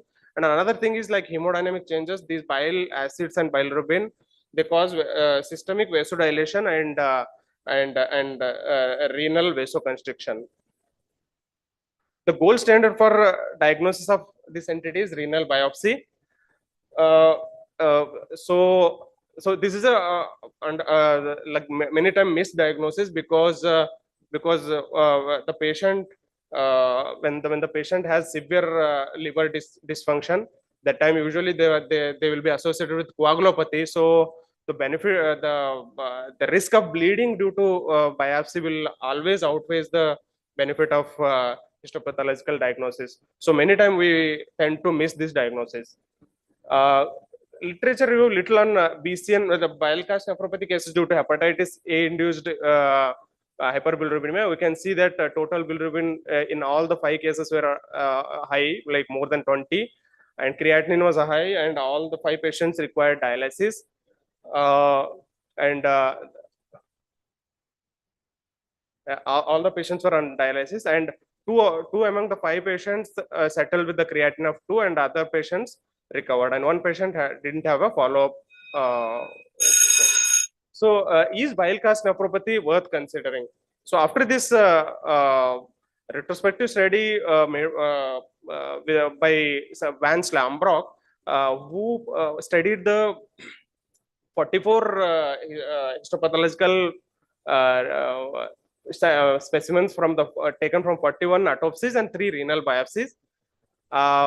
In that study, it is shown that 24 jaundiced patients had bile cast, and 11 of 13 patients with hepatorenal syndrome had bile cast, and 10 out of 10 patients with liver cirrhosis due to alcoholism history were also shown to have bile casts in the histopathology. So the presence of bile casts also always correlated with the higher serum bilirubin levels. So treatment of bile cast nephropathy, as we have seen, we have to treat the underlying cause of hyperbilirubinemia by biliary stones or tumors. Then accordingly, we have to treat the cause. And extracorporeal therapies, non-biological therapies consist of plasmapheresis and albumin dialysis. This mass and SPAD are many times will not be available at many centers. So plasmapheresis could be one possible option for an extracorporeal therapy. Drug therapies were almost not sorry. Role of plasmapheresis. European Association of Study of Liver although recommends in general for all the acute liver failure patients that acts as a bridge therapy before going for liver transplant or until complete recovery of the liver functions. And also and it is also said that plasma exchange has a benefit in patients who don't have liver transplant prospects, and for that patients also it is helpful. So how it is plasmapheresis is helpful? It mainly removes the excessive toxins and bilirubin, and also when we replenish the with fresh frozen plasma, it has some of the substances which has hepatic regenerative stimulating capacity. So that helps in regeneration of hepatic cells. So role of plasmapheresis, again, it was a study from transfusion and FSS sciences. It also showed that considered as an effective and safe option in cases with hyperbilirubinemia, and this will improve survival in patients with sufficient residual capacity of liver regeneration. And this is a case, many case reports are there, and this is one among that. And here the patient had cholestasis jaundice with bile cast nephropathy because of anabolic steroid induced, and it was successfully treated with plasmapheresis. So should be considered in special cases in which there is progressive clinical decline or despite supportive care.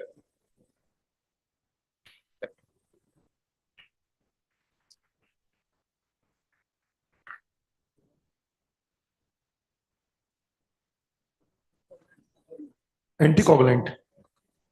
Sir, during dialysis of plasmapheresis. Sir, heparin was used because the patient had normal coagulopathy. So coagulation profile was normal, sir.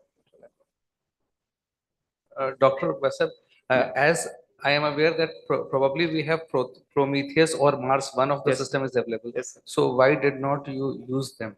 Actually, sir, mass devices are not available at the center also. So, and the plasmapheresis is almost equally good at when it comes to extracorporeal therapy. And patient had a normal coagulation profile. That's why we went ahead with the plasmapheresis. And the one good thing in the plasmapheresis, like as I told, sir, like FFP is used. The FFP itself contains many substances that helps in regeneration of regenerative function. Dr. Bashaw, I think you used plasmapheresis. Can we use normal or SLED type of dialysis, because ultimately it's basically conjugated bilirubin which is going to cause bile this cast nephropathy. Yes, and sir. at the same time we can give FFP. Will it be the same effective as comparing to plasmapheresis? No, sir. In normal dialysis, sir, as we were also doing in this case, like alternative dialysis, it won't remove the albumin-bound bilirubin. So, like bilirubin is mostly 90% it is bound to albumin. So, for effective removal of bilirubin, which is bound to albumin, again plasmapheresis or albumin adsorbent therapies are used. Sir. Like they are more effective than hemodialysis, normal hemodialysis. So now, any question from the floor?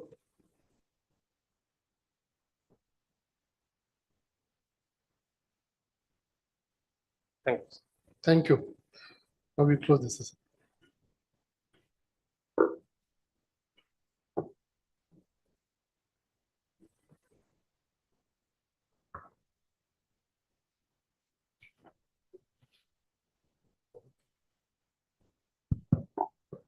So the next session is on hepatorenal syndrome, a new horizon of management. And the speaker will be Dr. Gaurav Pandey, who is additional professor in the Department of Gastroenterology, SGPGI Lucknow. He is having a special interest in field of liver disease, pancreatic disease, inflammatory bowel disease. He has already various publication and book chapters written by him. So over to Dr. Gaurav Pandey. Good afternoon, everybody. Sincere thanks to Professor Narayan Prasad for giving me an opportunity to discuss hepatorenal syndrome and gastroenterologist perspective. Good afternoon, chairpersons. Shall we start? So this is the overview in which I'll be presenting the topic. HRS, what is new on the horizon? It's not only the management, the understanding of the pathophysiology. Has something changed through this course? So all of us are very well aware of this definition that for HRS, there has to be cirrhosis with ascites. That is the key. A patient has to have cirrhosis with large ascites, and AKI has to follow, and he should not have shock or nephrotoxic drugs or any structural kidney damage. And overall, the treatment has been very well defined. Cirrhosis with ascites, no response to 2 days of withdrawal of diuretics with volume expansion of 1 gram per kg. That if the patient is on 70 or 80 kgs, 180 to 170, that amount of albumin has to be given daily for 2 days. And in many of the Indian patients, they are hardly able to tolerate this. So many of the Indian patients, as per definition, may not tolerate to the high dose of albumin to fix into the definition, and obviously absence of nephrotoxic drugs. The prevalence has been rising throughout, especially now with diabetes and NAFLD becoming one of the very important reasons of cirrhosis. So with diabetic nephropathy, add on AKI with HRS. So as a gastroenterologist perspective, in a layman term, I see cirrhosis as a dam built on portal vein. So the portal vein flow is congested because of this dam. There will be backflow. Backflow will go to splenic vein and SMV. Now SMV will cause gut congestion. So there is florid gut congestion in these patients. Once gut congestion is there, this will lead to loosening of the tight gut junctions. Once the gut junctions have become loose, there will be bacterial translocation from the gut into the circulation. Because of multiple collaterals, these will obviously bypass the liver and move into the systemic circulation. So with splanchnic vasodilatation, we have systemic vasodilatation because of bacteremia, PAMS, DAMS, and nitric oxide that are elevated. So we have a system where both splanchnic and systemic vasodilatation is present. This would lead to decreased effective arterial plasma volume. So this becomes a volume deficit state. Decrease in GFR, renal vasoconstriction, renal dysfunction, and all the complications of ascites, including refractory ascites and HRS. So the whole process starts. The whole process is in continuum.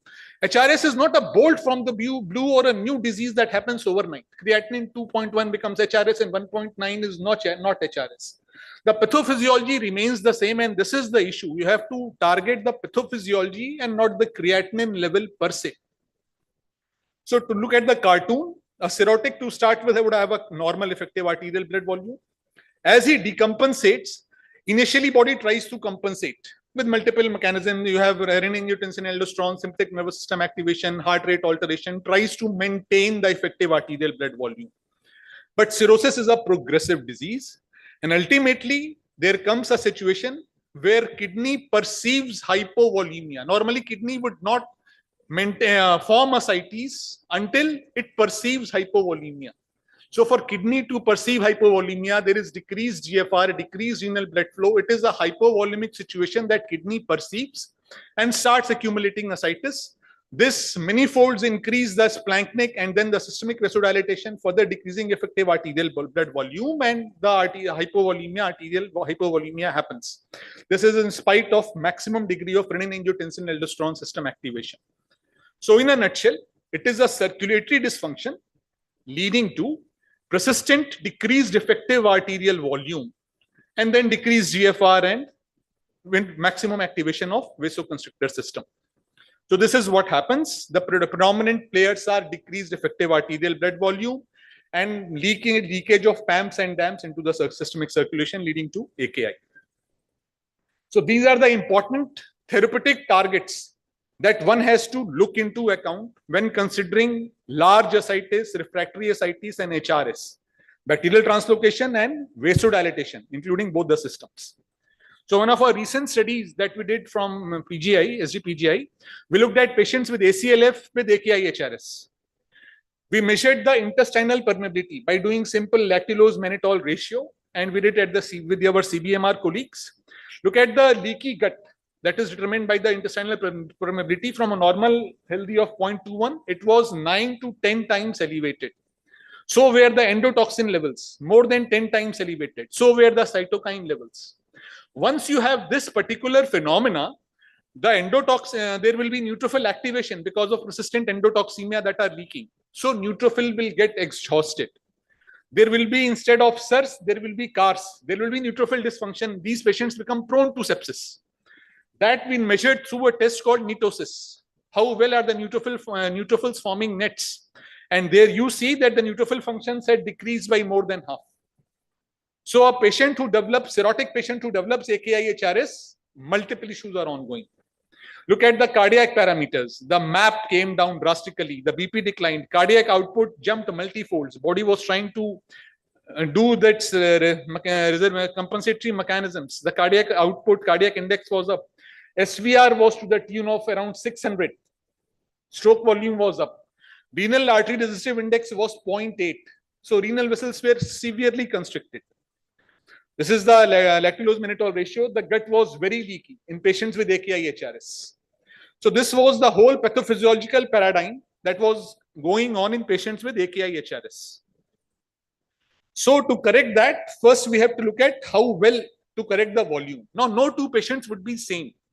It is like patients would have different degrees of hemodynamic deficit.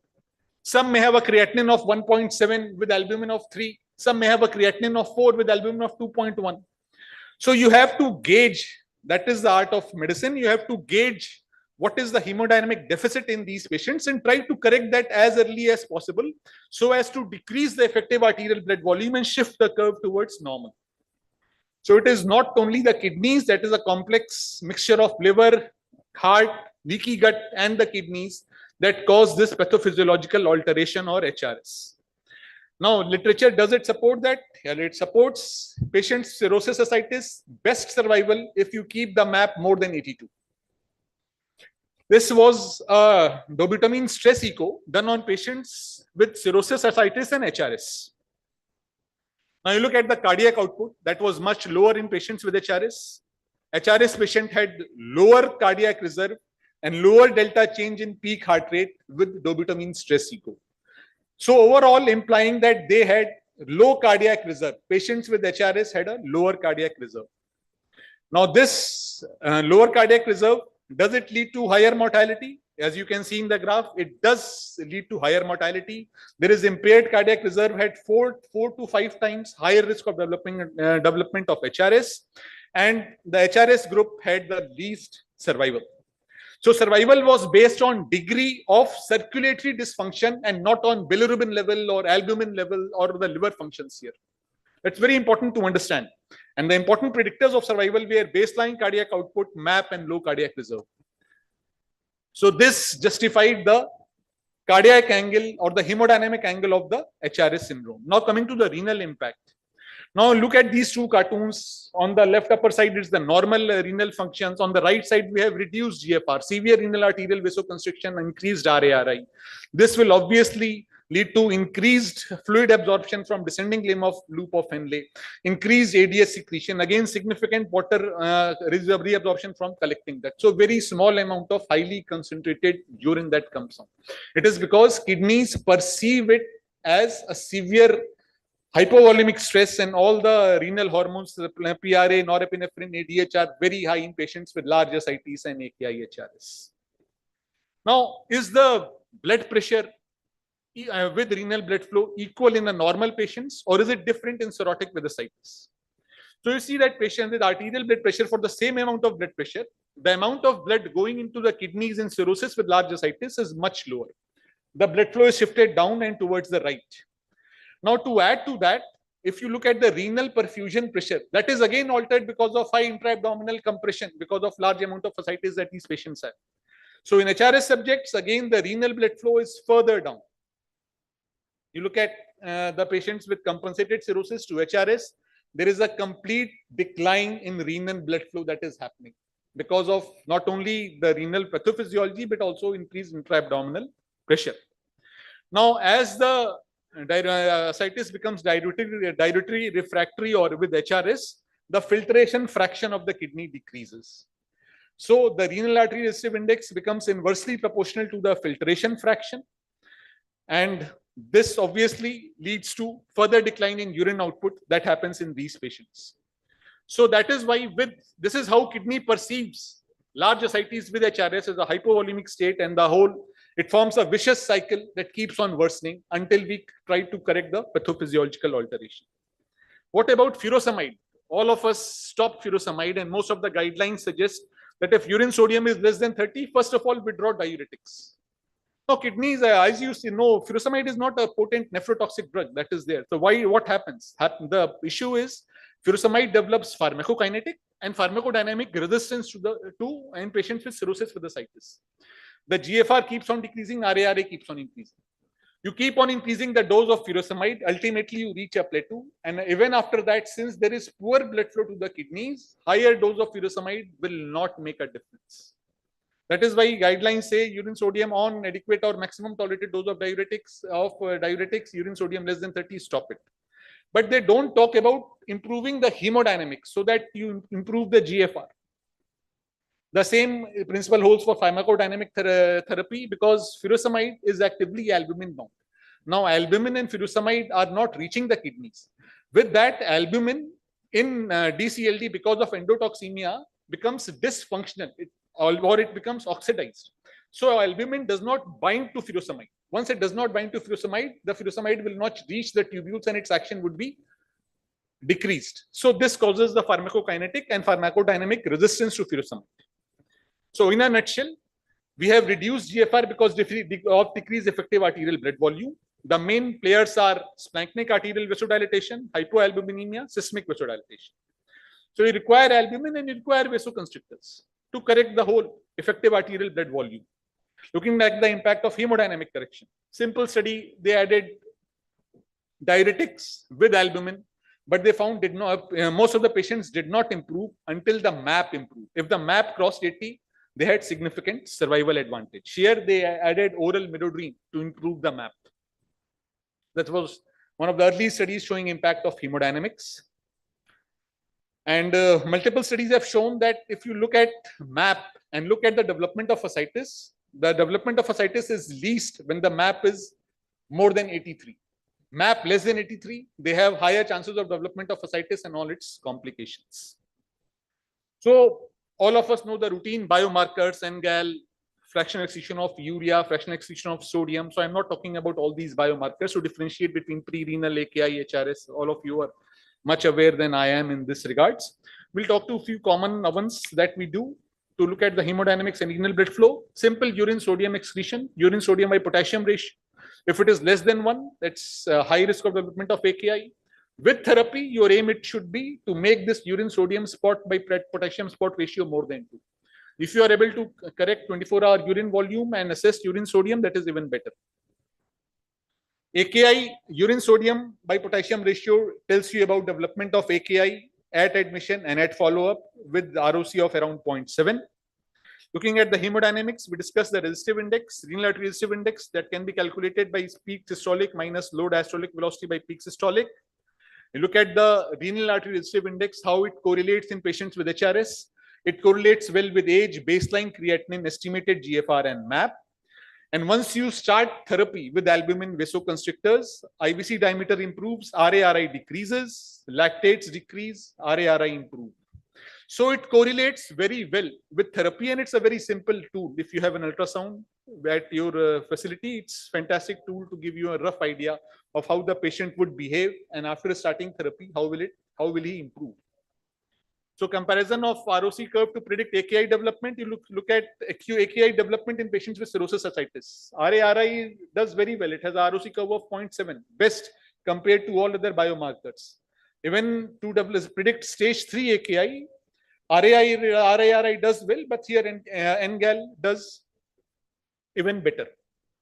So a point of care ultrasound and echo does help in patients with HRS AKI. It not only helps you to give a cardiac output as assessment, it helps you in determining IVC diameter, RARI, multiple of the parameters that I have discussed till now. Coming to the management. So as nephrologists, you know very well that better to treat as fast as possible. If the patient's creatinine recovers within first 4 days, survival is best. If it goes to 5 to 10 days, survival comes down further, and longer it takes, the prognosis may be slightly worse in patients with cirrhosis with ascites. The second important concept is, if we wait for 2 days to give albumin, then we are wasting precious time because creatinine may further rise. If the patient develops pulmonary edema, it is further delayed. So we have to act fast and act effective and prevent complications. What about fluid challenge? Can we give simple fluid challenge to patients with cirrhosis, ascites, and HRS? Now, patients with cirrhosis and HRS were divided with patients with AKI and no AKI, and just simple fluid challenge was given, and it did not help. So no simple fluid challenge can be given. The EASL guidelines suggests that you withdraw diuretics, give 1 gram per kg of albumin.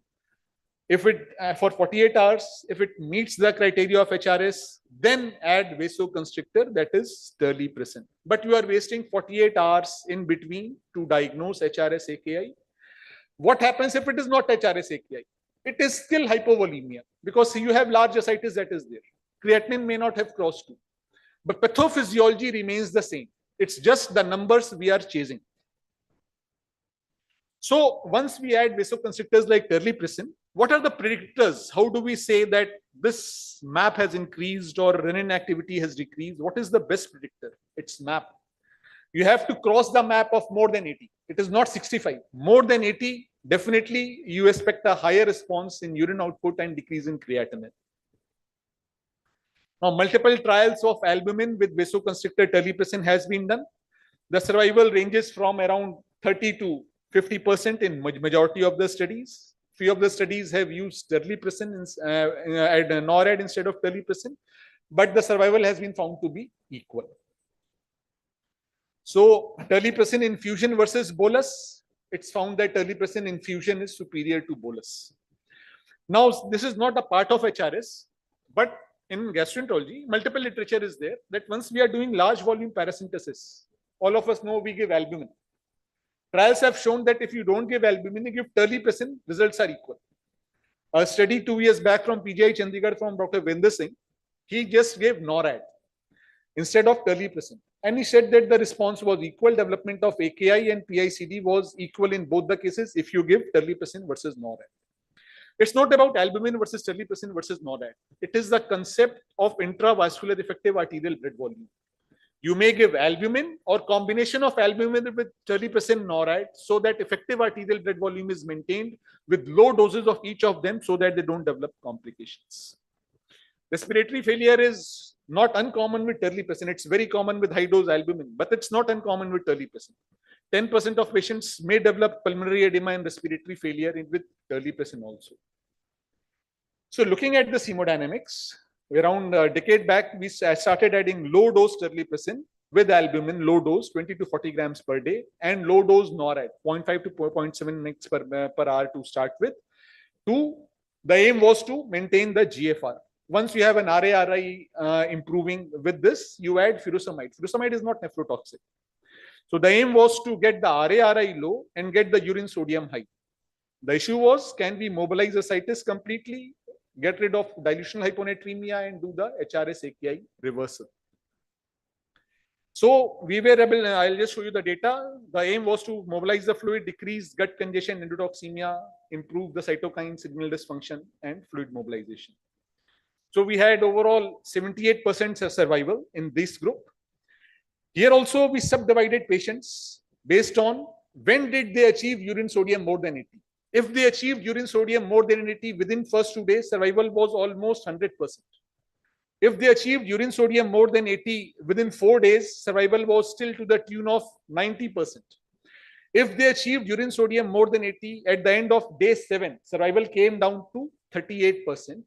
And patients who could not achieve urine sodium more than 80 on this particular therapy, even after 1 week, none of them survived. So in gastroenterology, we could tell that this patient would not improve with vasoconstrictors, albumin, and diuretics, and may be referred early for transplant. So this was again a very important take-home message that we could gather from this particular study, that when does the urine sodium cross 80? Probably it is the severity of hemodynamics that we are dealing with. So once we did this therapy, you had significant amount of hemodynamic correction. The cardiac indices, cardiac output improved. RA-RI from 0.8 came down to 0.86, came down to 0.7. Renal functions improved. Ascites mobilized. So significant improvement both in peripheral hemodynamics and in cardiac parameters that were there. The cytokine levels, TNF-alpha, interleukins improved significantly because of decrease in gut congestion, bacterial translocation. Look at the intestinal permeability from 0.18 decreased to 0.9, almost half of it, though it did not touch the baseline. Endotoxemia came down significantly. Cytokines came down significantly. Neutrophil functions improved. Look at the netosis. From 0.9, it became almost 15, though it didn't touch baseline, but it was significantly better. These patients developed much less in hospital admission compared to patients who were not on this therapy. The leaky gut improved. We looked at the intestinal permeability based on lactulose mannitol ratio. Leaky gut almost came to baseline. Now here we look at the endotoxins and the permeability ratio. We look at there was a linear relation between endotoxins and gut permeability or the leaky gut. So as the endotoxins improved, the leaky gut improved, or as the leaky gut improved because of fluid mobilization, the endotoxemia improved. After this study, a recent study just 1 month back was published from ILBS. They also started giving early within first 12 hours of patient coming to ICU. So we started almost at the baseline doing RA-RI within a couple of hours. They also started initiating early and did an RCT compared to starting early at a normal time. So patients with early had a better AKI reversal at day 7 and day 14. They had a better survival. So early 60%, 28 days survival, and versus 34% in standard early dose, and 3 month 45% survival versus 30%. Both p-values significant. So again, this study corroborates starting vasoconstrictors early in a tolerable dose may help improve the renal functions, mobilize the fluid, and improve survival. What about other modalities like TIPS? The results have not been too good to write about. It could be used as a bridge for transplant. So post-TIPS response, though, does improve in patients in HRS type 2 more than type 1. You look at the graph on the right side. At HRS type 2, people do better. It's more of a chronic dysfunction that is there. And the survival is marginally better in HRS type 2 than type 1. So a head-to-head trial in refractory ascites HRS type 2 with the large volume paracentesis versus TIPS. It was, both of them were almost equal, no survival benefit, but the cost of TIPS was high. And these patients obviously have multiple collaterals. So with TIPS, the risk of hepatic encephalopathy increased. But TIPS did decrease ascites recurrence and HRS progression, who did not have HRS to start with. So summary for the TIPS portion is, considering the short-term effect of vasoactive drugs, TIPS may help improve survival in selected transplant-ineligible patients. In refractory ascites HRS2, TIPS may prevent recurrence of ascites and progression to HRS. Though EASL guidelines, TIPS is contraindicated in HRS AKI because of severe liver dysfunction. You may CTP more than 12, you hardly will be able to do a TIPS, but probably multiple large RCTs are lacking. What about RRTs? Again, RRTs have not stood the test of time till now in patients with cirrhosis, large ascites, and HRS AKI. So routine use of RRT may not be beneficial. RT is indicated in patients in this condition who are unresponsive to pharmacological therapy, either fluid overload or electrolyte disarrangements or uremia. It may be offered as a bridge to transplant, especially in ACLF subgroup. It helps to improve the extrahepatic organ failures. Continuous RRT is preferred over intermittent RRT in the literature, the meager literature that we have in HRS AKI setting. If the patient is not improving, the final goal obviously is to do a transplant. This is a definitive treatment for HRS. HRS should be treated before LT to improve post-liver transplant outcome. Creatinine levels in few of the studies have shown that lower the creatinine, better the outcome. So survival in patients without HRS or compared to patients with HRS, there is approximately 10% difference. So try to lower the creatinine. If the patient is responsive, he does much better. But even after all other modalities, if liver transplant offers a survival of more than 80% in patients with advanced kidney disease, is not bad. It's a good option to have. So when to consider for combined liver kidney transplant? Combined liver kidney transplant may be considered in patients with sustained AKI requiring dialysis, documentation for dialysis for more than 6 weeks. It's defined as dialysis for at least twice a week for 6 consecutive weeks, or sustained AKI not requiring dialysis with a GFR of less than 25 ml per hour. He'll have CKD.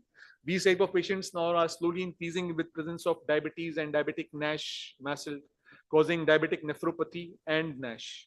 So here are the two conditions where you can consider combined CKLT. But many a times people are now doing liver transplant first and wait for a few months. Many a times kidney functions does improve. So to conclude, early treatment is important in patients with HRS AKI. Treat all the acute precipitants that causes SVP and HRS AKI. Uniform systemic approach to define and document outcome is important because the definition is also evolving as the understanding of disease is evolving. Early initiation is the key, and if therapy fails, you are not able to achieve urine sodium more than 80 after 1 week, do consider transplant in these cases. Thank you.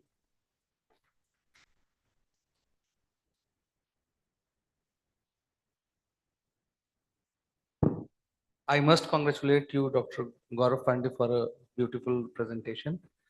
As we are running short of time, only 1 or 2 questions or comments from audience can be taken.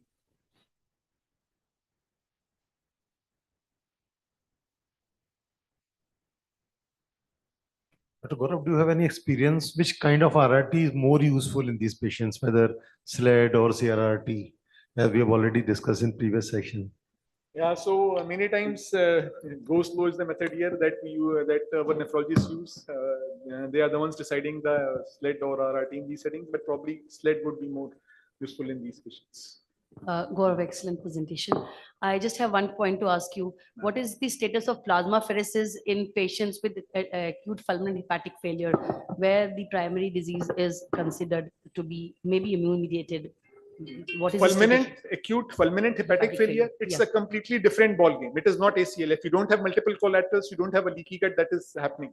So definitely it's a much better option to have than in these decompensated patients, and should be offered if the patient is not improving, especially if serum ammonia is more than 125. That is a very, very bad prognostic marker and should be considered early here. So we advocate plasmapheresis. Serum AIM study has shown serum ammonia cutoff more than 125 fulminant hepatic failure. You go for transplant or go ahead with the plasmapheresis. Conservative therapy doesn't help in these settings. So excellent presentation, Dr. Gaurav. Thank you. So thanks a lot for your presentation. We conclude session here. Thank you. Thank you, dignitaries.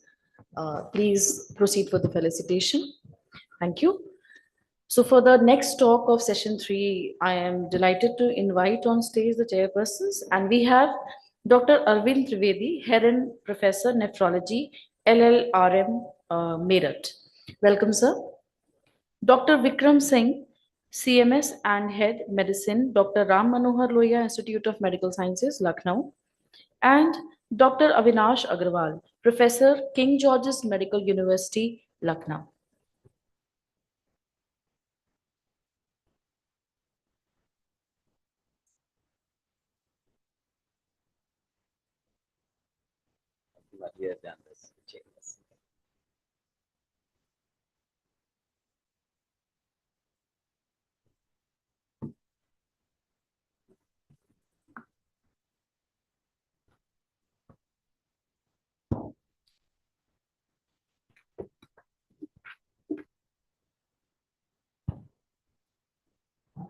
So ladies and gentlemen.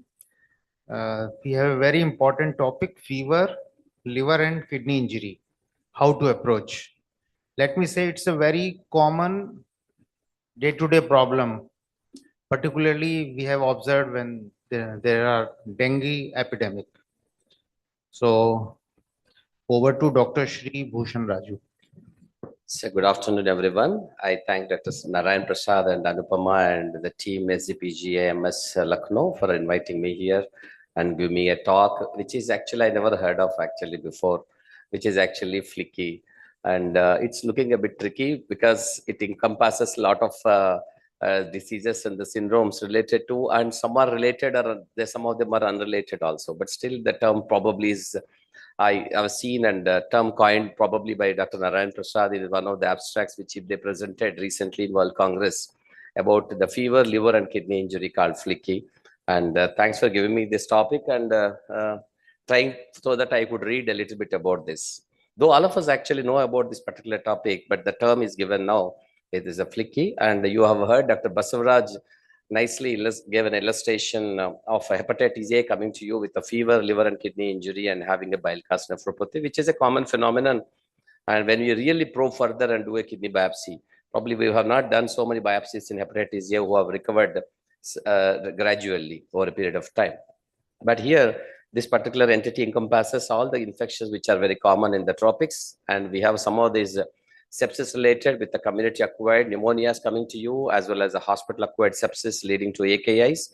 And as far as our country is concerned, compared to that other countries which are more temperate, we have underreporting predominantly in our country, and most of our patients are younger compared to the other countries, and they're commonly affected, and they have multiple comorbid conditions associated with that, and predominantly we have a community acquired infections. And you have not only one infection, you have multiplicity of infections and so many other things, and there's a attributed to have a significant mortality compared to the AKI and temperate countries. So we have some unique problems in our country related to this particular infection coming to you with several comorbid conditions that includes multi-organ dysfunction with the kidney as well as the liver injuries. In contrast, the prevalence of flicky in remote areas is commonly caused mostly, as I said, that it's a predominantly tropical infections. I considered that animal envenomation and that traditional use of traditional medicines and some of these paraquat poisonings and obstetric complications and HRS probably need not be included in this particular flicky, which has been there. But I feel that most of the cases are infections which are unique to our country, especially the South Asian and predominantly the developing countries and with the temperate zones. And also the people who are coming to us with the tertiary care hospitals with the sepsis and ischemia related injuries secondary to the sepsis. So I considered these particular major entities as one of those who can belong to a term called flicky and encompassing the malaria, the dengue, leptospira, scrub typhus, and the typhoid. You know that the malaria is caused by the Plasmodium falciparum and whale, and the dengue by a flavivirus, which belongs to Narbovirus, leptospira by leptospira, and the scrub by so many other rickettsial infections with the Susigamoshi and the Salmonella typhi and paratyphi leading to typhoid. And the AK incidence is significant in many of them. And in malaria, liver is injured more and earlier than the kidney. And the dengue fever is also, again, the liver is more injured when compared to the kidney. And the leptospira, it is both the liver and kidney are injured almost similarly up to around 30 to 40%. And the scrub typhus, again, the kidney is involved more earlier and more significantly compared to the liver. And the Salmonella typhi, liver is involved more than the kidney, and the kidney has got a lesser chances of getting involved secondary to typhoid infections. And we have several manifestations of these particular injuries, both to the liver and the kidney. As far as the kidney is concerned, we have acute tubular necrosis, and some of them are having a glomerulonephritis.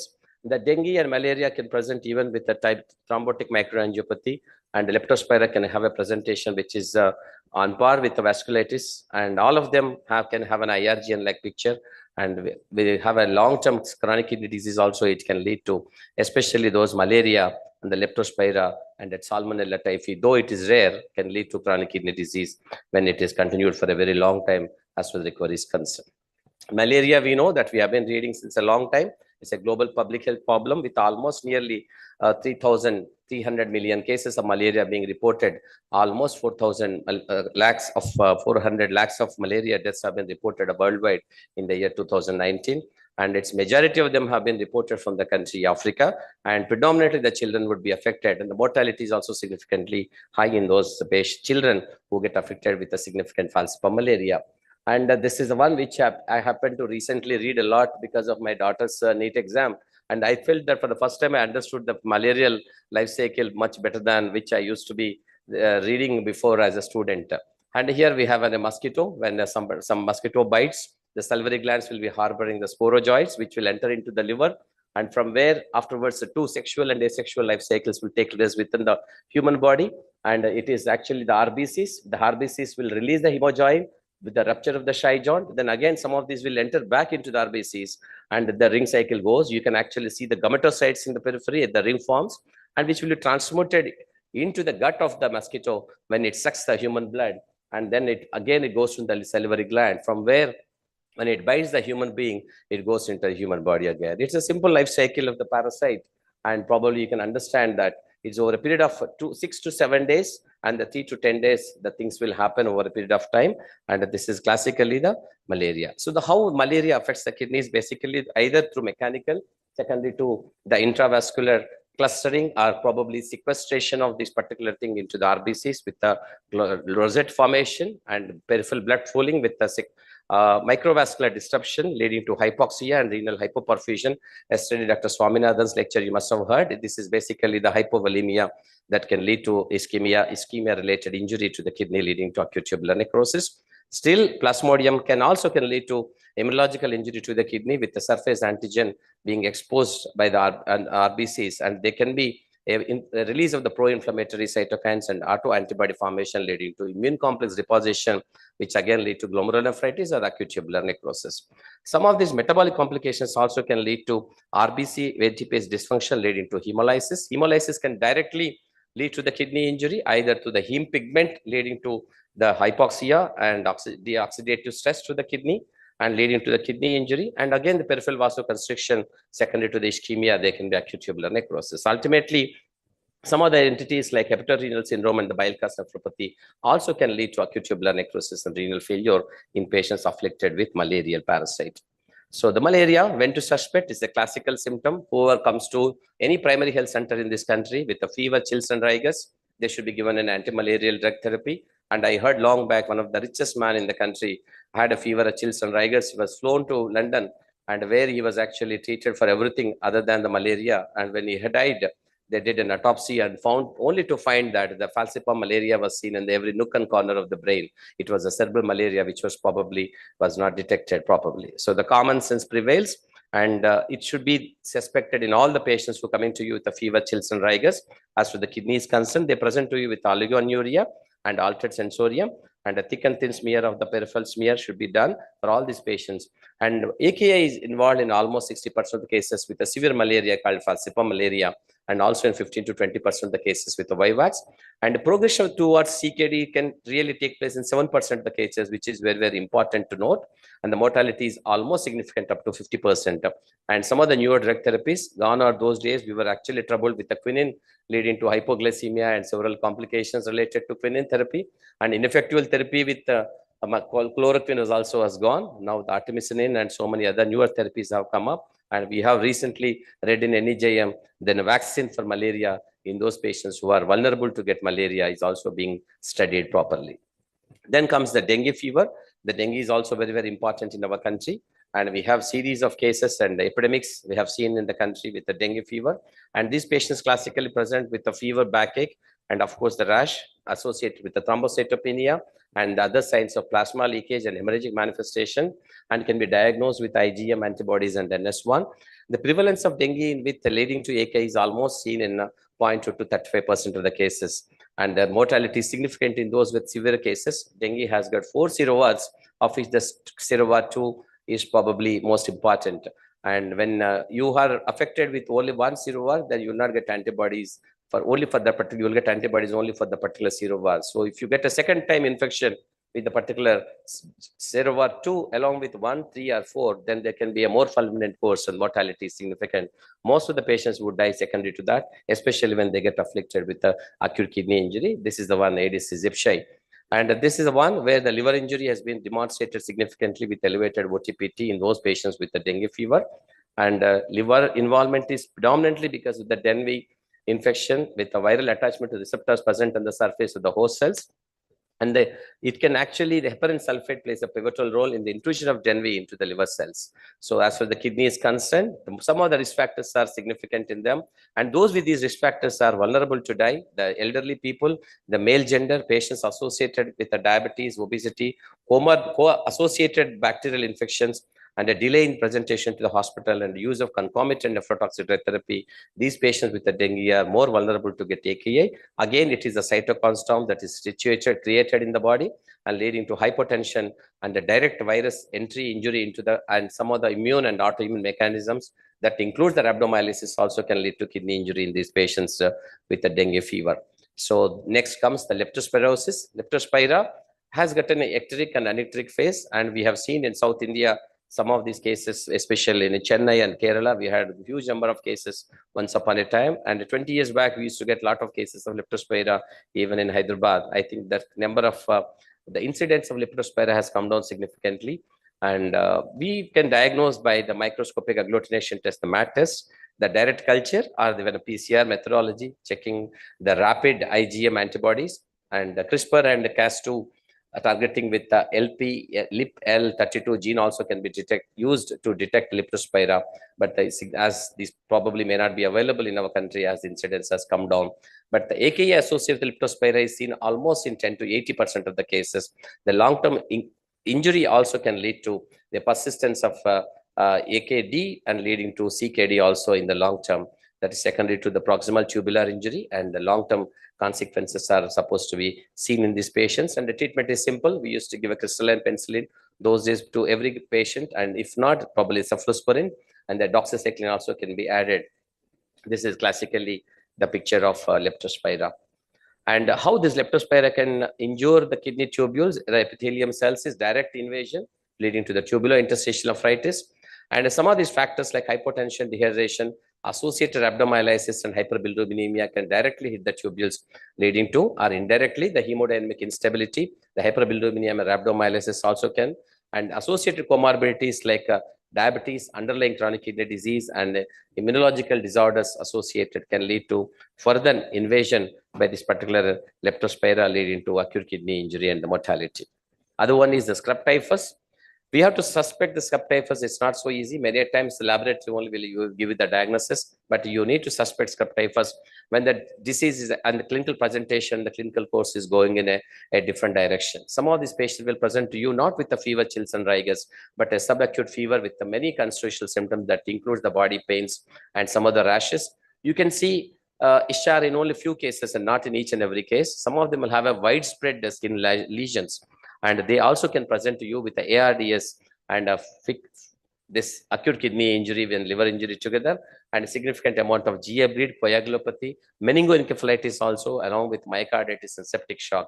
When a multiplicity of the cases are there, the patient is not giving you any clue, and the malaria, dengue, and leptospira are negative, you need to think of the scrub typhus, which we see very frequently. And this indirect fluorescent antibody for against IgM and IgG can be diagnostic.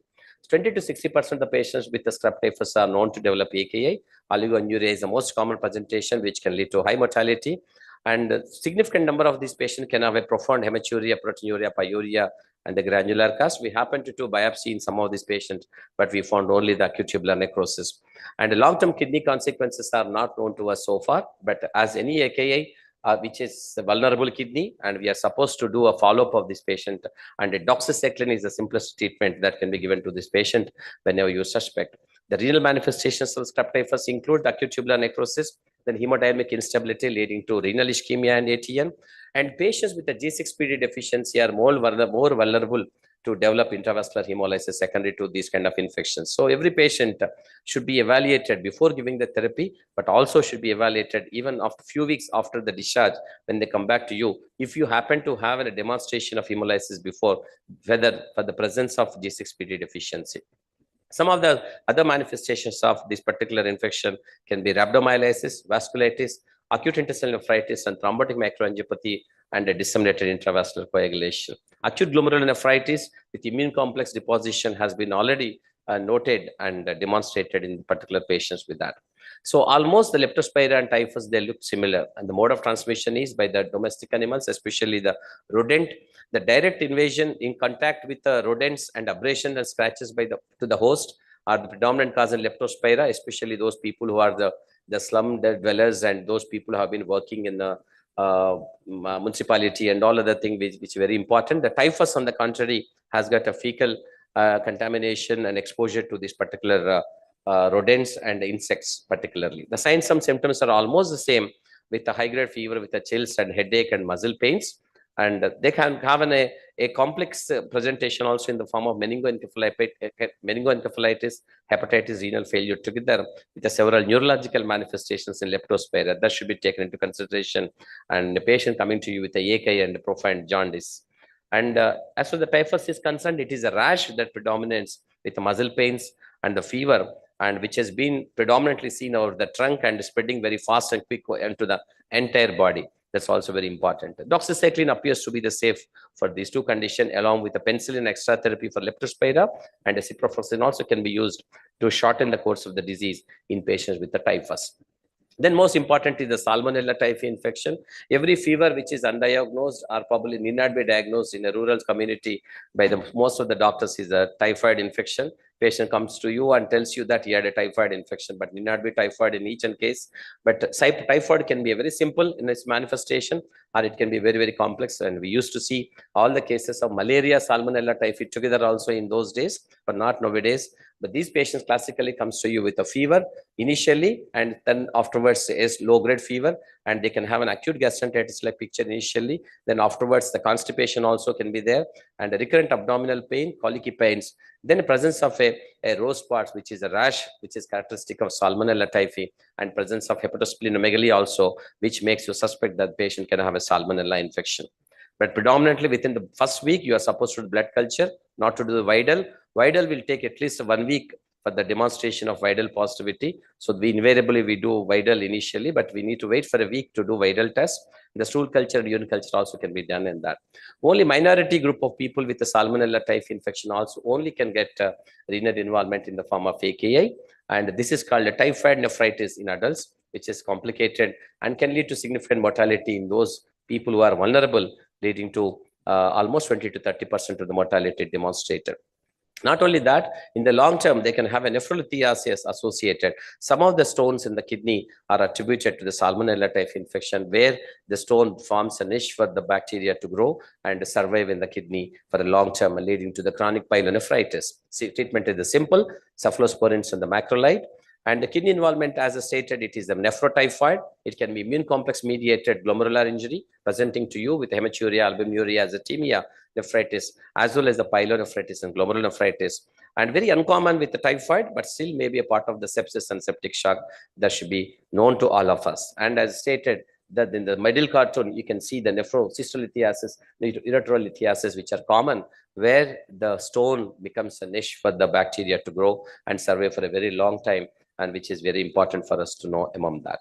The hantavirus is also very important for us to know in this particular country, and it is an enveloped virus with a negative signs, the tri-segmented RNA genome that belongs to the family Bunniaviridae, and it presents classically as the hemorrhagic fever with a renal syndrome and Hunter pulmonary syndrome with Hunter pulmonary cardiopulmonary syndrome. And the liver involvement is a transient that can lead to transaminitis. And these are the manifestations. Again, the rodent plays a major role, where the infected feces of the particular infected rodents, when airborne and the human beings, they inhale, that goes into the lung. From there, it spreads across the body. And there is a beautiful structure of the hantavirus. And these are the countries where the hantavirus has been affected in a significant way. We have almost around less than 10% of the cases have been reported from our country. They also present classical with the fever, chills, and rigors, along with the dry cough because of the involvement of the pulmonary system. They come to you with a shortness of breath, the nausea, vomitings, and the muscle pains, and predominantly seen in the rural areas, and it can spread to between the human beings also. And it is basically, it is inhalation of these particular aerosols contaminate with the rodent excreta. That's why it's very important to take out all these rodents from our household activities. And the treatment is basically the supportive. There is no direct antiviral therapy, and we don't have any drug therapy also available. Prevention is better than cure, and you need to have a rodent control measures in your at home and as well as in the hospitals also, where the most of the hospitals in this country are actually the harbingers, are probably the comfortable zones for the rodents, which we all of us know. The hepatitis A in our country is very important, and it can, as Dr. Baswaraj has actually nicely illustrated, the hepatitis A is a fecal-oral transmission, and it can lead to the appearance of IgM antibodies. They coincide with the liver enzymes transaminitis, and this is classically how the hepatitis A can lead to hepatitis and leading to acute kidney injury. It basically acute kidney injury is secondary to the hypovolemia, and they can be in a cast nephropathy, as he illustrated very nicely, leading to acute tubular necrosis. But however, MPGN pattern and some of the glomerular conditions like membranoproliferative and membranous nephropathy have been reported with hepatitis A.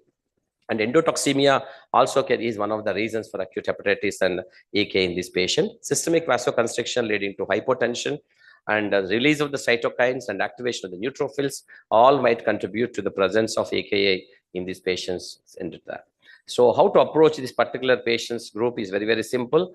And fever, transaminitis, and thrombocytopenia, anybody can take up actually an answer from the students.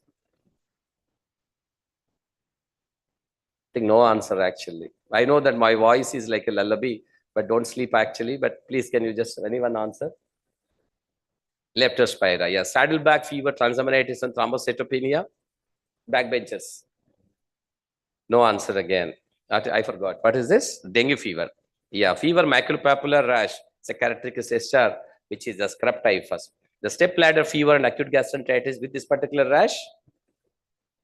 The Salmonella typhi with the typhoid infection.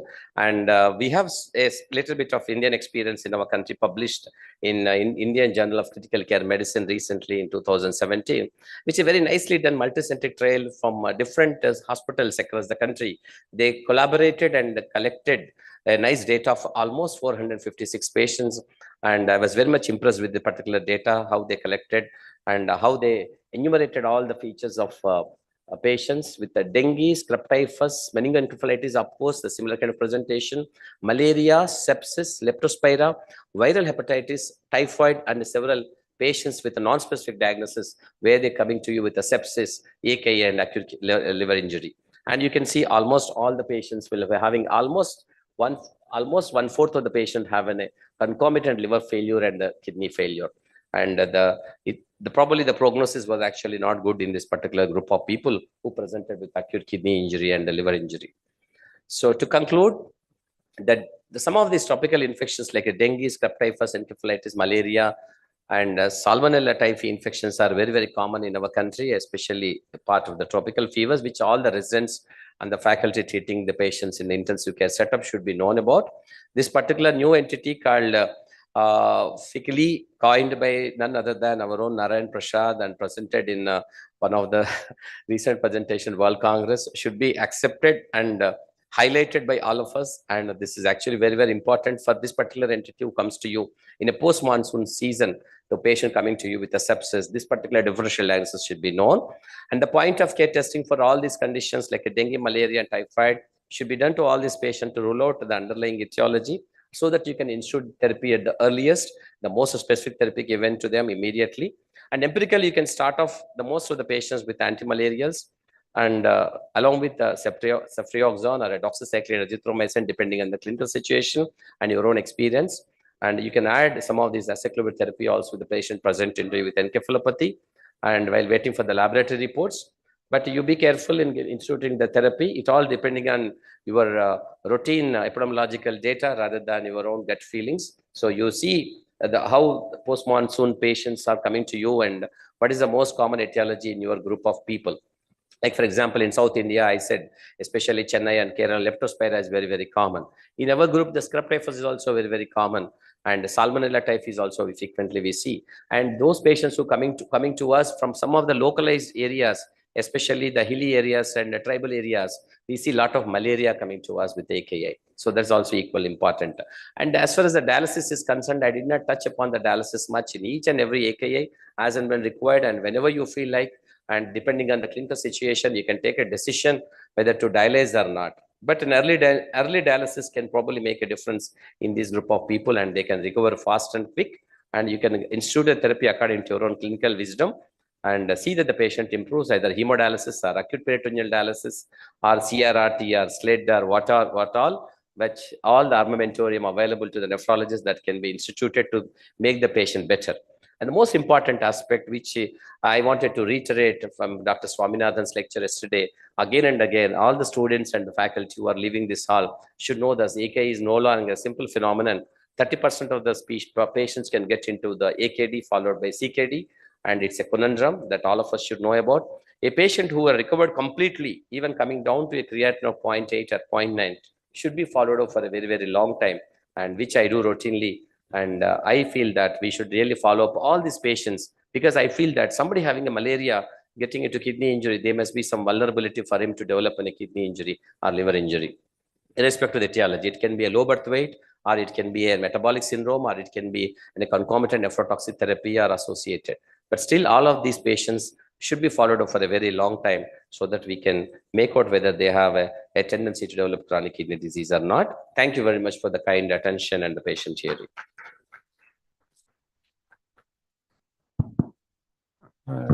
Thank you, Dr. Sribhushan, for a wonderful presentation.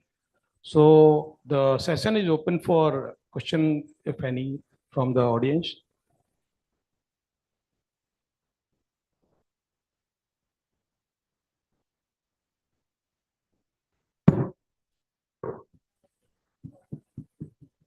Leaky is different in different parts of India. Yes. And, definitely with improved sanitations, malaria incidence is coming down, but definitely we have many patients coming with this. We have even not only falciparum, even the Vivax causing and presenting like thrombotic macroangiopathy, like presentation when you biopsy we have seen in our series. So many times it looks like whether this is a combination of the Vivax plus falciparum, and we have not detected falciparum. It is possible because this is not the very regular phenomenon that with the Vivax you expect this kind of the injury. So your comment on this? Yes, actually, we have seen some of the patients coming to you with Vivax. We get surprised how come Vivax can actually lead to such a significant and severe malaria. But as Dr. Narayan said, we might have actually missed the peripheral smear showing the gametocytes classically of falciparum. It's a combination is also known, as I stated earlier in during my talk, that we have seen a combination of Salmonella typhi, which is actually blood culture proven, along with the malarial parasite being present in the peripheral smear. So which is very, very important. I again reiterate that some of the parts of the country, especially the northeastern states, the Manipur, Meghalaya, Tripura, Arunachal Pradesh, they have a high incidence of malaria for their genetic vulnerability. And each and every patient used to come those days, used to tell that 20 to 30 episodes of malaria was actually documented in his lifetime, which is very, very important. When they come to us with a CKD, we wanted to just see whether in the kidney biopsy, whether they can have an antigen present in that. But my professor, Dr. Dash, used to tell me that take out the biopsy and just see whether we can check with the malaria department, they can see the antigen present in them. But it's very, very common. There may be several hemodynamic and immunological factors leading to them for the kidney injury. And some of the well-known people also came to us with multiple episodes of malaria exposed during their lifetime and coming to us with chronic kidney disease. So I reiterate that the AKI should be followed up seriously in all the patients. Significant enough. If there are no more such questions, then we can conclude the session. Thank you, Dr. Sribhushan. Thank you for your wonderful presentation. If time is money, you have given us all. Thank you so much for your presence. And please, I request the chairpersons to let us felicitate you. Thank you. Before entering the next session, there is a quick announcement that we have our CME quiz just before the lunch. So this quiz is for the trainees and the students. So please be here, please participate. Thank you. With great honor, I invite our respected chairpersons to take their place on the dais, marking the beginning of what promises to be a stimulating and productive session. Next session is on cardiorenal syndrome. So I invite on stage Dr. Sameer Govil, consultant nephrologist from Kanpur. Please put your hands together. Thank you. And Dr. Shahzad Alam, consultant nephrologist from Lucknow.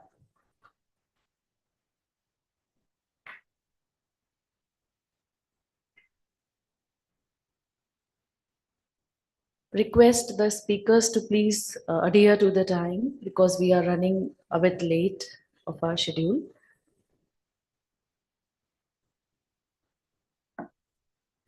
Over to you, sir. Thank you. Good afternoon, everyone. We'd like to start the talk right away.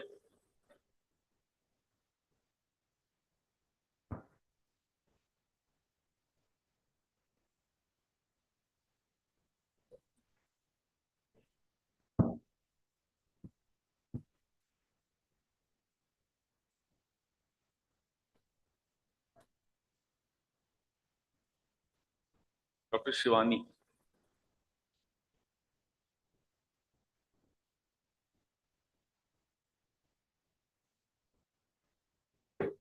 Good afternoon, everyone. Thank you for giving me the opportunity to present my case at this stage today. So I would like to start with my case. I'm presenting a case of 58 years old female. She is a resident of Ayodhya, housewife, admitted in Department of Nephrology on 24th of January 2024. She was admitted with the presenting complaints of bilateral lower limb swelling on and off for last 1 year, followed by breathlessness for last 1 month and decreased urine output for last 7 days. So I would like to elaborate it. Bilateral lower limb swelling was insidious in onset, on and off, and confined up to the knees. Breathlessness was insidious in onset, gradually increased more on lying down position, followed by decreased urine output. There was no history of loss of appetite, weight loss, increased frequency of urine during nights, no history of vomiting, loose stools, cough, fever, and no history of frothing in the urine. Treatment history of the patient prior to admission in our hospital. For this prolonged swelling for last 1 year, she was evaluated initially in cardiology department outside and diagnosed as a case of restrictive cardiomyopathy. For the swelling, she had repeated admissions also, and she was managed with antiplatelet therapy and continuous diuretics. For this worsening breathlessness for last 4 weeks, which have progressed to class 4 NYHA for last 1 week and decreased urine output for last 7 days. Initially, she was admitted outside and managed with IV diuretics, and she underwent multiple sessions of SLED, and she was on vasopressor support. Patient also had a significant past history. She is a known case of essential hypertension from 2010. She was a treated case of pulmonary tuberculosis since 2015, and she was a diagnosed case in 2D echo as biatrial enlargement with restrictive cardiomyopathy in July 2023. So coming to the first day of examination, when she presented to us, was at examination, blood pressure was 110/54 without any NORAD support. Pulse rate was 86, respiratory rate was 24, and bilateral mild pedal edema was present up to the shin of the tibia. There was no pallor, dyspnea, cyanosis, jaundice, and lymphadenopathy. Fundus examination with disc margins were clear.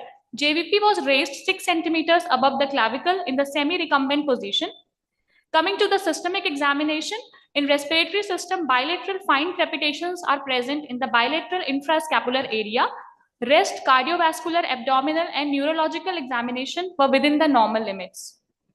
Now we move towards the investigation before admission. As she was in follow-up of cardiologist, in May 2023, her creatinine was 1.0, then proceeding towards September, it was 1.2, in November, it was 1.4, and in January, it was 1.26. 19th of January is the onset of decreased urine output and increase in breathlessness. Her creatinine rose to 2.01 followed by 3.2. At this point, she underwent dialysis and she was on vasopressor support. Her previous urine routine microscopic report was suggestive of proteinuria, which was done in July and in November. Now, after admission in our hospital, as we can see, the urea creatinine was towards the higher side throughout, and she was dialysis dependent throughout the admission. Then at day 1, C3, C4 was done, which was normal. In view of history of 2D echo suggestive of restrictive cardiomyopathy, we have sent her light chain assay, and kappa was 47 and lambda was towards the higher side, that is 15,800, with kappa lambda ratio of 0.0003. At the time of admission, ECG was done, which was suggestive of normal sinus rhythm with left axis deviation and QS complexes in the anterior and the inferior lead. Anti-pro BNP was done at the time of admission. It was around 35,000. After dialysis, it has progressed, it has reduced to around 900. Now, on further investigation, ultrasound KUB was grossly normal. In view of breathlessness, HRCT thorax was done, which was suggestive of bilateral pleural effusion with pericardial effusion and cardiomegaly with dilated main pulmonary trunk. In view of sudden decrease in urine output, renal Doppler was done, which was suggestive of bilateral increased resistivity index, likely secondary to the renal parenchymal disease. For high kappa lambda, we have done the bone marrow biopsy. The plasma cells were around 6%. Now, the first clinical diagnosis which we made after the admission and investigations are essential hypertension with underlying restrictive cardiomyopathy with advanced renal failure. Syndrome was acute on CKD. Now, for the acute factor, we kept 3 possibilities. First was acute tubular necrosis, second was acute interstitial nephritis, and third was cast nephropathy. Points in favor of acute tubular necrosis, as my patient had a history of cardiogenic shock with underlying cardiac illness with decompensation for last 4 weeks. Against this there is no recovery despite the management of the patient. Second possibility we have kept as acute interstitial nephritis, might be drug induced, as she had a history of diuretics and also she was on some medications with intercurrent infections. But there is oligoanuria is less likely seen with acute interstitial nephritis. Third possibility we kept as cast nephropathy because patient had increased lambda light chain ratio, but the bone marrow plasma cells are less than 10%. For the chronic factor, which is leading to the disease, we have kept 3 possibilities. First was CRS type 2, because patient had a history of underlying cardiac illness, that is restrictive cardiomyopathy for last 1 year. Second, we have kept as renal amyloidosis, because she had a history of restrictive cardiomyopathy with findings suggestive of cardiac amyloidosis in 2D echo. Against that, my patient doesn't have any history of which is looked like nephrotic syndrome, or there are no symptoms of peripheral neuropathy. Then third possibility was chronic interstitial nephritis, which was secondary to cast nephropathy, as patient had increased lambda light chain ratios, but bone marrow plasma cells are around less than 10%. So the treatment during the hospital stay, she was managed with alternate day hemodialysis, and because of the non-recovering renal dysfunction, renal biopsy was done. In light microscopy, glomeruli, there are a total of 8 glomeruli are seen, of which all are viable, and 2 glomeruli showed periglomerular fibrosis. Few glomeruli showed weak past positive material, and there is no evidence of hypercellularity or segmental sclerosis. In tubules, there is mild tubular atrophy with focal simplification of lining epithelium and few RBC cast.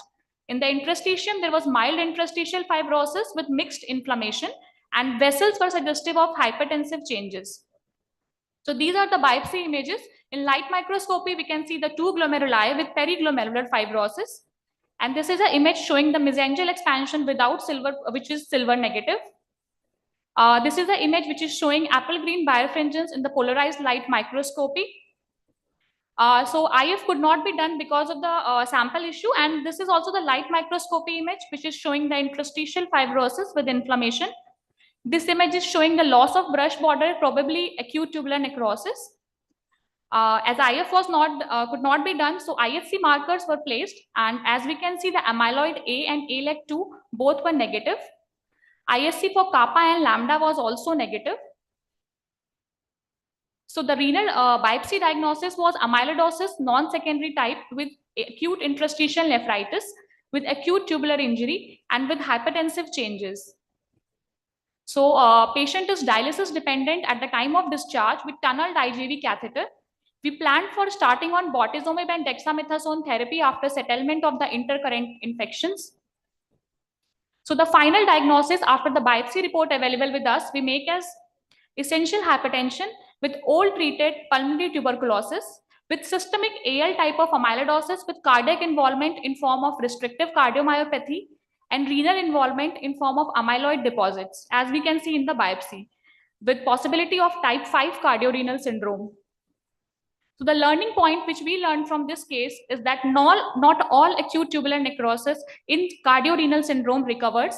Patients with underlying chronic kidney disease have the poorest prognosis of renal recovery after the intercurrent acute kidney injury episodes. Second is that not all cardiorenal syndrome is acute tubular necrosis. Biopsy, though difficult to perform, as most of the patients were usually on antiplatelet therapies, but renal biopsy could help in uncovering the alternative diagnosis with different treatment strategies. So the biopsy is important.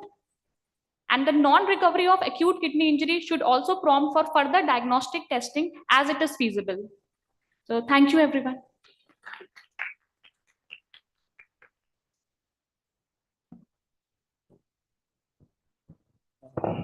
Very good presentation by you. Thank you, sir.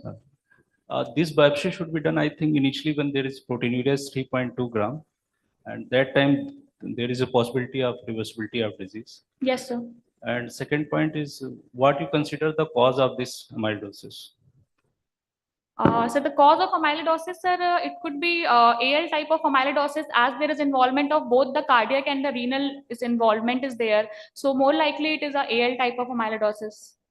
As the IHC is done, it is negative for ALEC2 and He or she has some past history of tuberculosis. So so that could also be the point. That could be also the thing that there is a history of pulmonary tuberculosis that could be leading to AA type of amyloidosis. And most probably that would have been the reason. Any questions? Thank you.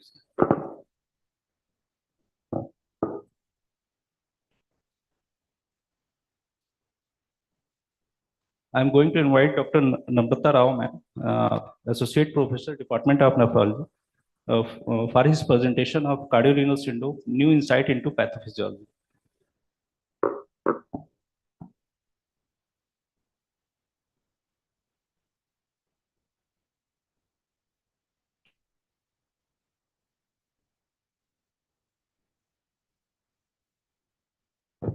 Thank you. Thank you for giving me this opportunity to present in front of this august audience. I'm Namrata Rao. I'm an additional professor in Namanohar Rohia, Lucknow.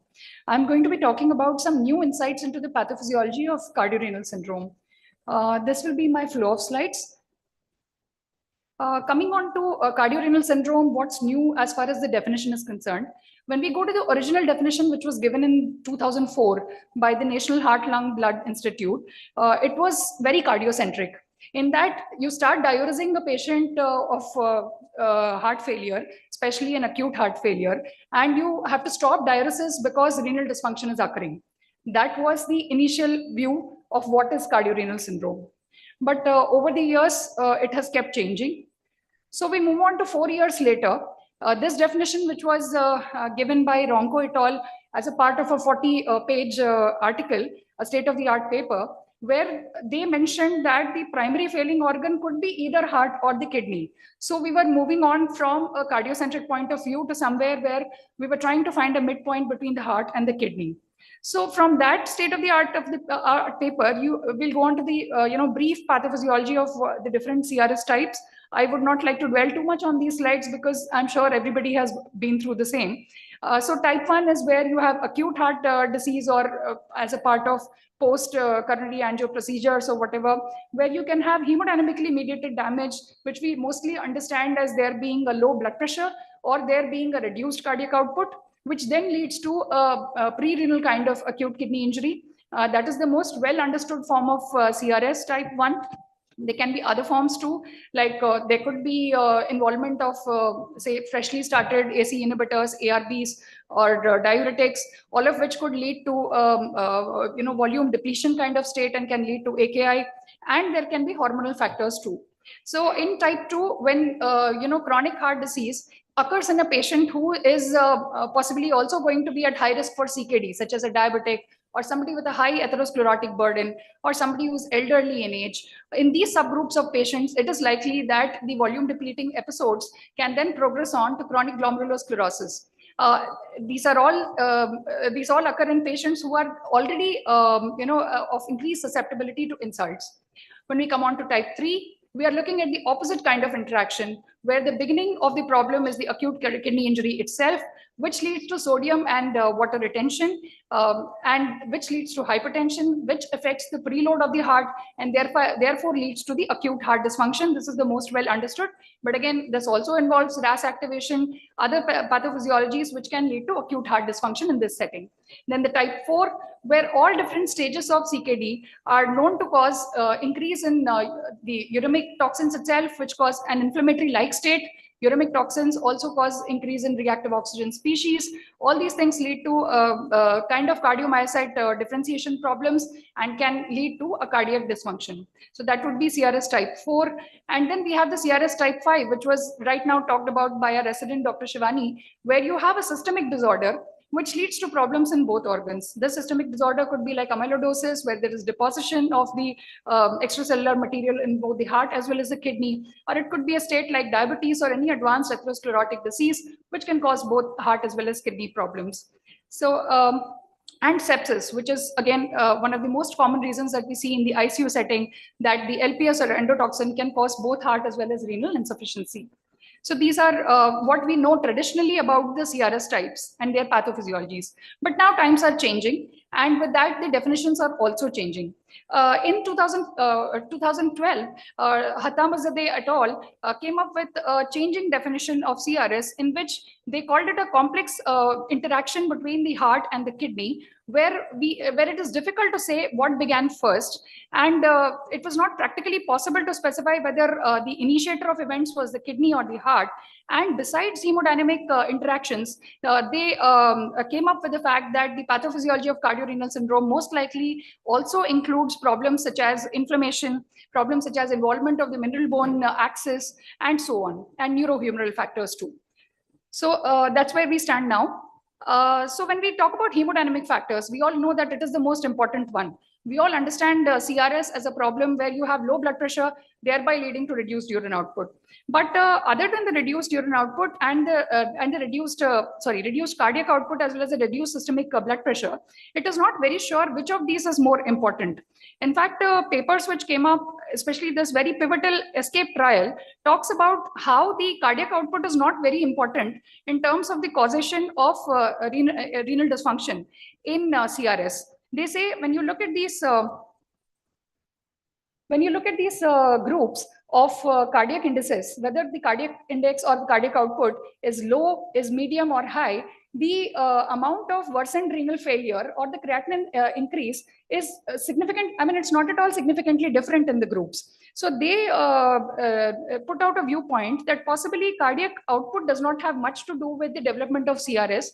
It is more to do with the venous pressure changes, which might be causing these issues. So how does venous pressure change, and how does right ventricular dilatation lead up to a CRS-like pathology? So in this, this is what is called as the Bernheim phenomenon. You can see that if this is the normal, RV and LV cavities, in the Bernheim phenomenon, you have increased LV filling, causing a concavity of the right ventricle. Whereas in the reverse Bernheim effect, especially when the right ventricle is dilated because of venous congestion and increased fluid overload, in that you can see that in diastole also, there's almost a D-shaped right ventricle, which causes pressure on the left ventricular filling. So this reduces the LV filling, and this is called as the reverse Bernheim phenomenon. And this has also been newly attributed over the last decade to be causative to the cardiorenal syndrome, especially what we are talking about is type 1. Now, how does this happen in heart failure with preserved ejection fraction? We all understand that a reduced cardiac output or a reduced blood pressure is more or less an attribute of the heart failure with reduced ejection fraction. But what about in preserved ejection fraction? In preserved ejection fraction, it is believed that the kidney and the heart interact in a bidirectional way. Sometimes the endothelial dysfunction or inflammation, which exists because of minor renal injury, can cause the heart to go into further failure and therefore cause the heart failure in a preserved ejection fraction group. Also, the operative other issue is the venous congestion, which can cause the RV filling problems and therefore also lead to the CRS-like pathology in those who have heart failure with preserved ejection fraction, because this is one subgroup of patients we see more commonly in the recent years. So neurohormonal adaptations is the second important thing after hemodynamic disturbances. We all know that the RAS is what we all talk about all the time, that it is the renin-angiotensin system which is activated after any cardiac injury, and therefore which leads to sodium and water retention. But it also causes other things. It also causes increase in reactive oxygen species. It also causes increased cardiac and renal fibrosis, therefore contributing to both all types of CRS, from say CRS type 1 to type 4. So therefore, in these scenarios, RAS is in fact more of a foe than a friend. There are other neurohormonal adaptations too, those involving say aldosterone and endothelin-1, which are again correlated with the same amount of increased RAS activity. All of these lead to sodium and fluid retention and systemic vasoconstriction. And when the cardiac afterload increases, this can further worsen the renal perfusion. So another new player that we have been talking about now recently is the chloride handling defects and the role of the chloride handling defect in the causation of cardiorenal syndrome. We know that chloride is one of the primary modulators of tubular-glomerular feedback, and chloride depletion causes metabolic alkalosis. Many a time we follow these patients and especially their volume status based on what we think their pH is. We say a patient whose alkalotic is possibly under a good effect of diuretics, and at that point in time, if the creatinine is elevated by say more than 0.3, we come to the assumption that this renal insufficiency is taking place because of increased diuretic use. This may be a mistaken assumption, and when we try to reduce diuretics in this scenario, our patient might get even more volume congested, and possibly his CRS might worsen. So working on this particular assumption, we had the ADVAR study, which showed that the acetazolamide addition to the usual diuretic dosing in patients with heart failure was an effective strategy in terms of management of diuresis. It had secondary endpoints of all-cause mortality or rehospitalization, as well as it looked at adverse events in the form of renal composite endpoint. And this renal composite endpoint was not significantly different when using acetazolamide versus placebo. So therefore, they advocated for the use of acetazolamide to loop diuretic therapy. And we can think of it in this scenario that possibly the chloride handling defect can be sorted out by the acetazolamide.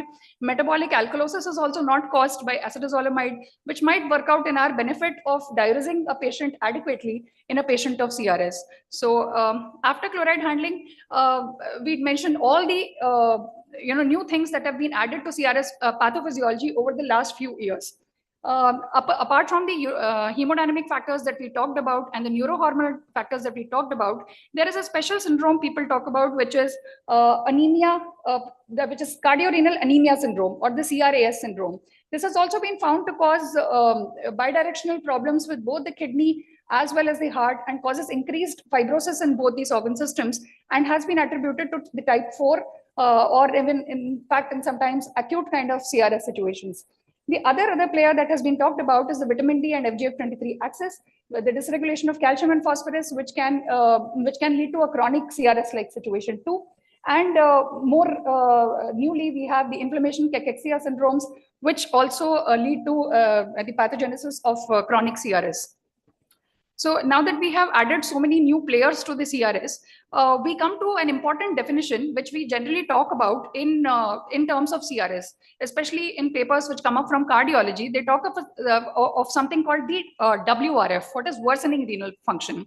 This has been variously described by some to be anything more than 0.3 milligram per deciliter of serum creatinine rise to more than 20% reduction in GFR. So you have different papers talking about different WRF parameters.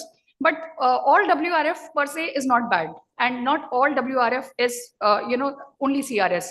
So you have different phenotypes of WRF. One is the pseudo WRF, which is what we talk about when we are talking about say somebody is getting decongested and having diuretic therapy, and it just leads to a reversible creatinine rise during the hospital stay. And you can see that these patients may not have much of a creatinine elevation at all. All that they have is some bun elevation. and some degree of EGFR fall might occur.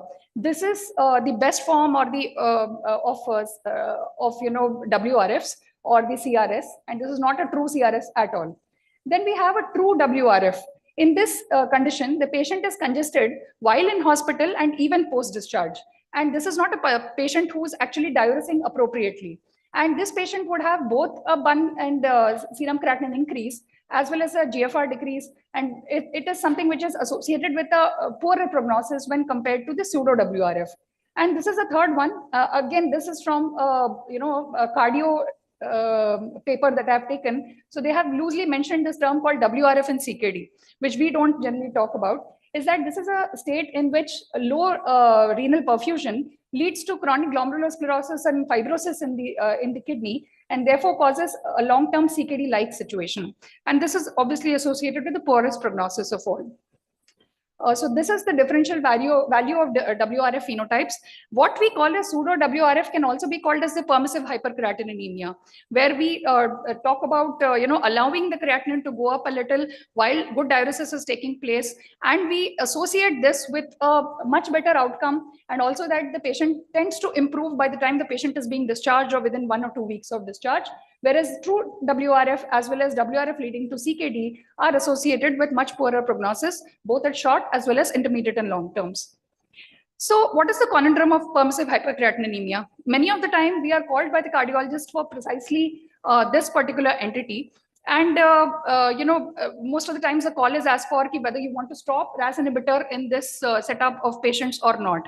So there's nothing much to say what should be done in these scenarios, but because majority of the RAS trials which have been done in patients with heart failure have excluded patients with an EGFR of less than 30, this is more eminence-based than evidence-based to say what you should do for this. You can see here that most of these algorithms tell us that if it is pseudo AKI or pseudo WRF, we should be continuing the patient with therapy diuretic therapy as well as RAS inhibition, not be scared of this kind of permissive hypercreatinemia. But beware that some of this does lead to the acute kidney disease over the next 1 week to 90 days, and it might lead to CKD also in some circumstances. So not everything is permissive hypercreatinemia. We also have a setup of patients who move on to acute and chronic kidney disease. So some of the risk factors which can lead to a chronic kidney disease in this condition are the hemoglobin, B-type natriuretic peptide, and so on.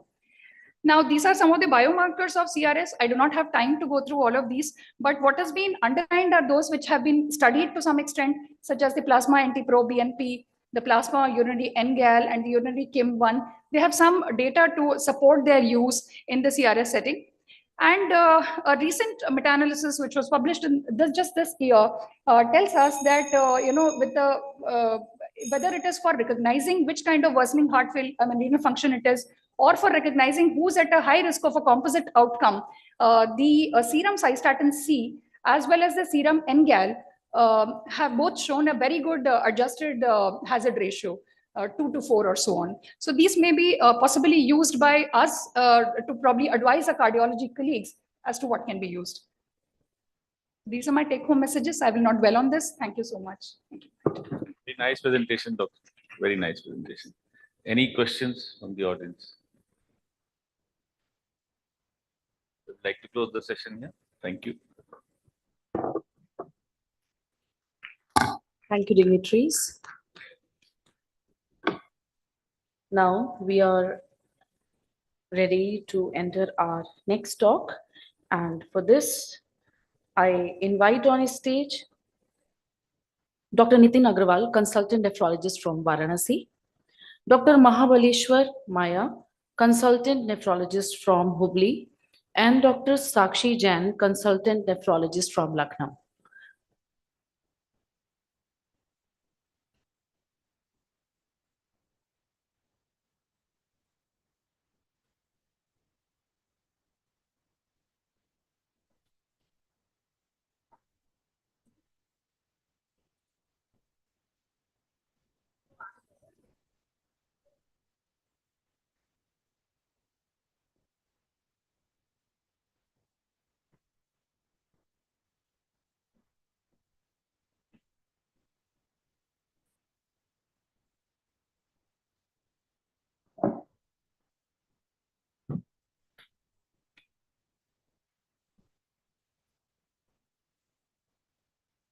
Now invite Dr. Edwin Fernando to speak on an update on pharmacological treatment of cardiorenal syndrome. Sir.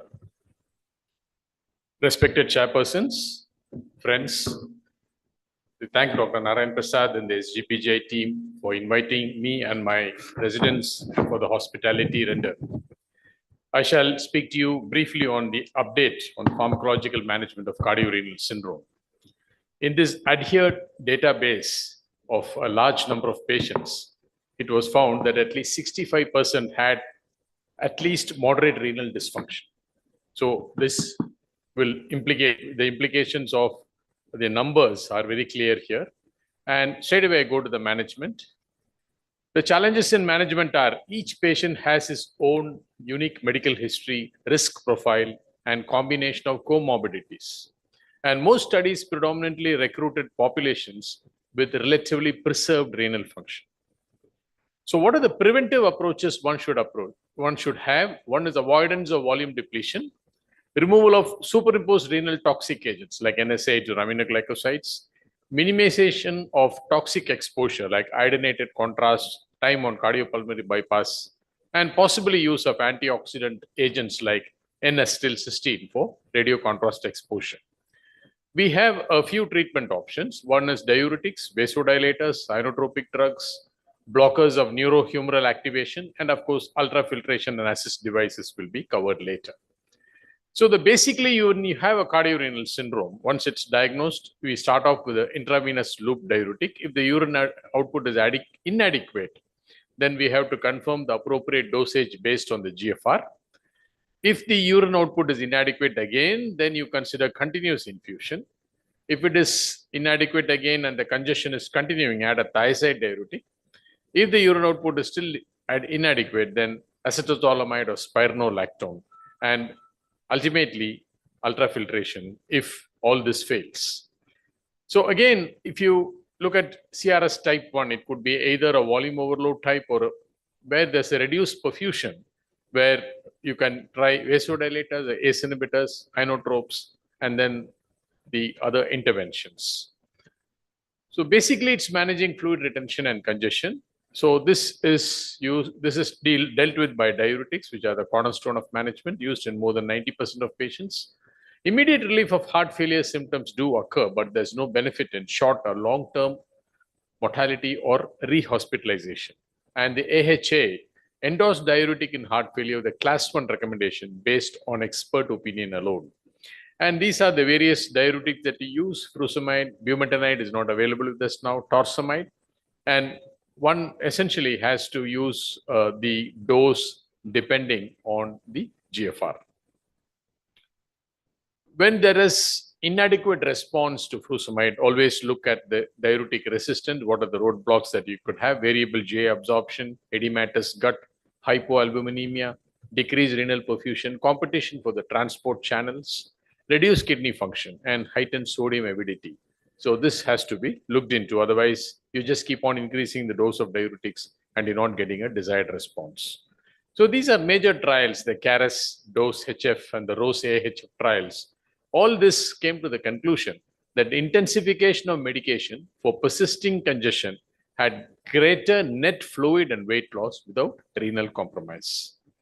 And this is the stepped up diuretic algorithm used in the CARES heart failure and the avoid heart failure trials. So which went up to a maximum dose of more than 240 milligrams per day. And if it is an IV, 80 milligrams per day.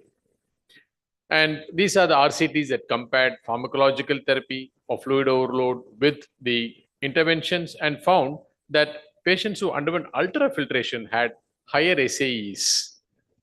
So basically, we are saying that diuretics are the first line treatment. An elevated urea creatinine should not deter diuretics if congestion is continued. ESCAPE and EVEREST are major trials that showed negative effect on renal function with aggressive diuresis, but improved survival. So the goal of diuretic therapy is to eliminate clinical evidence of fluid retention, elevated JVP and peripheral edema. Rapidity of diuresis can be slowed if the patient develops hypotension or WRF. And this eliminates fluid retention, even if this leads to asymptomatic mild to moderate reductions in blood pressure and renal failure. The idea is do not be afraid to diurese. RAS inhibition in CRS has provide symptomatic improvement, reduce hospitalization, and enhance survival. This is the SOLVE trial, which looked at enalapril versus placebo. There was up to a 10% GFR decline in the enalapril, and the mortality benefit, and up to a 35% decline in the risk of heart failure hospitalization. So unless there are compelling reasons, do not stop ACE inhibition. And when do you stop it? Whenever that the increase in serum creatinine is more than 30 to 50% or more than 50%, then you stop. So if RAS needs to be reduced or discontinued, vital to repeat the clinical and biochemical assessment, reinitiate and re-upgrade the doses when renal function is improved, because this has showed prognostic benefit. And those who are left out of RAS, there have been potential deleterious effects. So this is the life cycle. If you stop RAS inhibition, the patient's cardiac function worsens. And if you don't stop RAS inhibition, the creatinine may increase, but the cardiac functions improve and the better outcomes, and you get out of the negative loop. Coming to the MRAs, these are the major trials with the MRAs. I like to draw your attention to this ARTS-HF trial, which showed that finerenone is better than eplerenone in patients with HFrEF. This is the study with spironolactone on diastolic function and spironolactone in HFpEF also. The TOPCAT trial that showed a reduction in the primary outcome of composite death, aborted CV death, etc., but did not meet statistical significance. This is the DIAMOND trial that showed that concurrent use of patyroma and high-dose MRAs reduce the risk of recurrent hyperkalemia. We are always worried about hyperkalemia in this group of patients. So mineralocorticoid receptor antagonists, though the data is limited, in appropriately selected patients with HFpEF, with elevated BNP, eGFR of more than 30, creatinine less than 2.5, potassium less than 5, with close monitoring of potassium and renal functions can be tried.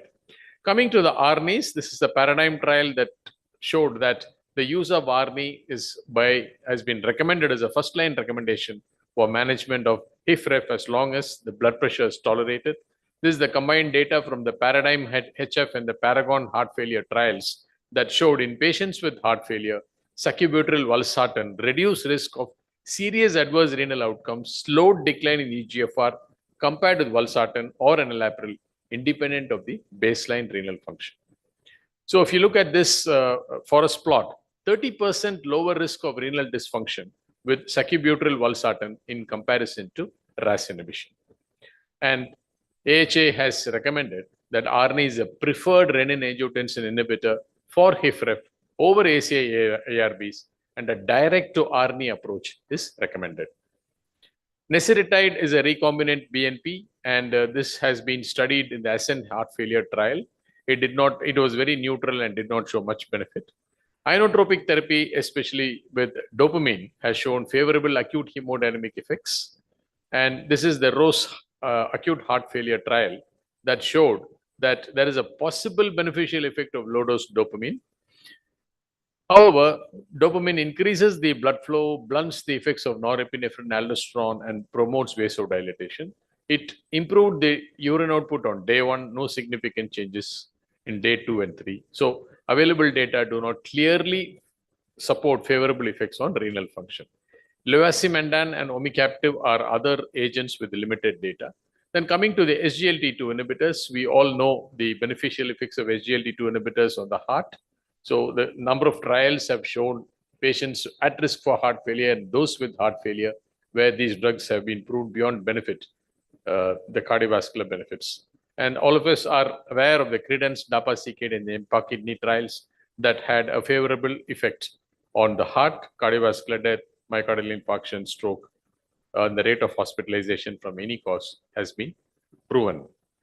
The role of SGLT2 inhibitors, again, an associated reduction in risk of major adverse cardiovascular events and heterogeneity of cardiovascular death. And the greatest benefit was for reduction in risk of hospitalization for heart failure and kidney disease progression. In this meta-analysis of 7 RCTs, SGLT2 inhibition lowered incidence of composite death, of cardiovascular death, or hospitalization for heart failure. Coming to the GLP-1 agonist, the leader trial with the liraglutide showed the benefits of the death from cardiovascular causes, non-fatal MI or non-fatal stroke. And also the SUSTAIN 6 trial that used semaglutide that showed the rate of cardiovascular death, non-fatal MI, non-fatal stroke was significantly lower in patients with semaglutide. A more recent trial, this STEP HIF-PEF trial, once a week semaglutide, 2.4 milligram, in patients with HIF-PEF and obesity, larger reductions in symptoms, greater improvements in exercise function, and higher weight loss than placebo. Vasopressin receptor antagonist, neurohormonal activation in heart failure results in non-osmotic release of AVP, leads to free water retention and hyponatremia. However, there's no robust evidence for routine use in cardiac failure.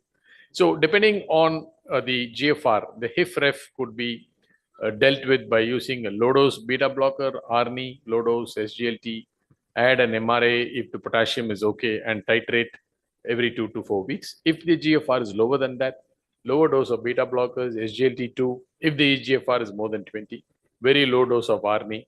If the potassium is okay, consider MRA or the low dose. Of course, in patients on renal replacement therapy, we'll have to use a beta blocker. And this chart gives you the dose modifications of all these drugs that we use. We use all these drugs, and one should be aware of the dose modifications and how to handle them, especially when the GFR is less than 20 and those on renal replacement therapy.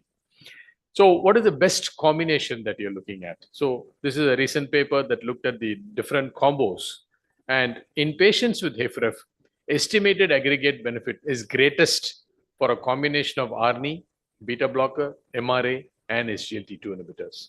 Of course, each one added one by one, looking at the side effects and looking at permissible side effects, and then adding one by one in a stepped up manner. So these are questions that you would ask yourself. What is the fluid status? Is the blood pressure adequate for renal perfusion?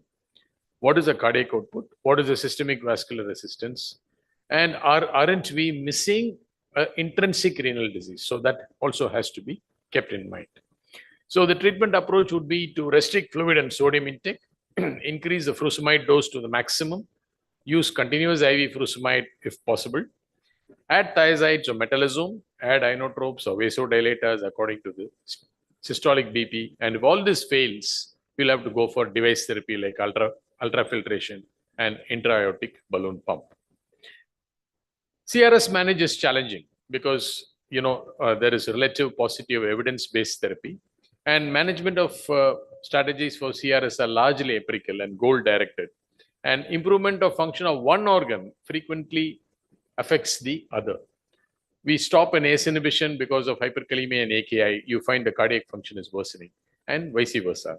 So this suggestion that cardio-nephrology multidisciplinary team meetings may play an important role in the management of cardiorenal syndrome, because this collaborative approach can help give a unified management plan, which can be conveyed to the patient, the family, the primary care, and community teams, leading to streamlined care.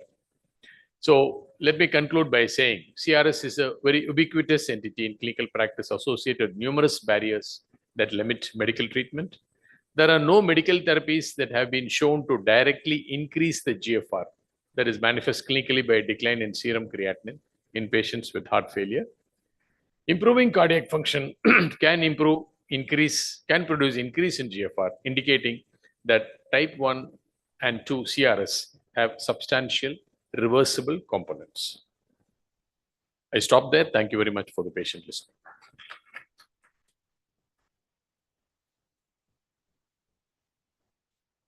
Dr. Edwin, really great lecture, as always. Thank you very much for this great presentation. So this cardiologist sometimes tells that a fantastic four or this heart failure with the reduced ejection fractions. So of these all fantastic four, which should be the first and which should be the last? And all four should be together. Yeah. Considering the fact that RAS inhibition is the one that we all do as first therapy. But if it has been shown by trials that ARNIs are equally good, which means when you start an ARNI, you have to stop the ACE inhibition for some time and then have a washout period before you start an ARNI. So probably if you could start an ARNI upfront and then add up with an MRA, that would be fine. That's what I feel. Of course, all this managing the hyperkalemia and the worsening renal function. Excellent presentation, sir. Just one question. Many of these patients who are being managed by cardiologists have been seen to have a very low blood pressure, say around 100 or 106 by 70. So many times we have actually gotten into minds whether to add one more drug to it, say SGLT2 inhibitors from the nephrologist. So what is your comment on that? Is there a role, or is the systemic blood pressure has to be taken into account when we are adding one drug upon another? Yes, definitely. The blood pressure has to be taken into mind. But then if these cardioactive drugs, you want them to act, you have to probably keep adding. Because if you're not adding, there's no way this blood pressure is going to come up. It is basically a pump failure. So basically these are cardioactive drugs, and one has to take the chance and increase each one in a stepwise manner in the hope that the cardiac function would improve. At least with SGLT2 inhibitors, we have had good data. And the other data with the MRA and ARNI are also slowly coming in. So I think it should be done in a phased manner. Of course, this requires a lot of interdisciplinary interaction between the cardiologist and the nephrologist, and one should not be blaming each one for the woes of the other. Because they're very important that this has to be presented to the family and informed that this is what we are trying to do. I would just like to know what's your experience of using combination of nitrates and hydralazine in patients with GFR less than 30, where it's very difficult to use ACE inhibitors. Of course, in these patients in the critical care unit are managed with a multidisciplinary team. One has to take each one by its merits and how this patient is behaving. Because that every patient with a cardiorenal syndrome is not a homogeneous population. So each population is different. Somebody may have an ischemic cardiomyopathy, somebody may have a coronary artery disease, somebody may have a CKD related heart disease. So it depends on which entity that you're treating, and then go according to it. So it may be very difficult to give a broad overview to how you would deal with these drugs in different groups of patients. So one has to individualize the treatment according to the situation.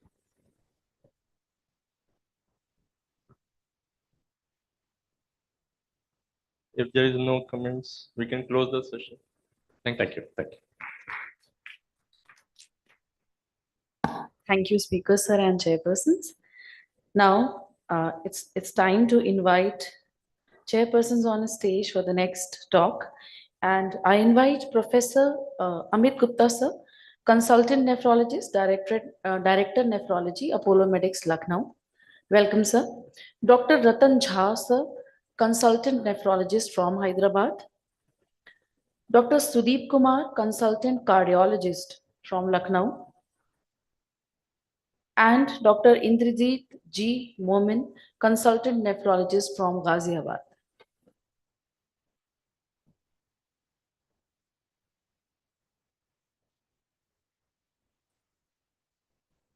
Please put your hands together and welcome the dignitaries.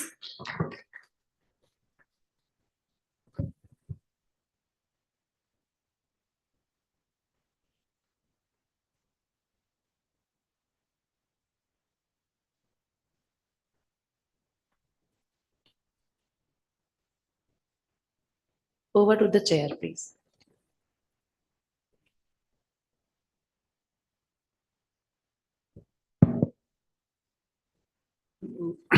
Welcome to this last session of the cardiorenal syndrome. The topic is device-based treatment of cardiorenal syndrome, and the speaker is Heinz Raja, who is an assistant professor in cardiology from CMC Vellore. Dr. Raja, please. We know that this device-based therapies are usually looked after by the cardiologists. We look forward to learn from him what are the device-based therapies other than the left ventricular assist device or intra-aortic balloon pump that I know. Maybe there are many more therapies which are in the offing. Over to Dr. Raja, please. Pleasant good afternoon to one and all. I'm happy to be here to present on device-based management in cardiorenal syndrome, a new avenue.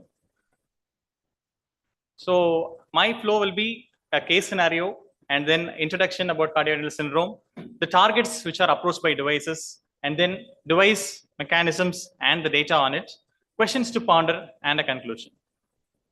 So this is a case scenario. We had a 45-year-old lady presented with worsening chest pain and exertion for the past 3 days. No dyspnea, syncope, or palpitation, or the reduced urine output. Diabetic for the past 10 years, and she had an anterior wall MI 5 years ago.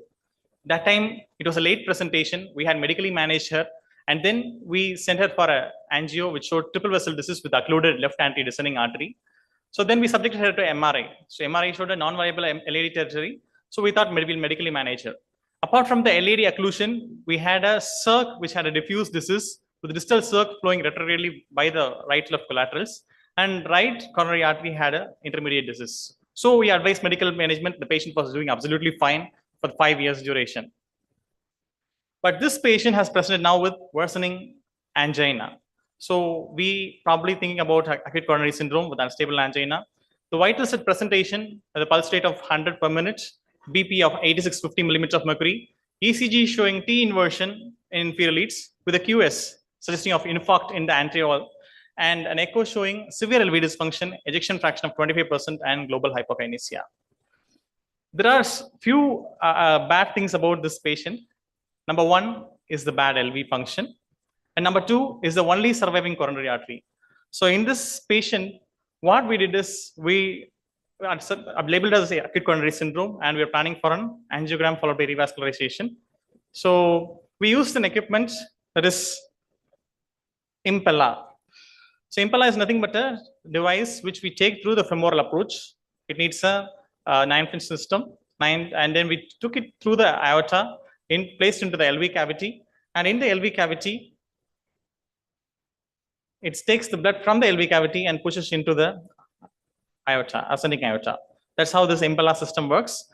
And this patient, during the procedure, had transient bradycardia when we balloon dilated the RCA, which lasted for approximately 10 to 15 seconds. In any scenario, any patient having this transient bradycardia and hypotension, especially with severe LV dysfunction, generally tend to have a drastic reduction in blood pressure. They will even go to cardiac arrest, a substate like this. Whereas this patient, the anesthetists were surprised. We usually do under conscious sedation, such kind of patients. The anesthetists were surprised to note that the patient was opening eyes, like moving. She was absolutely fine. She was under conscious sedation. She was absolutely fine, despite there was bradycardia lasting for around 10 to 15 seconds. So we could complete the case successfully. So this is a very, if you see, it's a very small system. Okay, it has a motor, 14-inch motor, and then inlet and outlet area. Inlet will be placed in the LV cavity, and this outlet will be in the ascending aorta. In our practice, we use 3 systems like this. One is IABP, intra-arterial balloon pump, which has been invented in 1960s, and then pulse cath, which is not at FDA approved, but it is under trials now, and then this Impella system. So the evidence for this Impella, especially in high-risk PCI, we have trials, good trials. What does it do? It reduces the myocardial oxygen consumption, improves the myocardial blood flow, and maintains systemic perfusion. In acute myocardial infarction with cardiogenic shock, we can use this device. It improves cardiac output, decreases LV and diastolic pressure, and improves the systemic perfusion and blood pressure. It has a role in unloading, especially the failed hearts who are awaiting transplant. And then the role of these devices in kidneys is coming up. So acute decompensated heart failure, cardiorenal syndrome amounts to recurrent hospitalization, increase in mortality and morbidity. And we know that not every rise in creatinine is associated with adverse outcomes. And complete decongestion is the key, is the class 1 recommendation at the time of discharge to avoid recurrent hospitalization. So this ADVERT trial conducted with the acetazolamide reveals that after 3 days of therapy with acetazolamide and a diuretic, it leads to 58%, at the end of 3 days of treatment, 58% patients needed subsequent decongestion. And at the end of treatment, and when the patient is about to get discharged, these patients, around 20% of them still has not been decongested properly. So this is how we go in. So we start with the intravenous loop therapy, right? So then we increase the loop the therapy dose, and then we add a thiazide. When we'll do hemodynamic assessment, of course, this should be done parallelly. Hemodynamic assessment. If we need, we can add a vasoactive therapy, and finally, if we need, we can go for ultrafiltration. This is how it happens. So in cardiorenal syndrome, so there is heart failure and acute kidney injury. So initially medical management we try, and then finally going for a renal replacement therapy. So about the other registry, if you carefully note, the incidence of serum creatinine was similar among patients with reduced as well as preserved ejection fraction. And many patients in the CRS, cardiorenal syndrome, had presented with normal ejection fraction. So what do we target? So we have 3 dimensions. One is the creatinine increase, another is diuretic response, diuretic resistance, and third is a congestion volume overload. So here we have congestion volume overload, which is a potential target for our therapy.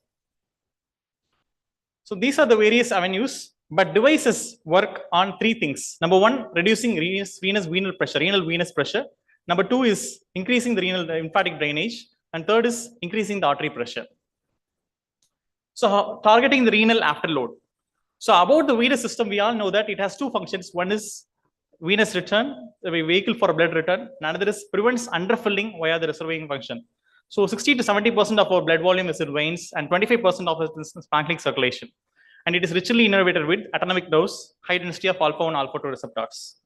We have 2 volumes. One is unstressed blood volume, another is stressed blood volume. So this unstressed blood volume is around 70%, which doesn't contribute, just stays there for support. And stressed blood volume is around 30%, so which contributes to pressure, especially the central venous pressure and pulmonary capillary wedge pressure.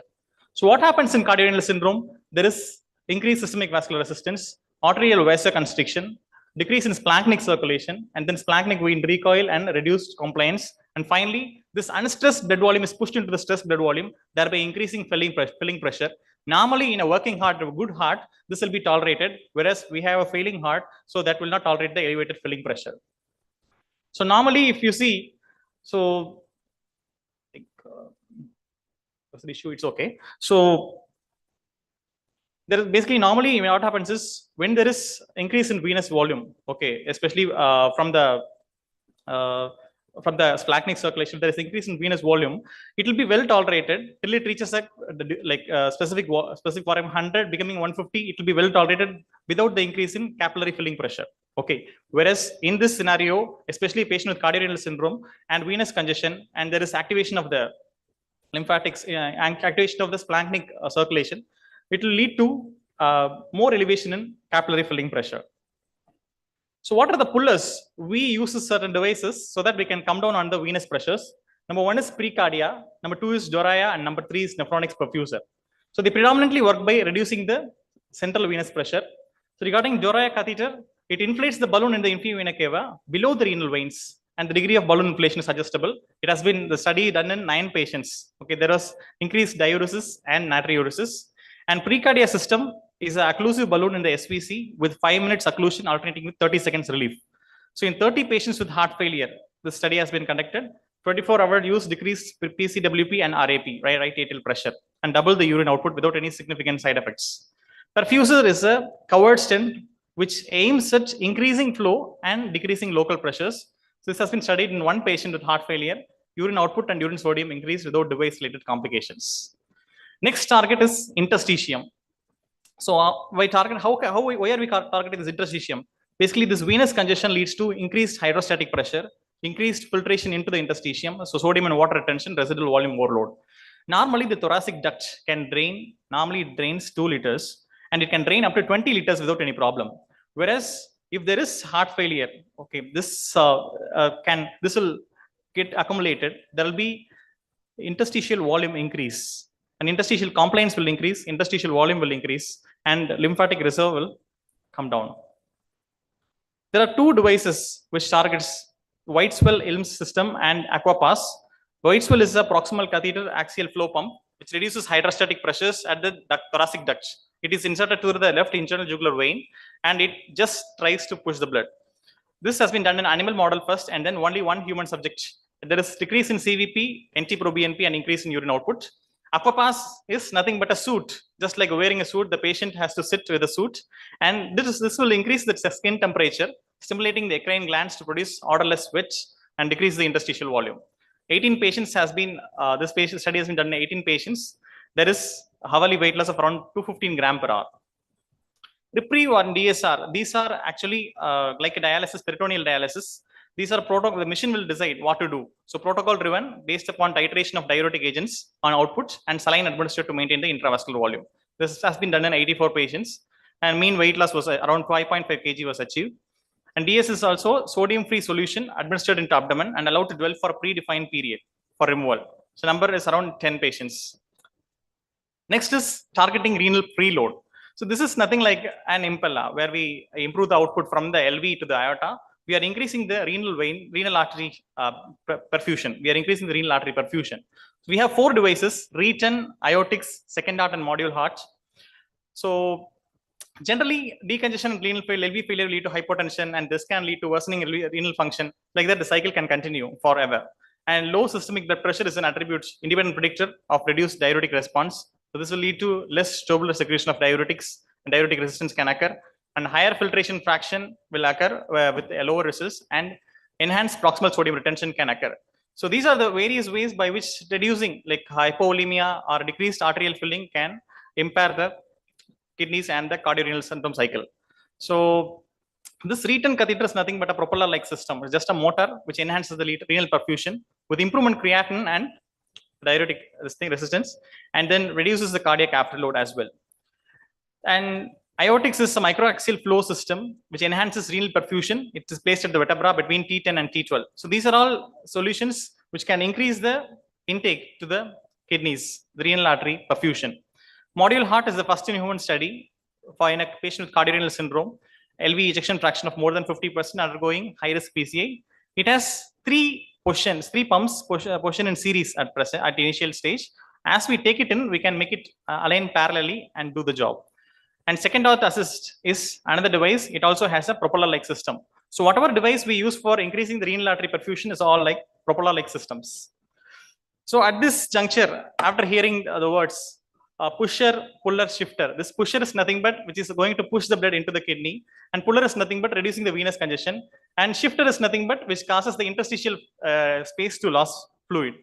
So these are the questions I have in mind before we contemplate upon these theories. Number 1, what are the patient subset which are going to be suitable for this therapy?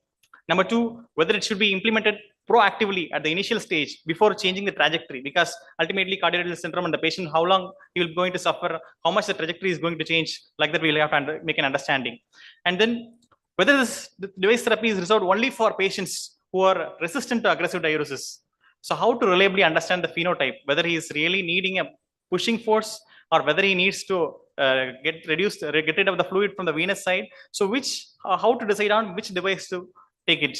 And then short-term improvement, yes, after the studies, we understand there's some short-term improvement. However, long-term response, we don't know. And if we terminate this, the cycle is going to recur. Suddenly the patient's venous congestion will worsen, and that can impair the patient. And what are the complications? After having done so many devices, our experience, there are a lot of complications with this. So number 1 is vascular complications, hematoma, right from small hematoma, pseudoneurisms, and sometimes necrosis of the leg. Many things can happen, and if we are not very careful, and we need to administer systemic anticoagulation. And these devices, especially the propellers, can cause hemolysis. So, and what will be the cost? I think in India, this is the most limiting factor, most important factor, because IABP balloon costs around 45,000, whereas pulse cath device costs around 7.5 lakhs. Impella device delivering 2.5 liters is around 20 lakhs, and 3.5 liters is around 25 lakhs. So what is going to be the cost of these devices? So to summarize, so if you have a predominant venous congestion, please get pullers. And if there is arterial underfilling, if you have a phenotype which has predominantly arterial underfilling, then you use pushers. If you have interstitial overload, try shifters. So conclusion, this is an evolving area. I'm sure that it is going to take long duration for this kind of devices to come to our practice, because this impella is produced by one company by name Aviomed. Even now, India is not producing that, still very costly. And more evidence is needed whether to determine whether there is good benefits out of this risk taken. And then individual phenotyping, how are you going to individually phenotype to know that this is this subset of patients? And finally, it needs a cost-effective solution, especially for us. These are the references. These are the 2 review articles present on this. Thanks a lot for your patient listening. Thanks for the opportunity.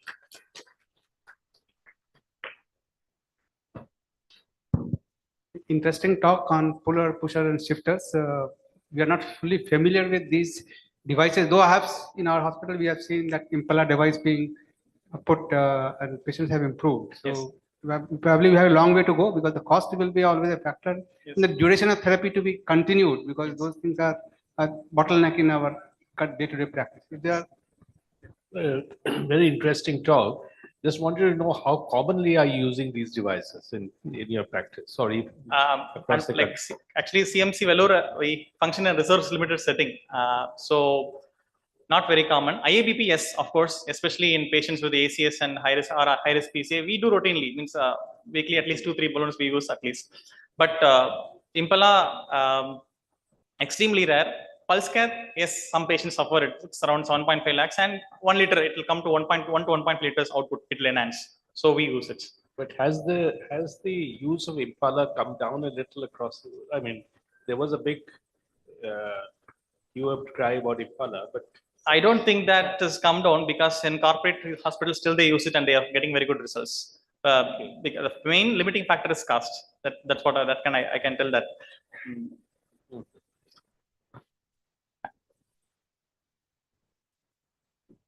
No comments, no questions. Just to thank you very much for preparing such a crisp lecture on this difficult topic. We wanted to be aware that nephrologists should be aware what can be used when you have the patients with the very low ejection fractions, having very low blood pressures. What are the different things available and can be done? So thank you very much, Raja, for coming and taking this challenge on the short notice. Thank you, sir. Thank you for the opportunity. Before concluding, I just want to add 2 points. Last talk, there was doubts about cardiologists treating AKA and CRS. See, in our practice, I understand like that's definitely many patients will go for elevated creatinine. Okay, and the another limiting factor is the time of hospitalization. We cannot keep the patient in hospital for 3 to 5 days, 7 days, and all for gradually starting one by one. So what I do in our CMC practices, if a patient comes with ACS today with a reduced LV function, we'll start on the day AC inhibitor, next day morning beta blocker, ARB. So ARNIs, of course, we are not happy starting. So all 4 will be started within the next 2 days. If you ask me, okay, that's how we practice. On the 3rd day, we see the creatinine. If everything is fine, patient is ambulated, we'll discharge them. And if something serious occurs, they will come back to us. Very, very infrequent. I can tell that this kind of patients who is coming back with AKA after starting all the 4 drugs, very, very infrequent. ARB and ARNIs, even though it is class 1, we are not able to give to all patients because of the cost. The initial drug was around 70, this Vimada was 70 rupees, and now it has come down to around 15 rupees, Acute.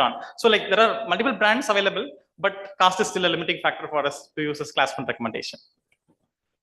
thank you very much. Thank you. Thanks a lot, Wonderful sir. talk. We appreciate it. Thank you. Thank you, sir. Now we have we'll have a lunch break for 30 minutes, but before that, there is a 5-minute QR code quiz. I think if you can just be there for 5 minutes, we can have a QR code quiz. And I request the chairpersons and the speaker to be felicitated by sir.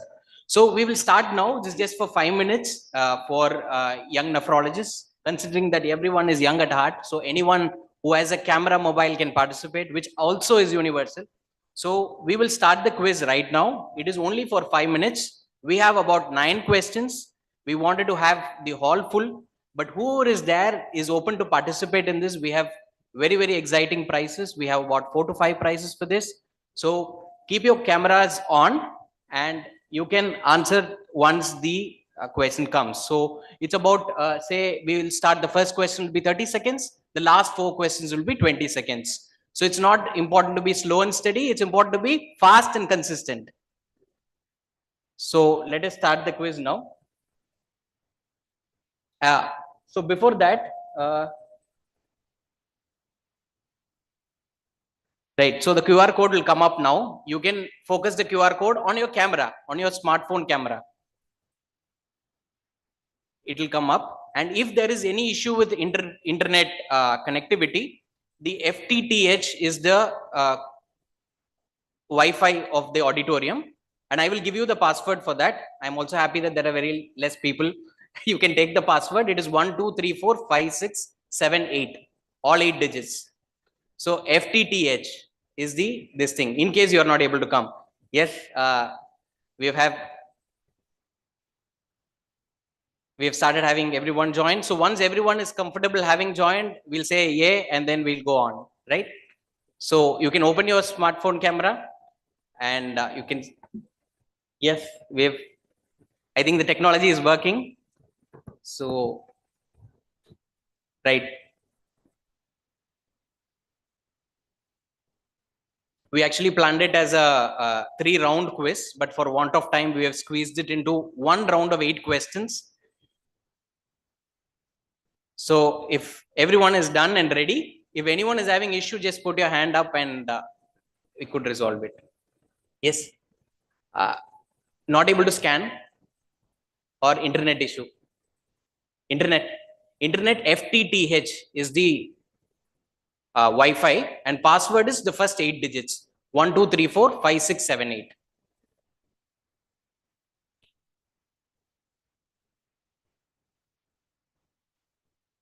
Yes, done. Okay, so we will start with the, yeah. Sorry for holding you all back from lunch. I know it's a little late, but let's for food for thought before the lunch.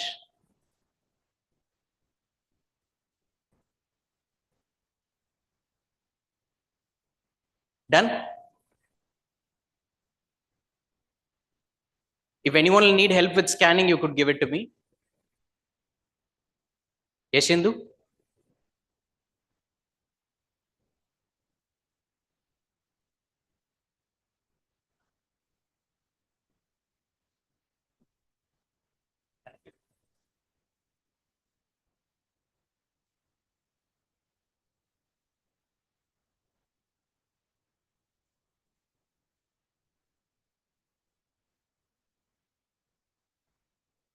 Okay, we'll have one more person to join, and another 15 seconds, and then we'll start.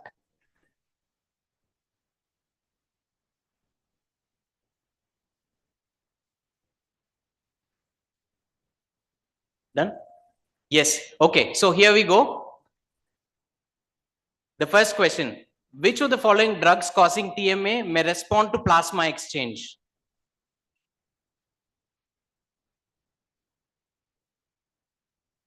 You could answer it in your phone. So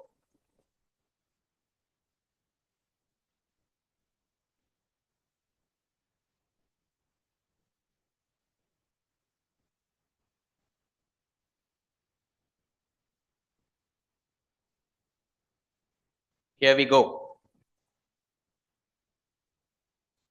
Yes, so the answer is out. Brilliant. Most of you have got it right. So, right. So the answer is ticlopidin. So 70% of you have got it right. So we are very happy being part of the organizing team that all of you are awake yesterday. Right. So how do you relate AKI, AKD, CKD progression and the statue shown below? These are the 4 options. You can see in your phone as well. That's more comfortable.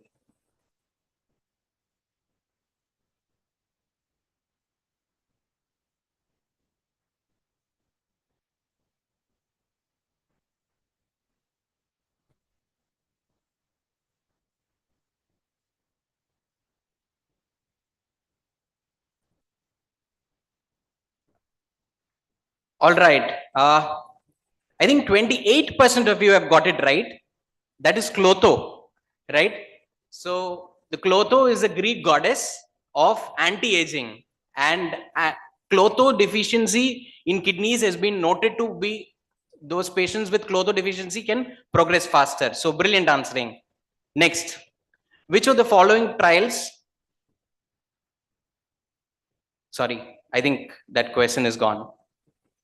Right. Okay. A 40-year-old female patient with uncontrolled hypertension, acute kidney injury, and the X-ray finding as shown is presenting to you. What is the diagnosis? So you can see the options in your phone. Don't prompt the answer.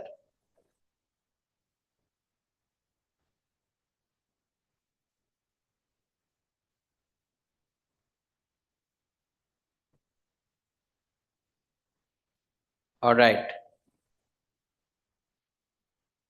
So the right answer is, as most of you have got it right again, I think we are dealing with a very brilliant audience. The answer is systemic sclerosis, and it's acral osteolysis. Acral osteolysis, uncontrolled blood pressure. So the thought of putting this question was from a recent patient in our ward last week.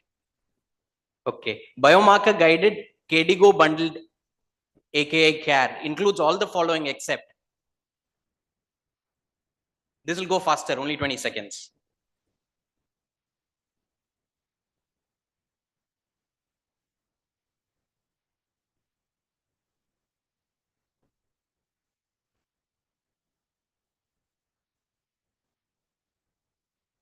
I think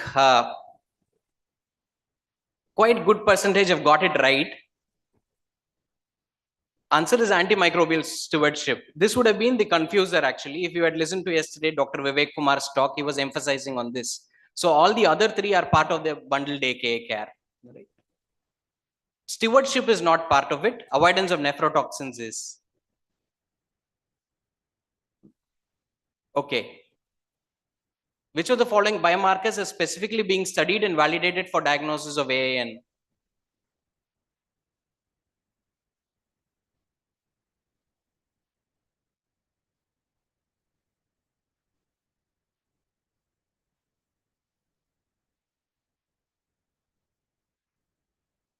Brilliant. 51% of you have got it right. So answer is urinary CXCL9. So we have only 3 more questions to go. Yes, here we go.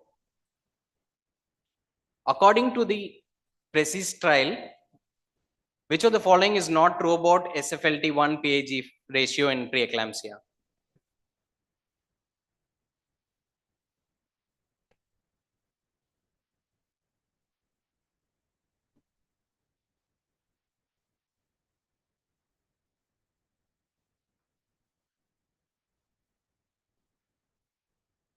Okay, only 5% have actually got it right. This was a very, very minor this thing from the presentation this morning.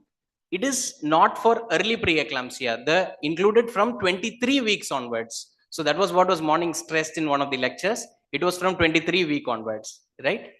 Okay. So I think this is one of the decider questions. Okay. So here we go. 8 again on preeclampsia.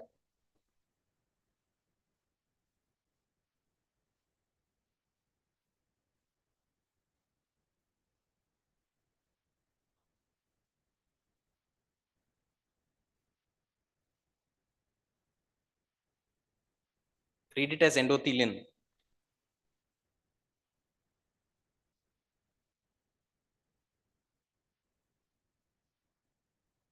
So the answer is yes, most of you have got it right. It is tumor growth factor beta. And so we go to the last question, following which we will have 5 winners. Easy one. Recommendation for prescribed dose in CRRT.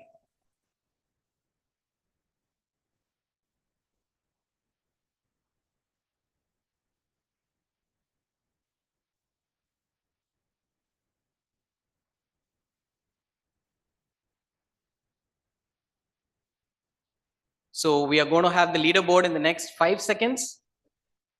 Right? Okay, most of you have got it right. So I think the quiz was very easy except for one question. All of you have been brilliant. Thank you for staying back and participating in this quiz. So the winner is, we have 5 winners. First is, I request Professor Narayan Prasad sir to come and give away the prizes.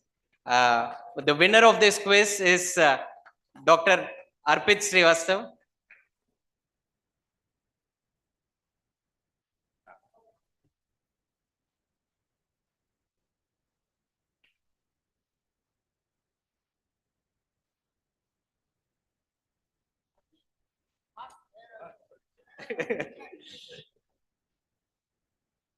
And the second prize is certificates.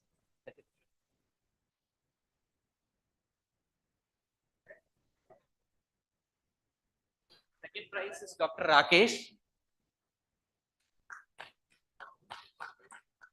Okay, the third is a pseudonym actually. The third prize goes to our very own Yashendu.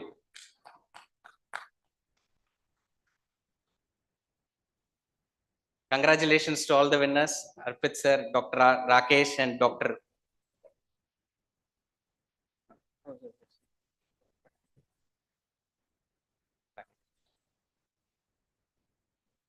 The third prize goes to again our very own Parankush. And fifth is VJ. I don't know who the video jockey is.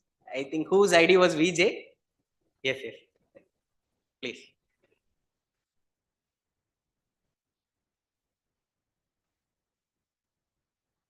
Thank you very much. Thank you everyone for participating in the quiz. I think most of you would have known the answers, but it was just about connectivity and being fast and consistent. Thank you. Thank you very much.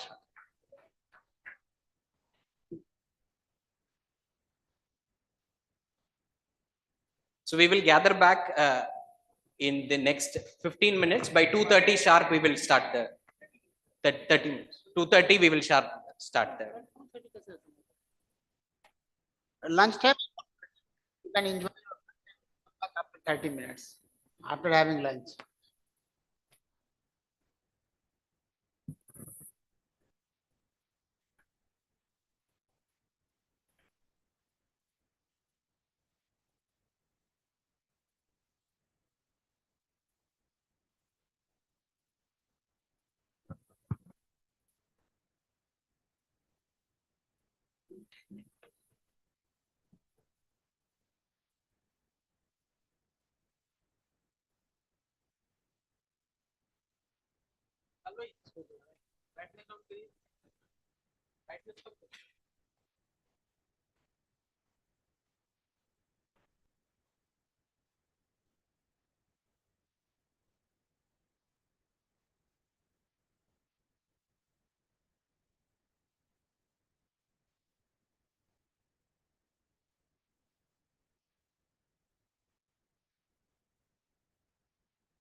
Welcome back after the break. And now we are entering our session 5, that is on onconephrology. And I'm delighted to invite on stage the chairpersons, Dr. Vijay Gupta, consultant nephrologist from Bareilly. Welcome, sir. Dr. Sant Pandey, consultant nephrologist from Lucknow. Dr. Ranjani M, consultant nephrologist from Chennai. And Dr. Mudit Khurana, consultant nephrologist from Agra.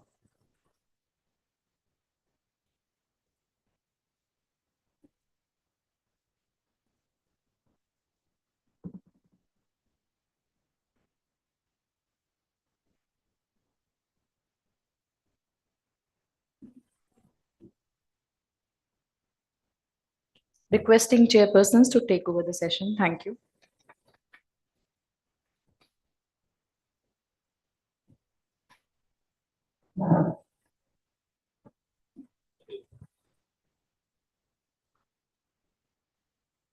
Welcome all for the post-lunch session on AKI related to chemotherapy, onconephrology. So we'll start with a case presentation by Dr. Harshita. We have treatment of lung malignancy pitched with a hitch. We have Dr. N. Karthika to present this from Stanley Medical College. Go ahead.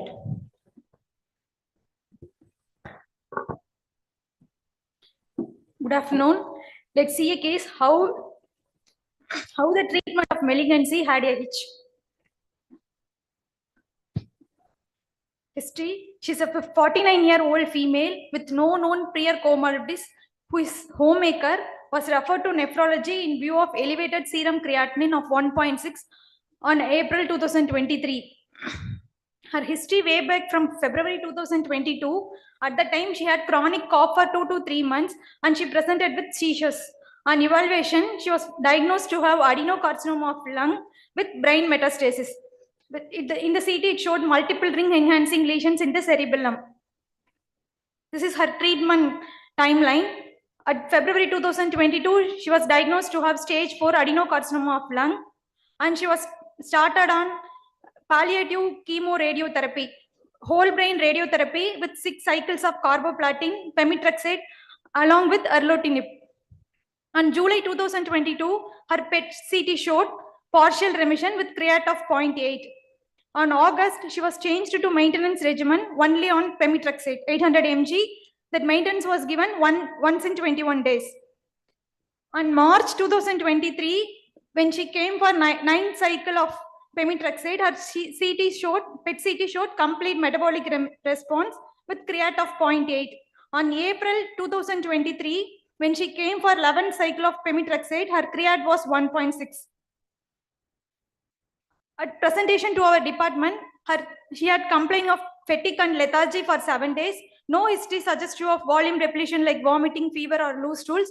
No history of indigenous medication intake. No history of intake of nephrotoxic drugs like painkillers, PPIs, or antibiotics. No history of reduced urine output, and no history of edema or hematuria.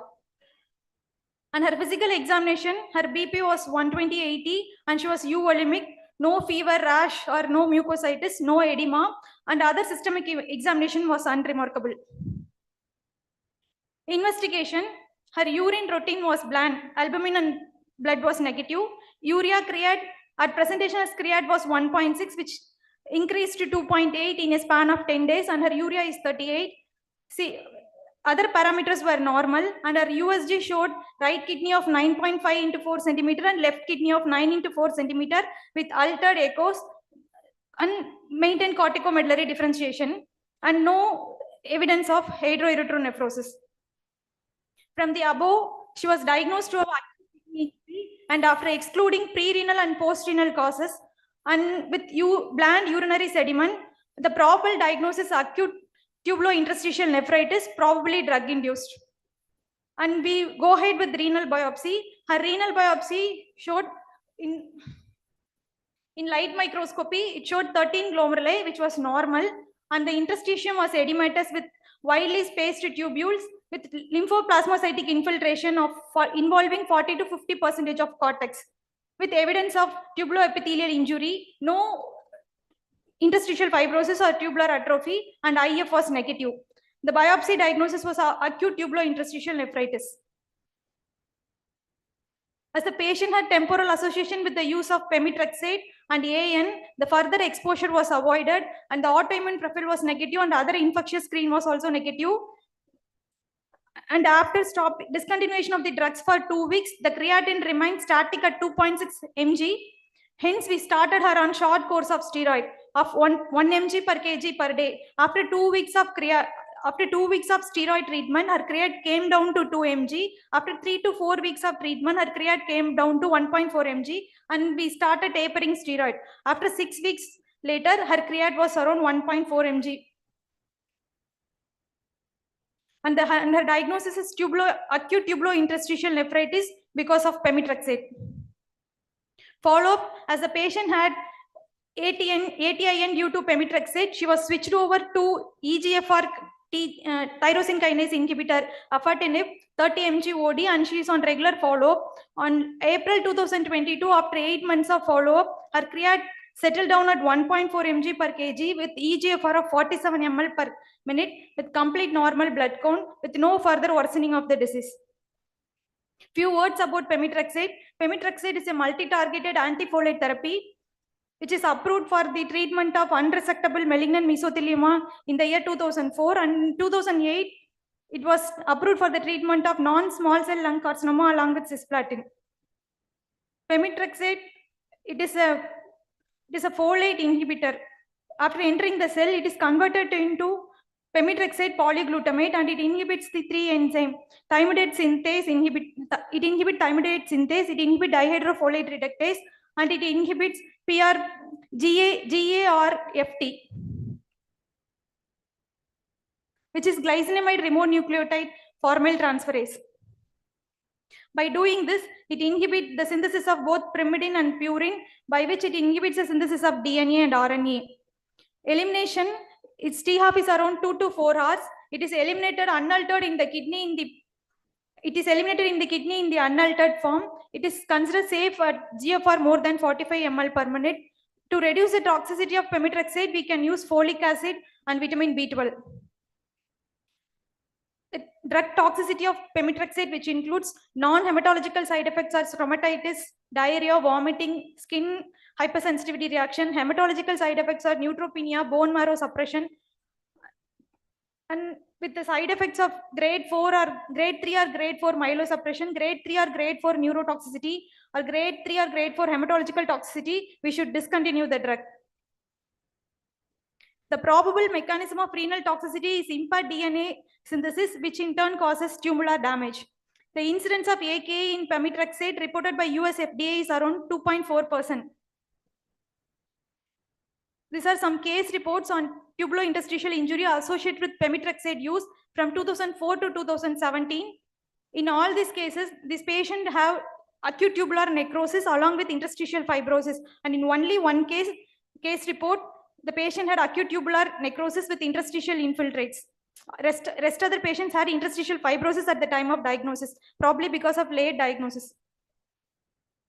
The Paramount study, in this study, the patient was started with pemetrexate 500 mg along with cisplatin in the induction phase, and in maintenance phase, the patient was continued only with pemetrexate.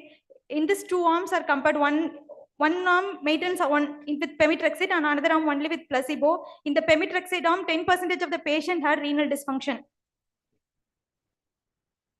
Another study is personal study. In this also, the patient was inducted with platinum-based compound and pemetrexate, and in maintenance phase, they were given only with pemetrexate. In this study also, 30% developed AKD, out of which around 18% progressed to CKD. Conclusion, pemetrexate allows long-term survival in advanced or metastatic carcinoma of lung at the cost of developing AK or CKD. This is not alone with pemetrexate. All chemotherapeutic agents have the instance of AK or CKD. Whenever we are using chemotherapeutic agents, we should avoid the use of concurrent nephrotoxic agent. We should avoid intravascular volume depletion. Thank you.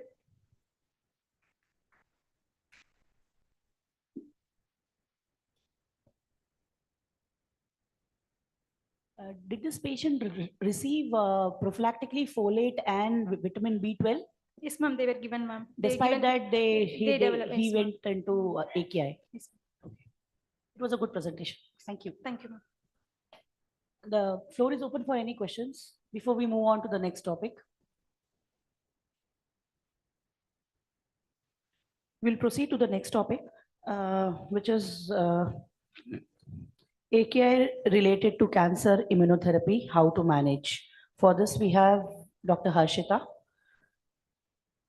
who's AKI related to conventional chemotherapy in cancer patients. So we have Dr. Harshita, who's assistant professor at the same place, SGPGI, and with a special interest in complement mediated disorders. Please go ahead. Thank you, ma'am. Good afternoon, everyone. So chemotherapy has evolved over time. It has shown the path from conventional chemotherapy to novel immunotherapies. So they have evolved because initially the drugs which were meant to target tumor cells, they were targeting other body cells and causing organ toxicity. So it is still there. We are using conventional chemotherapies and it is affecting many organs. And here we are discussing the effect on kidneys.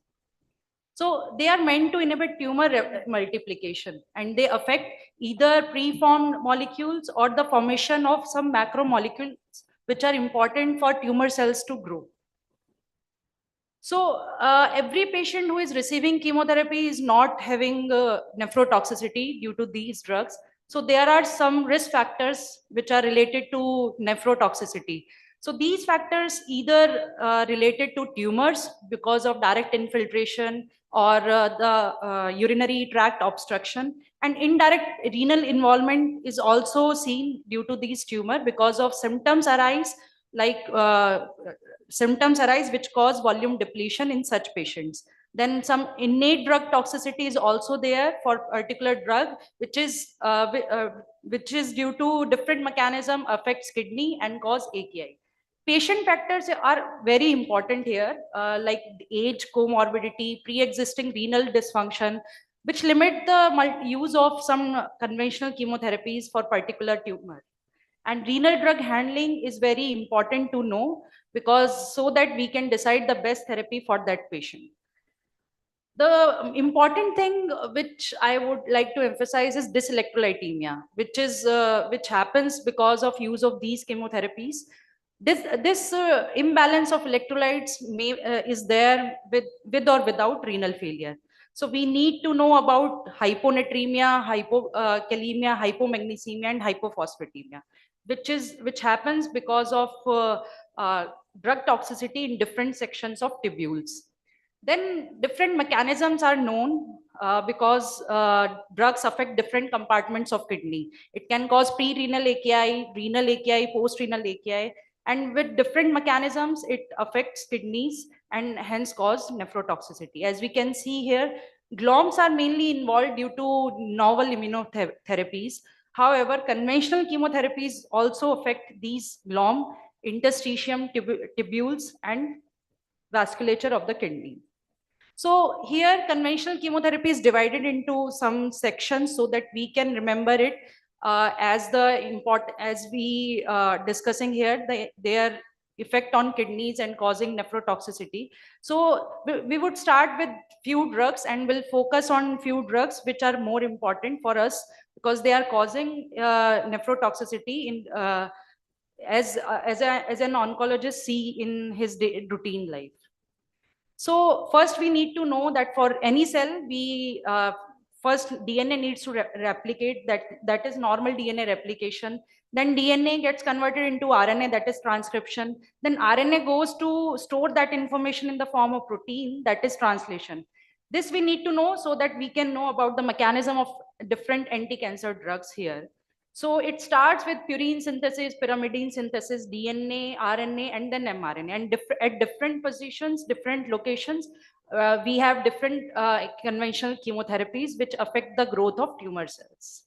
And hence we can decide which other drug, which other path we need to block if that particular drug is causing toxicity. So we would start with platinum-based drugs. that cisplatin is known to cause nephrotoxicity. Here we can see it affects the vasculature, glom, tubulointerstitial compartment. It is freely filtered in tubules and hence gets deposited in renal cortex in the maximum concentration within 24 hours. And there it goes inside the cell by some transporters. There's key role of OCTs over there, and that is how it causes tubulotoxicity in the form of dyselectrolytemia. As it goes inside inside the cells, it causes hydrolysis of the DNA and hence affect the normal functioning of non-proliferative tubular cells of kidney. And while affecting different parts of tubule, it causes electrolyte disturbances, mainly magnesium. Hypomagnesemia precipitates its toxicity, and cisplatin causes hypomagnesemia. So we need to know about the diagnosis of hypomagnesemia. We need to monitor the levels of magnesium while our patient is on cisplatin. So we can determine it by using fraction magnesium excretion in urine. So cisplatin can cause AKI, which is usually mild and non-oliguric. Sometimes it converts into CKD, which is CIN nature, which is progressive. Later on, like in some cases, it can precipitate drug-induced TMA also. And anemia is the main part of cisplatin because it affects the production of erythropoietin, which is there in kidneys. So some risk factors are there which precipitate AKI due to these drugs, like high dose and previous renal dysfunction, concomitant use of nephrotoxic drugs. So all these factors we need to know about. So we can prevent this toxicity by knowing the past history of the patient, baseline creatinine. Then we can prevent toxicity by prevention of volume depletion, in the form that we can give a lot of saline while maintaining electrolyte balance in the body. We need to avoid nephrotoxic drugs. We can optimize the dose for the patient, or we can use some other drugs which are less toxic than cisplatin. Coming to other agents, alkylating agents here, ifosfamide and cyclophosphamide will discuss. See, they are both from same class, but they have different metabolites which are there in body, and that is why they have different toxicity profile. So tubular toxicity is more common with ifosfamide due to chloroacetaldehyde. And as we know, cyclophosphamide causes hemorrhagic cystitis, that is due to acrolein. However, both produce acrolein, but we commonly see cyclophosphamide as a nephrologist in our practice, for which prevention we give Mesna so that it doesn't cause cystitis. One very less commonly seen side effect of cyclophosphamide is transient hyponatremia that happens because of altered sensitivity of AVP to distal tubule. So it can cause SIADS situation, hyponatremia, which usually resolves within 24 hours of stopping the drugs. However, for ifosfamide, for an oncologist, different risk factors are there, like high dose. For a kid, because it is used for hematological malignancy, so a kid is at higher risk of having this toxicity. And concomitant use of nephrotoxic drugs or two drugs which are nephrotoxic, it will always cause toxicity. So we need to know the methods of prevention of the toxicity. Along with that, it affects different part of tubules, as we can see here, which can cause electrolyte imbalance as well as renal tubular acidosis. So we have discussed that Mesna has a role in prevention of cystitis in toxicity of alkylating agents. Coming to anti-metabolites, as we saw in the case, first we will discuss methotrexate here, which is a dihydrofolate reductase inhibitor. So it affects the synthesis of pyrimidine in a normal as well as tumorous cell.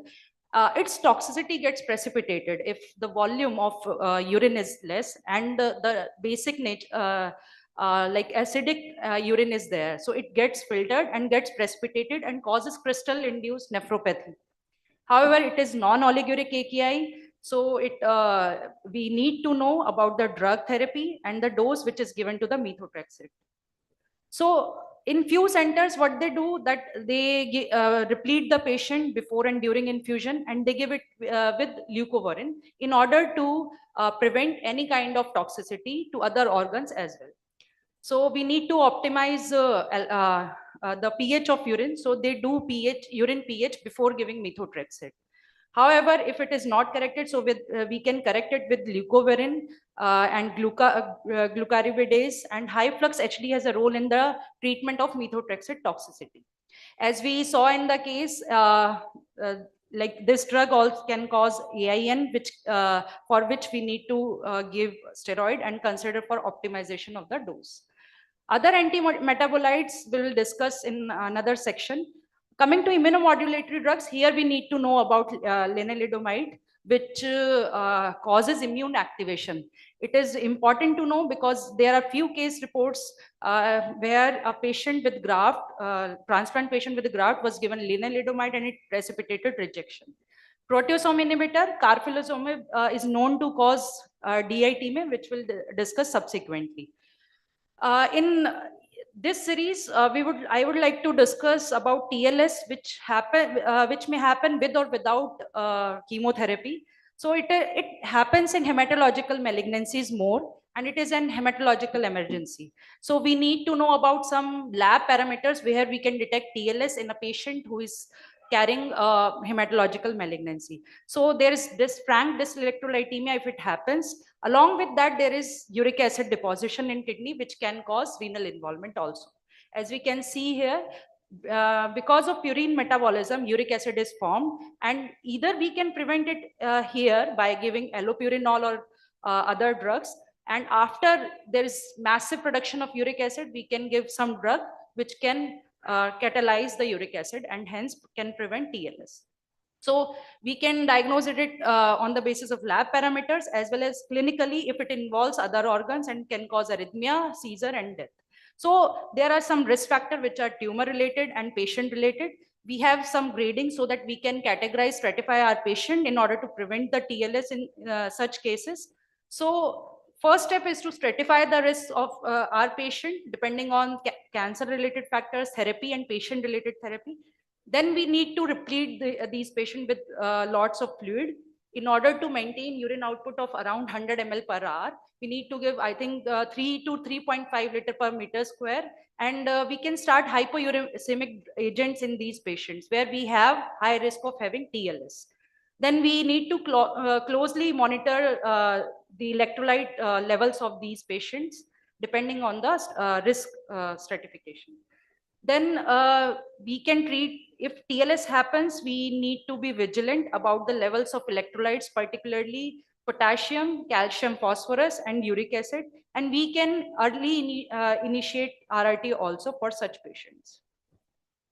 So here we can see if patient is at low risk and the parameters, the patient satisfies these parameters, we can start hypouricemic agent prior to chemotherapy. And we can check their electrolytes level. If patient is high risk and even after starting preventive therapy, uric acid levels are high, then we can consider Raspberry case, where we need to be vigilant about active hemolysis, which is induced due to oxidase activity of Raspberry case. So coming to an important part, that is drug-induced TMA, it is constitutes 1/3 of secondary TMA. And we need to know about the mechanism, which is either immune or non-immune mediated. So immune mediated drug mechanism, it occurs because of, it is idiosyncratic, and we can find antibodies against the drugs. Non-immune is more common as compared to immune, and non-immune works on the principle of cumulative dose. Which can trigger the pathogenesis of TMA. So we have drugs which can follow both the mechanism, like gemcitabine and interferon.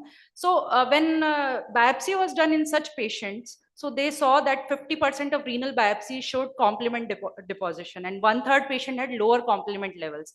However, genetic mutation was rare. So we have clinical lab temporal criteria to diagnose drug-induced TMA.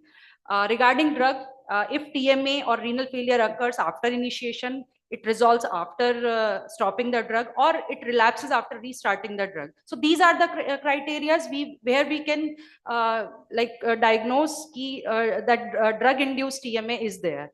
But before that, we need to exclude other causes. So it's a long list of the drugs, but here we can see, like along with conventional therapeutic drugs, other targeted cancer drugs are also involved. And they particularly affect the healthy environment of an endothelium. If it gets altered because of some targeted cancer drug, it can precipitate TMA, which is more commonly seen with anti-VEGF, TK inhibitors, proteasome inhibitors, where we can only find renal limited TMA. No other systemic feature like MAHA. So in case if patient is on these therapies and have renal failure, we should go for renal biopsy in order to rule out renal limited TMA. So this TMA has got lower risk of relapse, better survival than systemic involvement. So the cornerstone therapy for drug-induced TMA is withdrawal of drug. If it doesn't work, then we can try TP and rituximab if it is immune mediated. And if TMA doesn't respond to these therapy, then we should like look for any underlying complement disorder. So coming to targeted therapy, though it evolved after conventional chemotherapy, it targets a particular receptor, signal transduction, any other antigen it targets, but it also shows some kind of drug nephrotoxicity. Like cetuximab is known to cause hypomagnesemia, which can precipitate arrhythmias and many more dyselectrolytemias and life-threatening conditions. Other anti-VEGF, which is known to cause TMA, as we have discussed, they cause drug-induced TMA. So we need to know about these drugs also and the past history of any AKI CKD for that patient. So the part of chemotherapy, not per se chemotherapy, bisphosphonates are known to cause nephrotoxicity. It is more of concern to us. So as we can see here, the structure of bisphosphonate, R1 and R2, the type of compound which is present in these positions, they determine their bone affinity and their like it affects their pharmacokinetics, which can eventually affect that nephrotoxicity of a particular drug. So this is how they act on bone. They inhibit mevalonate pathways, which eventually affects the formation of cholesterol. It disrupts actin cytoskeleton, and this is how they affect kidney.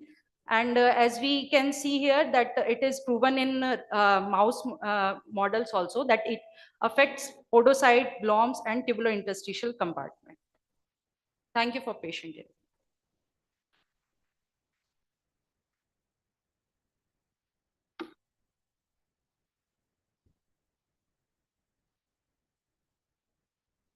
Thank you, Doctor, for a illustrated talk.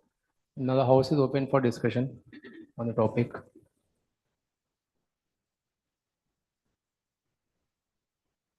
Cisplatin-induced AKI is very common. And when patients comes to you, what do you suggest them?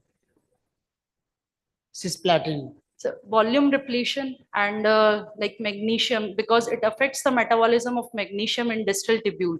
So we need to monitor, we need to have baseline magnesium levels, which we usually do not do in routine. So magnesium is very important in cisplatin because eventually it will lead to calcium. It affects metabolism of calcium and other system metabolism also. So that is the point to highlight. So that is the one thing which is missed in routine practice. And then these are go in the cycles. And recurrent AKI that is very commonly comes to us, and gradually you have the increased creatinine that remains sustained above 1.5, 1.67. Then you start hydration, little bit improvement, but most of the patients are going into the CKD. So we should be very vigilant about this magnesium. Dr. Harshita, about the use of mesna along with cyclophosphamide, is there any difference in children and adults? We as an adult nephrologists are very rarely using mesna along with cyclophosphamide. At our center, we are using mesna and we ensure good amount of urine. So we give it with the like proper amount of fluid before starting the infusion of cyclophosphamide. So we transfuse before giving cyclophosphamide. In between 2 doses of mesna, we give cyclophosphamide so that if cyclophosphamide goes inside body and it gets metabolized, so acrolein binds mesna and doesn't cause cystitis. This is our principle. How effective is therapeutic plasma exchange in drug-induced TMA? It is effective in immune mediated, ma'am. There are case reports where it is seen that drug which induces antibody formation in the form of anti-ADAMTS 13 antibodies. So plasma therapy is important and mandatory for such kind of TMAs. So if we have no other questions, we are closing this sessions. Thanks.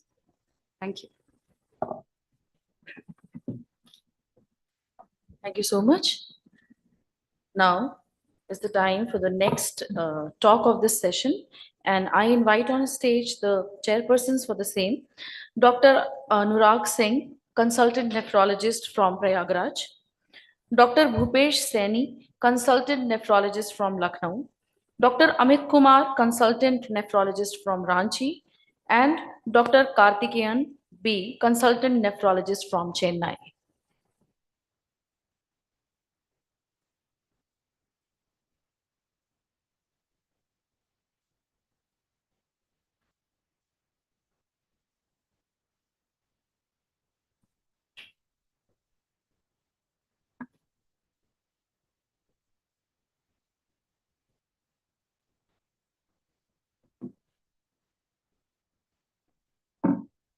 Requesting chairpersons to please introduce the speaker. Thank you.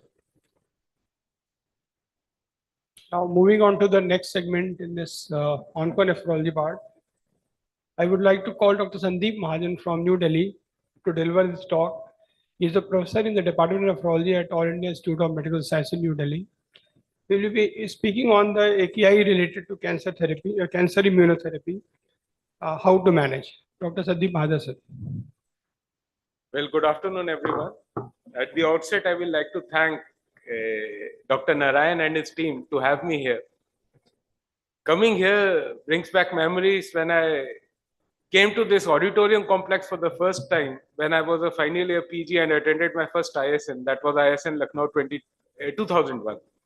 So very fond memories of that period. So what I am here to talk about today is the acute kidney injury related particularly to cancer immunotherapy and how to manage that. Well, it's not surprising that as nephrologists, we are encountering more and more patients who are coming back with chemotherapy associated or cancer patients coming back with acute kidney injury. Because the incidence world over and in India for cancer patients is increasing tremendously and is projected to rise still significantly in the coming years. We have novel therapeutic agents, which obviously is increasing the survival of these patients. And with the availability of these agents, the indications and the ambit of the using these agents have also increased. And as Dr. Harshita previously has highlighted, most of these agents, even though being specific, still have significant amount of nephrotoxicity. And as we can see world over, there has been a progressive increase in acute kidney injury incidence in patients who have been receiving these anti-cancer therapy. While managing these patients, we actually have a double whammy. It's easy to say that we could discontinue this drug and that would be the end of the story. But at the same time, we might actually be limiting a potentially life-saving therapy. So as a physician, we have to think more as a physician than as a nephrologist alone as to what would be the best for the patient. Another important point to realize is that all acute kidney injury in a cancer patient is not only drug induced. There are multiple reasons why these patients are prone to acute kidney injuries. It could be pre-renal, it could be sepsis, it could be other nephrotoxic drugs, it could be even obstruction. And then we have to think, if everything else is included, then only we have to think that it's a drug-induced acute kidney injury. So I would be talking about cancer immunotherapeutic agents. Well, contrary to the conventional anti-cancer drugs, these drugs actually modulate the immune response and hence indirectly target the cancer cells rather than affecting them directly. The first to be used in this category would have been interferons. We all know, in fact, we have also used interferons for hepatitis C infection. So interferons have been there as an immunotherapy for a long period of time. We all know that they do cause disruption of cytokine pathway leading on to glomerular diseases. But what I would be highlighting today is predominantly immune checkpoint inhibitors, which obviously has revolutionized the treatment of cancer. And a few words about the upcoming therapy, and that is the CAR cells, which are chimeric antigen receptor T cells. So let me start with the case vintage. This is a 58-year-old male who has been hypertensive, adequately controlled on calcium channel blockers, who underwent a left lung lobectomy for adenocarcinoma in 2019, had a recurrence, underwent a VATS resection, and then was started on a immune checkpoint inhibitor. And 4 months later, he had a creatinine which had gradually risen to 2 grams and which very rapidly over 2 weeks increased to 8 mg/cent. So that brings us to the first point of our talk, and that is immune checkpoint inhibitors. You all would be aware that 2018 Nobel Prize for Physiology went to these two gentlemen for revolutionizing the anti-cancer therapy by proposing immune checkpoint inhibitors. So as nephrologists, obviously, who have been using immune system for so long or misusing immune system for so long, we all know the importance of immune surveillance in controlling the controlling the cancer growth and having a good anti-cancer potency. So what are immune checkpoints? The inflammatory and T cell response is actually tightly regulated by activating and inhibitory signals, which can recognize the infected cells, the foreign cells, and the tumor cells, but at the same time maintain self-tolerance. What happens, unfortunately, is that some tumor cells co-opt these inhibitory signals and hence they evade the immune system, leading to unchecked tumor cell proliferation, and that can be the cause of concern. So immune checkpoint inhibitors actually are antibodies which are designed to block these inhibitory signals and enable immune system to control these tumor cells.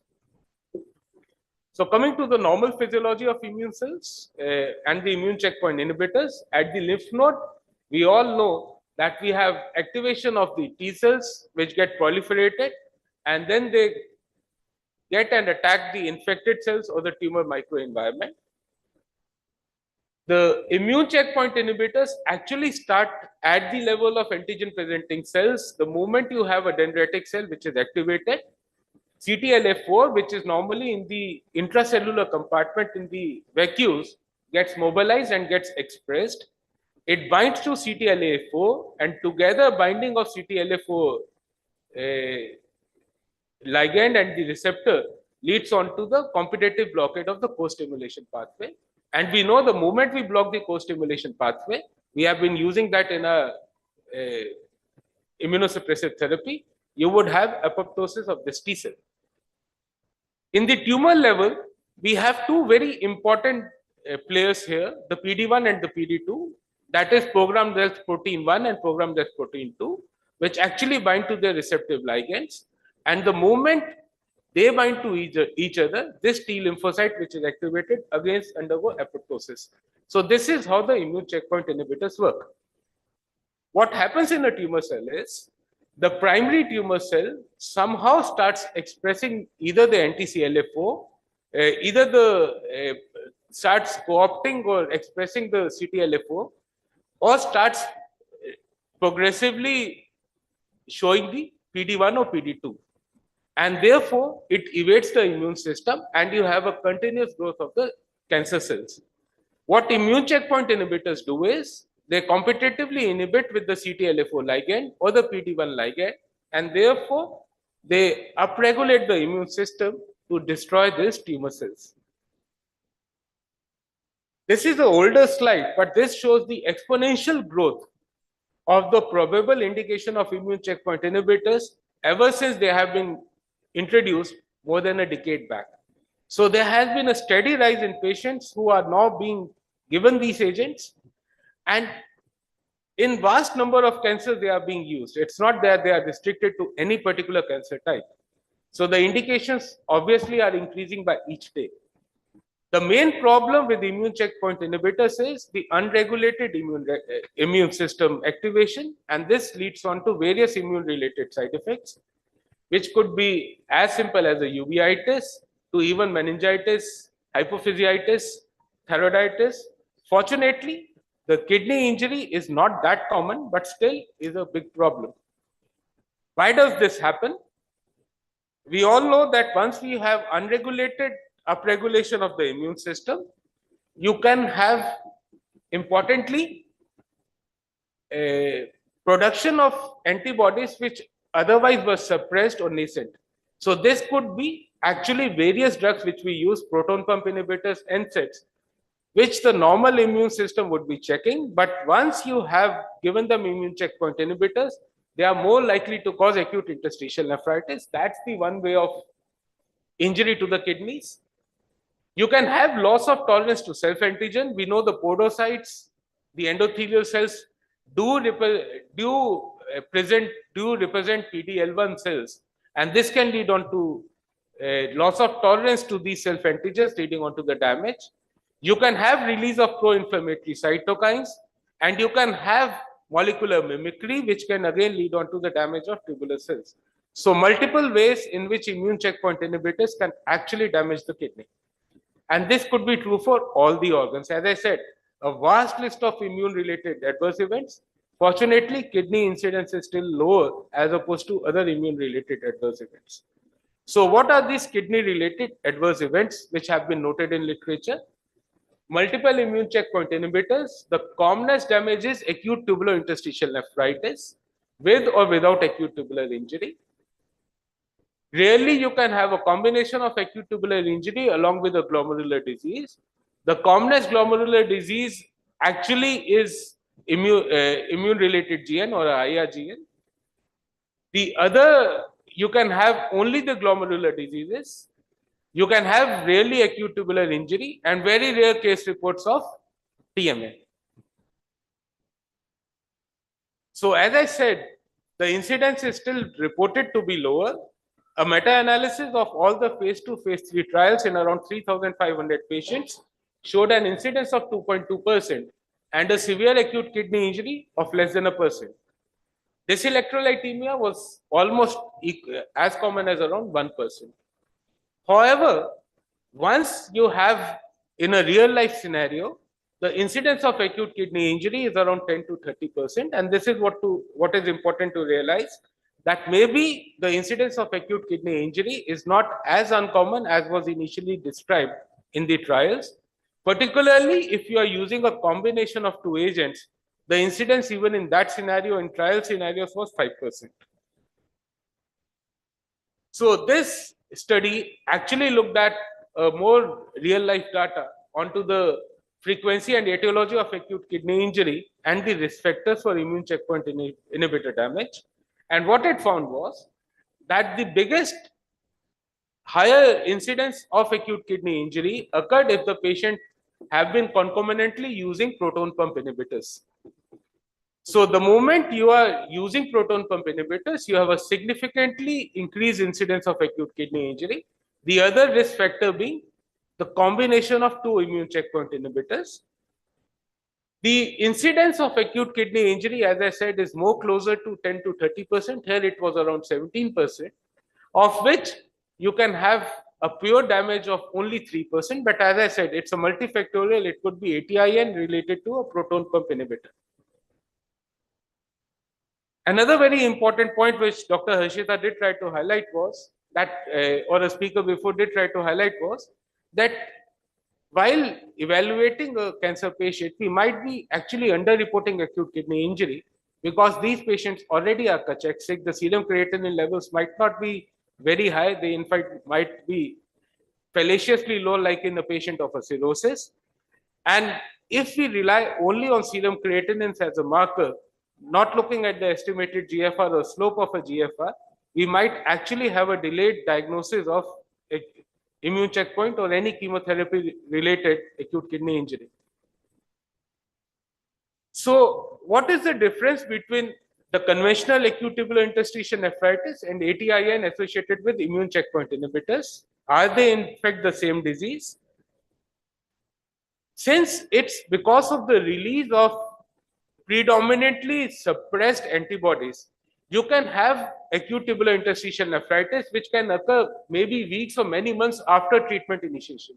So unlike the classic acute tubular interstitial nephritis, which would occur after 2 to 4 weeks of a drug initiation, for an immune checkpoint inhibitor, you might have it after many months. And that's why you keep it at the lower down diagnosis, because the patient has been on drugs for a very long period of time. You can have lower creatinine at the time of diagnosis, a higher urinary leukocyte count. The progression of the disease tends to be slower, and you have higher involvement of the cortical area as opposed to predominantly tubular interstitial area in a classic drug-induced ATIM. So what is the outcome of such patients who have ICI-associated acute kidney injury? Well, this is a multi-center trial. They had around 138 patients who had acute kidney injury subsequent to ICI use. And what they found was that among the risk factors for immune checkpoint inhibitors, again, combination of use was the highest risk, concomitant use of a proton pump inhibitors, and the initial low GFR. So a patient who already has a low GFR, who is on a proton pump inhibitor use, and in which you are using a combination of immune checkpoint inhibitors, they are the patients who are at a highest risk of acute kidney injury. If you look at the severity, the patients do have, majority had a stage 3 acute kidney injury. They had a peak serum creatinine which was more than 3.5. And another important concomitant finding is the other immune related adverse events. As I said, there are multiple tissues which are involved because of the immune related injury. But you have to realize that concomitant acute kidney injury with the other associated immune related event is not that common. Majority patients would have an immune related injury prior to acute kidney injury. So going back to the history and asking for any immune related adverse event would be an important way to take a history. So if we look at the recovery, most of the patients do recover either completely or partially, and no recovery is only in the minority of patients. And it's especially true if you use glucocorticoids.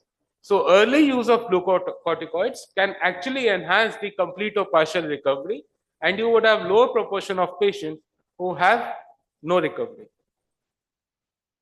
So how do you approach a patient who has come with an immune checkpoint associated nephrotoxicity?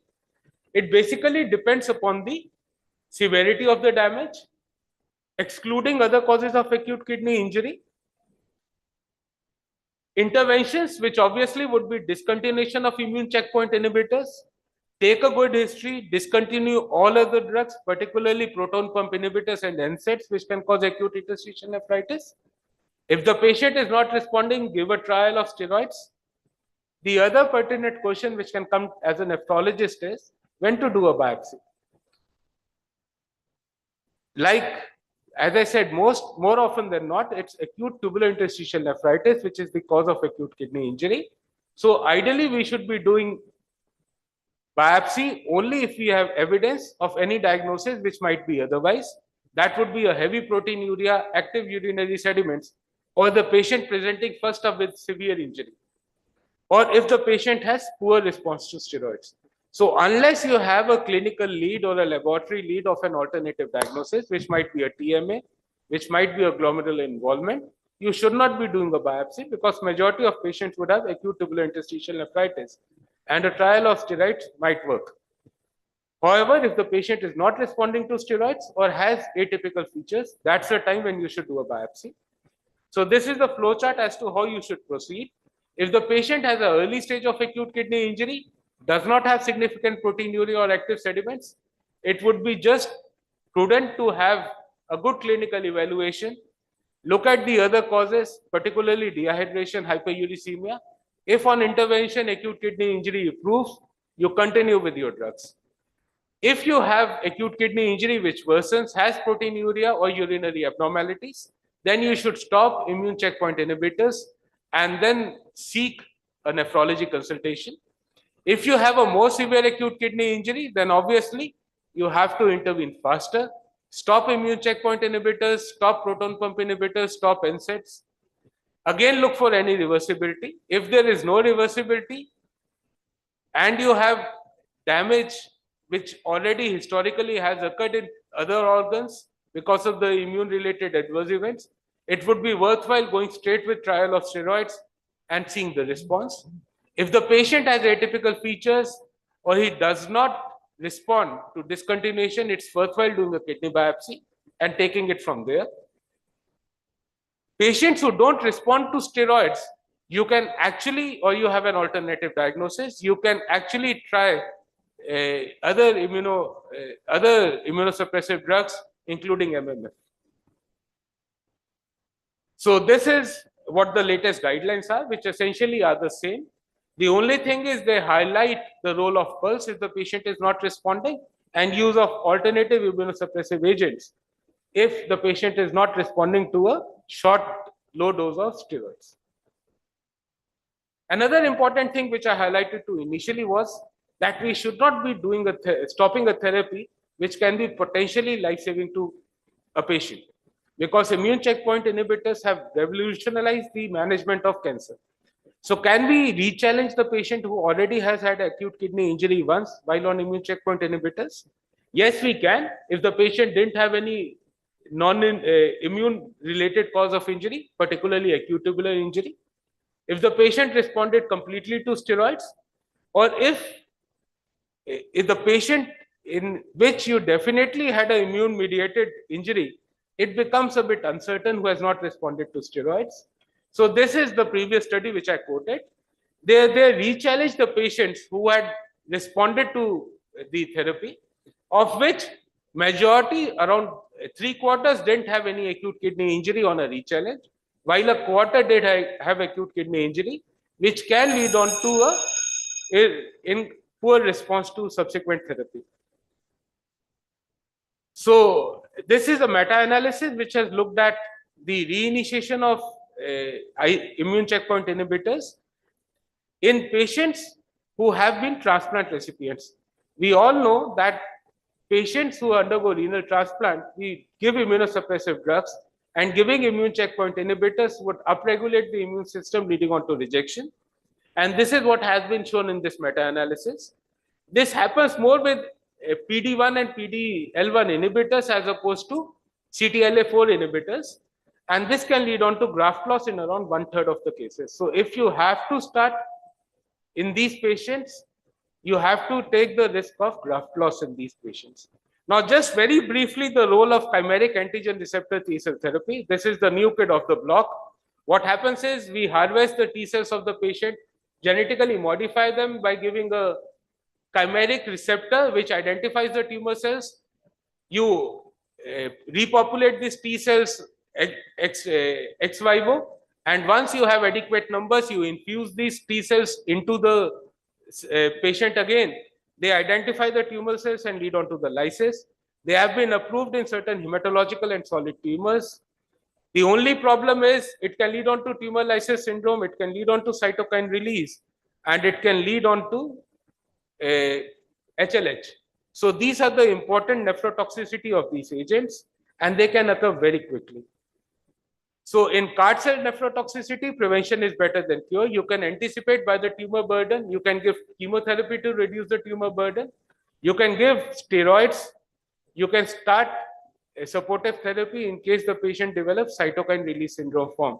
And tocilizumab has also been used. So what happened to our case? We stopped his immune checkpoint inhibitors, gave him steroids. The creatinine stabilized to around 2 mg/dL. We tapered the steroids, but we didn't reintroduce the immune checkpoint inhibitors. The patient ultimately died 6 months before, nearly 1.5 years, a bit of more survival. So just to conclude my talk, new modalities have led on to paradigm shift in anti-cancer therapy. Nephrotoxicity still remains a troublesome adverse event. Exclude other causes of nephrotoxicity before implicating an anti-cancer therapy, which might be life-saving for the patient. In terms of immune checkpoint inhibitors, acute interstitial nephritis is the commonest pathology to be treated first. Discontinue high-risk drugs, particularly proton pump inhibitors and NSAIDs, and drug withdrawal and maybe reinitiation after a trial of steroids might be worthwhile. Thank you.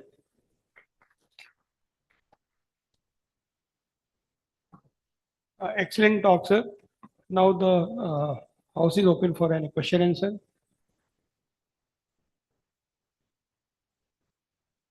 How frequently we have to monitor the renal function after giving immune checkpoint inhibitors? Because the creatinine can rise at any time, like maybe within weeks, 2 months. So how frequently we have to monitor? So technically, for any chemotherapy, they would be starting with every 2 weekly evaluation of the KFTs, including all hematological parameters as well, and then monthly. So, or whenever they come up for the second dose of whatever chemotherapy. So, fortunately, unfortunately, these patients on a regular follow-up because they have to come for other chemotherapy as well, which is the adjuvant chemotherapy. So, these patients actually are very well followed up by the oncologists for this reason only. So, they would have every bi-monthly parameters, all of the tests repeated. So, you can definitely say, but as I said, it does not behave like a normal acute interstitial nephritis. After 10 months of therapy, you won't be thinking AIN as a primary cause, but that's what happens. Diabetes is also a risk factor for renal dysfunction when you give immune checkpoint. Underlying renal dysfunction. So a diabetic patient with an underlying renal dysfunction would be a risk factor, not otherwise.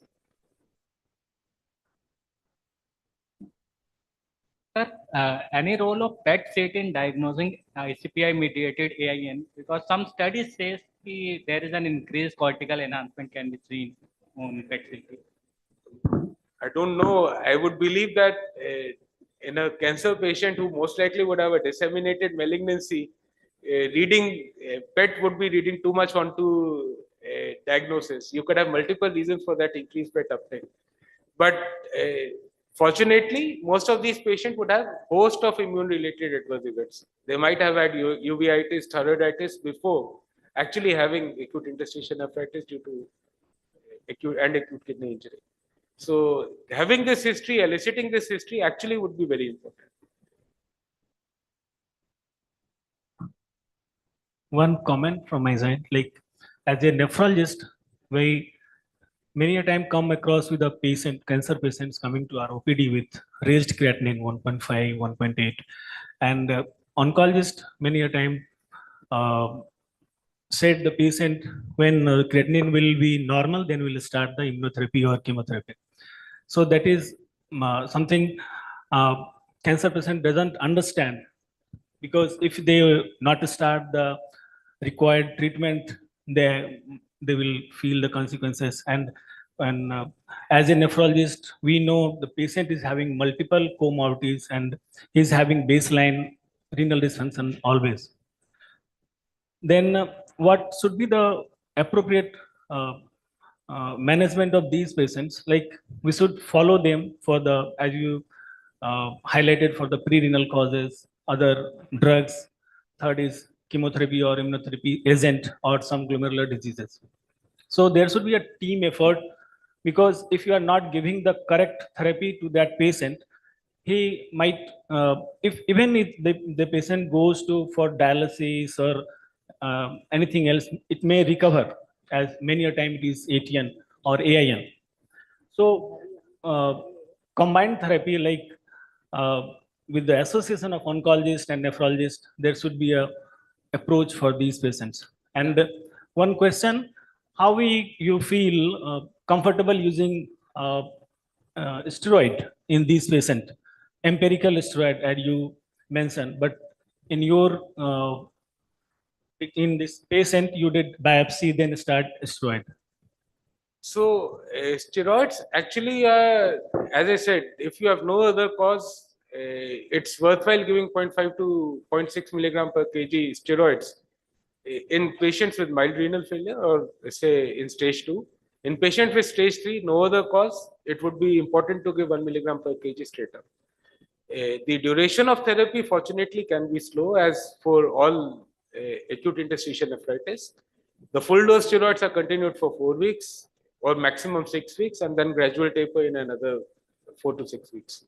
So, but if you have to give it, you have to give it. Anyway, you are giving much more potent immunosuppressive agents as well. So invariably, they all would be on an adjunct chemotherapy as well. So it's not that steroids would be doing a huge loss. Thank you.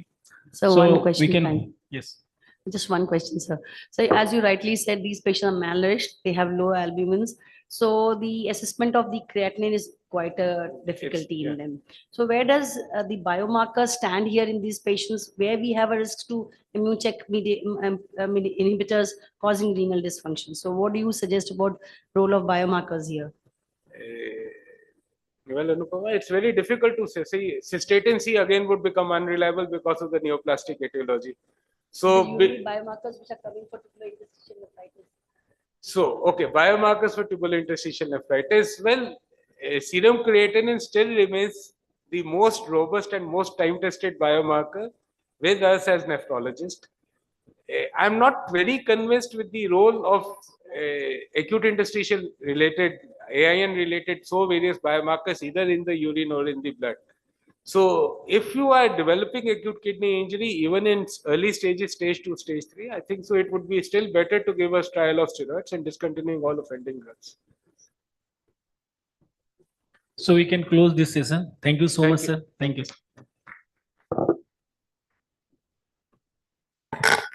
Our heartfelt thanks to you, the chairpersons and the speakers, for facilitating this engaging discussion. Thank you so much. Request you to please proceed for the felicitation. And with this, we come to our session 6, that is on sepsis-associated acute kidney injury. And I am honored to invite on stage the chairpersons, Dr. Mohan Gurjar, consultant nephrologist from Lucknow, Dr. Pritipal Singh, consultant nephrologist from Patna, and Dr. Dheeraj Singh, consultant nephrologist from Lucknow. Please join us on stage.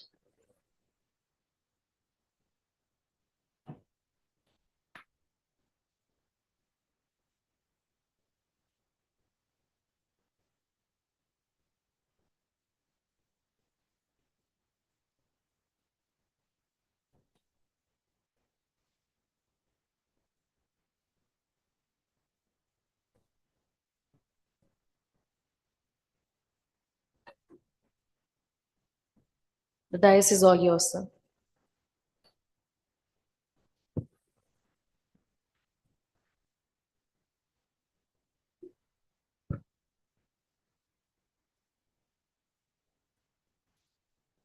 So the next session is a very common one, routinely encountered in wards and ICUs particularly, that is sepsis-induced acute kidney injury. To deliver this session, I invite Dr. Priyambada PS, who is well known and she is from Jipmer, Pondicherry. Dr. Priyambada.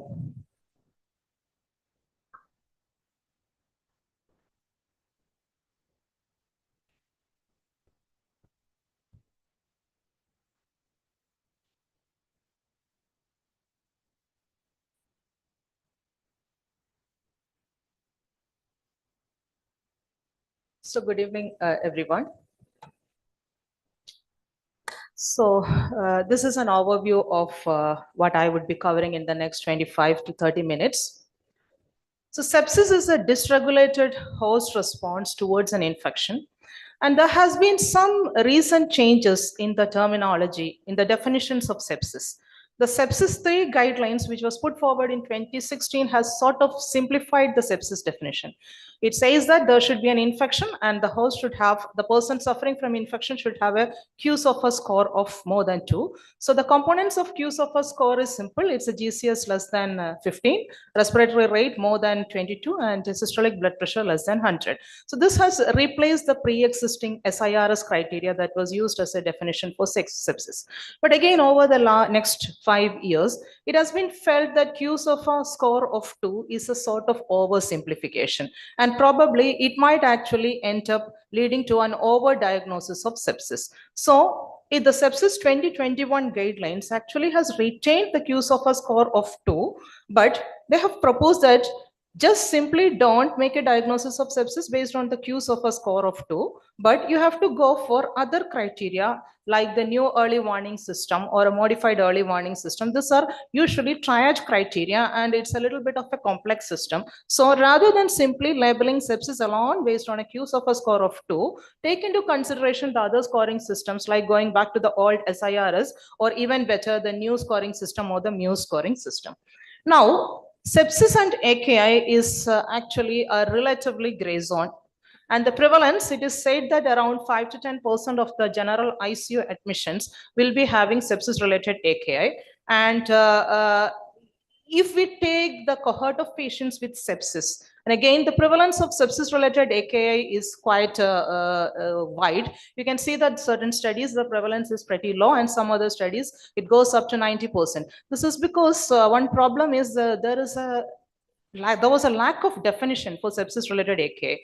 And some of the studies would just look upon the creatinine. But again, the creatinine has problems. In sepsis, there's up to 50% reduction in the creatinine production by liver and muscle. And also, we are giving large volume fluid resuscitation that might lead to a hemodilution. And similarly, urine output also has its issues. And in general, a nephrologist, probably the most common cause of AKI seen by the nephrologist is stemming from sepsis. Mortality again is variable thanks to the lack of definitions and lack of homogeneity in many of the studies. And in general, it is believed that the AKI recovery rates in sepsis are much more lower. And again, there's a difference of opinion. And maybe 1 out of 5 patients who survive a sepsis-related AKI probably goes into CKD. So recently, the 28th EDOKI work group has suggested a definition for sepsis-associated AKI. So they have told that a sepsis, any patient who fulfills a sepsis 3 definition with a KDIGO definition of AKI should be considered as sepsis-related AKI. And again, the AKI has to occur within 7 days of sepsis.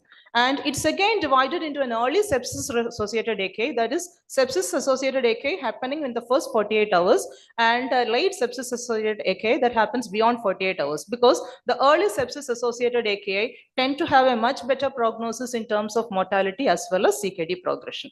And sepsis-induced AKI is a subphenotype of sepsis-associated AKI where it happens as a direct consequence of the sepsis. So classically, if a person with sepsis is given a nephrotoxic medication and the person develops AKI on 3rd day, that is not considered as a sepsis-induced AKI. So there should not be any other cause other than sepsis that actually is the reason for AKI, and most often it's actually very difficult to find such patients where sepsis is the pure reason for AKI.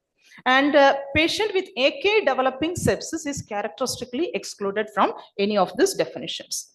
And again, we need to understand that sepsis is quite a heterogeneous syndrome. There might be multiple subphenotypes. The subphenotype is basically based on the clinical as well as the physiological characteristics. For example, the staging we use, AKI stage 1, stage 2, and stage 3. That is probably an oversimplified version of a subphenotype, because again, actually, all patients with sepsis-associated AKI with stage 1 need not behave similarly. And then there is something called an endotype. Endotype basically is based on the mechanistic pathways. So it is very well possible that multiple endotypes might be contributing to a subphenotype and vice versa. So identifying the subphenotype is important because it's a quite heterogeneous syndrome. A treatment or an approach that works in one patient one phenotype might not actually work in the other subphenotype. And this is where actually we have reached a sort of stumbling block with our conventional assessments,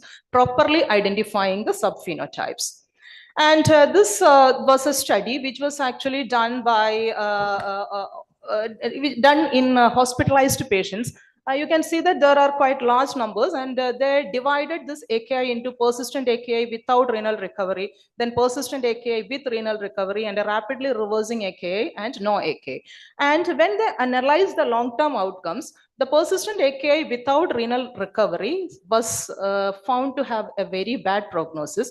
And with the similar definitions, they reanalyzed the surgical AKI and Surgical AKI, again, the persistent AKI without renal recovery had the worst prognosis. But coming to other things, the persistent AKI with renal recovery just behaved something similar to those people without an AKI. So basically, it's the same definition, but different subset of patients. And probably this might be just a matter of numbers, because as you can see, the numbers are very less. But probably it is also very well possible that the surgical AKI might be representing a distinct different subphenotype.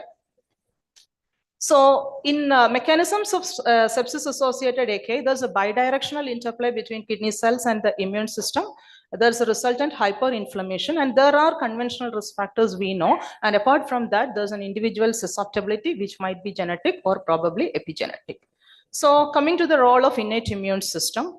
So this renal tubular epithelial cells have the toll-like receptors, the nod-like receptors, and the RIG1-like receptors. And these are capable of recognizing the damage-associated molecular patterns and the PAMs associated with sepsis. So these are small molecules that are freely filtered, and they preferentially bind with the toll-like receptor. And eventually, it leads to upregulation of the cytokines and the complement system. So if there is a severe injury, you're going to see a cytokine storm as we see in COVID. And if the injury is not sufficient enough to kill the host, we are going to see a T cell activation, transient T cell activation, followed by a prolonged exhaustion of the T cell. And this eventually results in various pathways that lead to cellular death in the renal tubular epithelial cells. And previously, it was thought that the global renal blood flow is reduced, and a lot of effort was put on increasing the renal blood flow. But now we know that the global renal blood flow is often preserved, and the issue happens at the microvascular level. There might be patchy areas of microvascular dilatation as well as constriction, but eventually what it leads to is to intrarenal hypoxemia. And the endothelium becomes sticky because as a result of infection, it starts upregulating a lot of adhesion molecules, and this will actually attract a lot of neutrophils and leukocytes.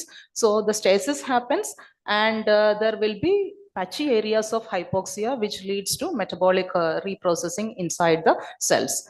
And the endothelial cells as well as the pericytes also play a major role in the genesis and propagation of sepsis-associated AKI.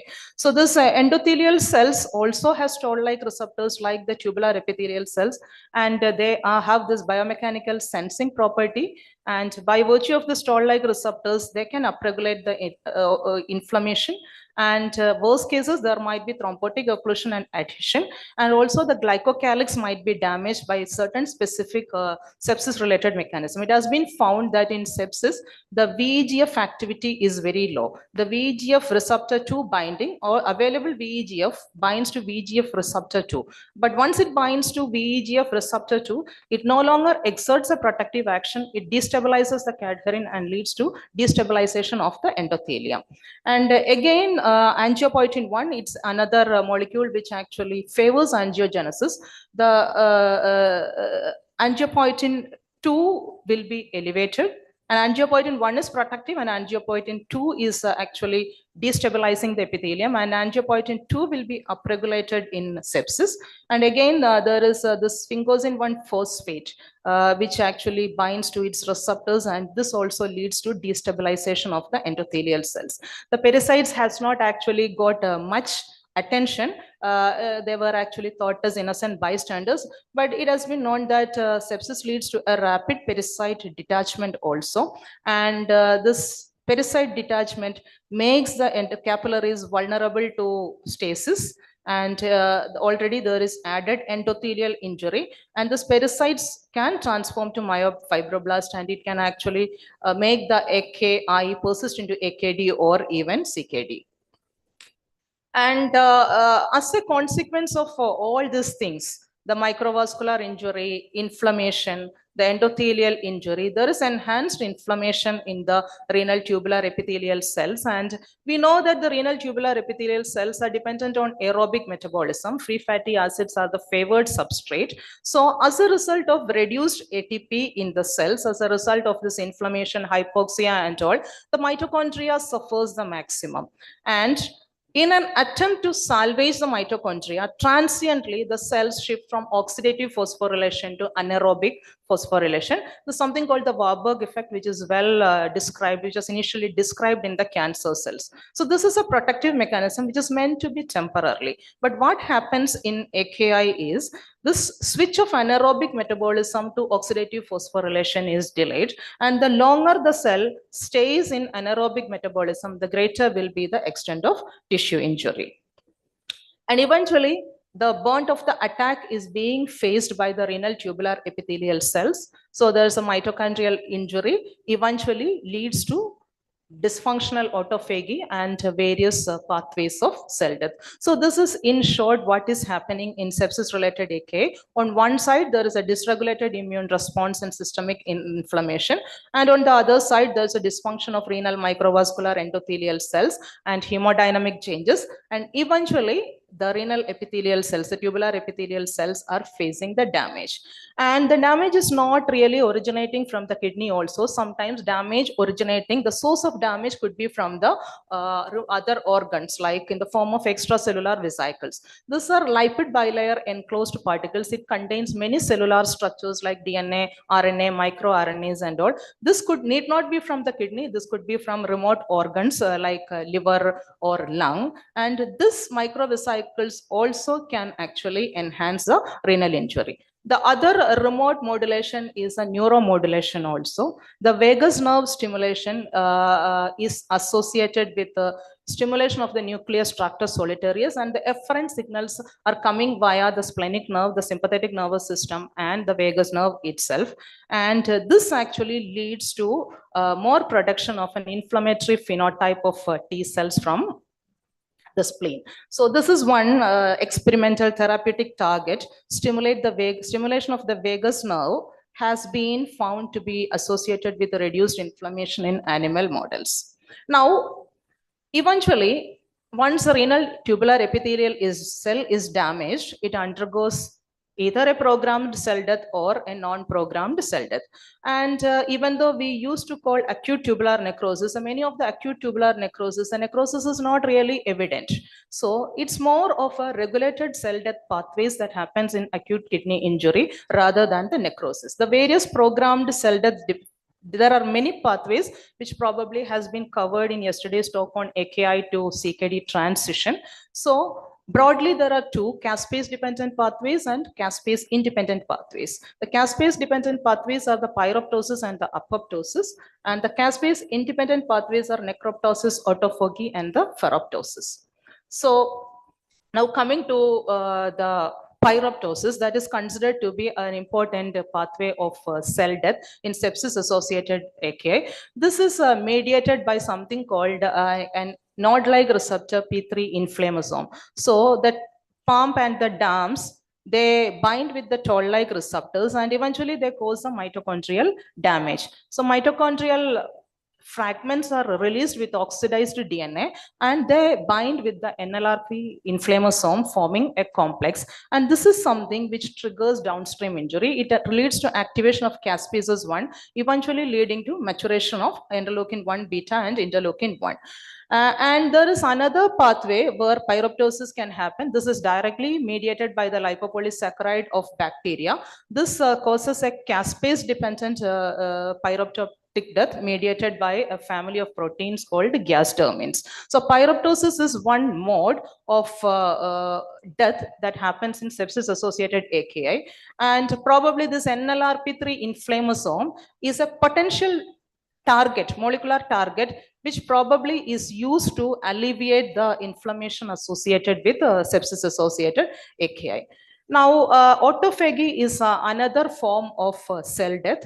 So basically what happens is when the organelles are damaged, the organelles actually form into a phagosome, fuse with the lysosome, and they are immediately cleared from the inside the cell.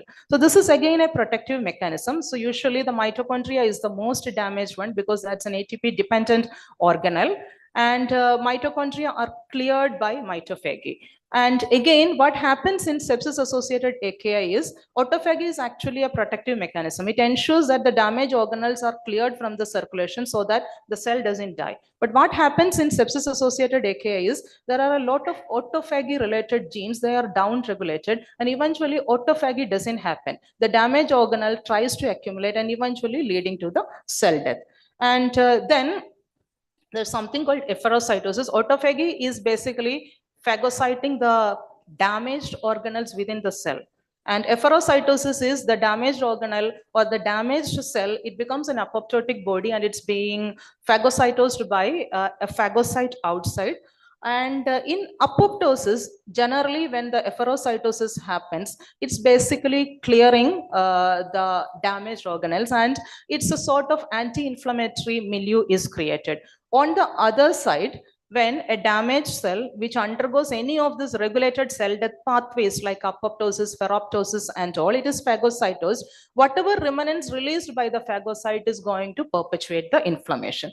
And ferroptosis is basically the recent entry into the pathogenesis of AKI. There's a lot of data accumulating that ferroptosis contributes to a major portion of AKI, but what exactly is the role of ferroptosis in sepsis is a little bit unclear. Yes, it is known that ferroptosis is the first inciting event in sepsis-associated AKI, but whether ferroptosis can be a molecular target for treatment of sepsis-associated AKI, we are a little bit behind. Now, this is what is happening. To begin with, there will be ferroptosis for a transient period of time. Then there will be necroptosis. Then eventually, at the end, apoptosis will be there, which clears everything. Now, coming to the general management.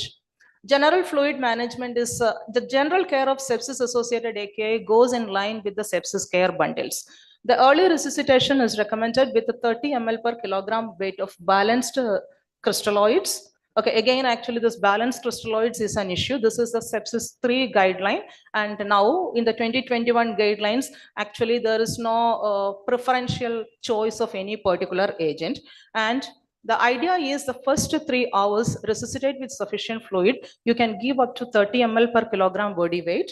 And there's absolutely no recommendation on the late fluid management. You will have to individualize, and there's no role for CVP monitoring in the management of sepsis. CVP is unreliable, and it is suggested to go for dynamic parameters, but what dynamic parameters, again, there is not much of a recommendation. And coming to the moderate versus liberal fluids in septic shock, this classic trial is done exclusively in septic shock patients. And actually, it's not moderate, it's restrictive versus standard, because now nobody actually gives liberal fluids. That was the norm sometimes in the early 2000s after the Emmanuel Rivers study on EGDT was published. Probably people ended up getting 5 to 6 liters of fluid at the end of, say, first day or 3 to 6 hours. Now that's no longer practiced because there has been a lot of trials that has been shown that this EGDT is not going to improve the outcomes. So most of the time, the fluid administration protocol is a sort of standard. And if we see most of the RCTs on fluid administration, the fluid balance in the first 24 hours may come to somewhere around 2 to 3 liters. So whether going a little bit restrictive compared to that, reducing it is associated with any benefit? No. Like the restrictive fluid restrictive group at the end of the positive fluid balance was somewhere around 1,798 ml in the restrictive group, whereas the standard group received around 3.8 liters. And there was absolutely no difference when it comes to the primary as well as the secondary outcomes. And again, balanced solutions, because balanced solutions has come up in a big way somewhere around 2014, 2015 and all. And the initial non-blinded trials has shown that balanced fluids are associated with better outcomes. But we have 2 large blinded trials which has been published recently, which tells that balanced solutions does not really change anything. So the sepsis 4 guidelines actually has not given any recommendation on the type of solution you use.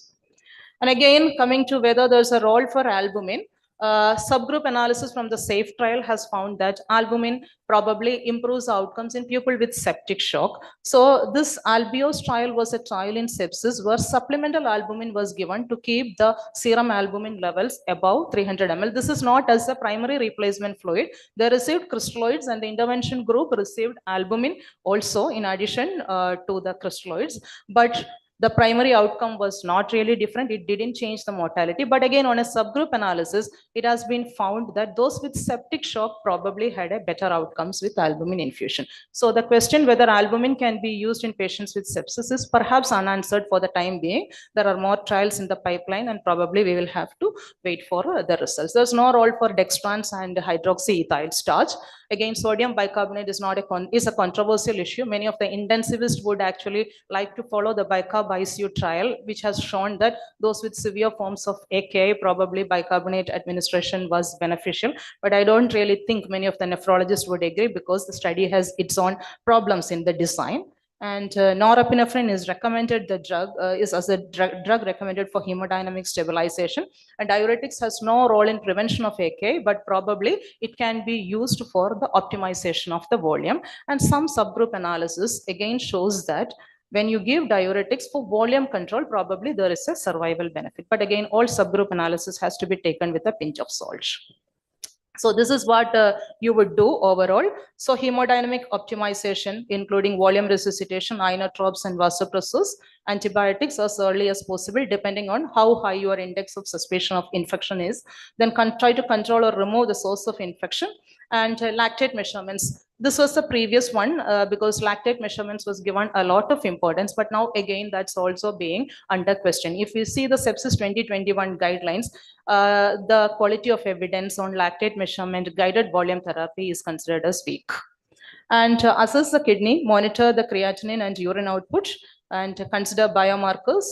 There are other things like the renal resistive index, renal angina index and all. This has been found to be useful in certain situations. So there is no strong evidence to use it on a daily basis, but perhaps if you want to use it, there's nothing preventing you from using it.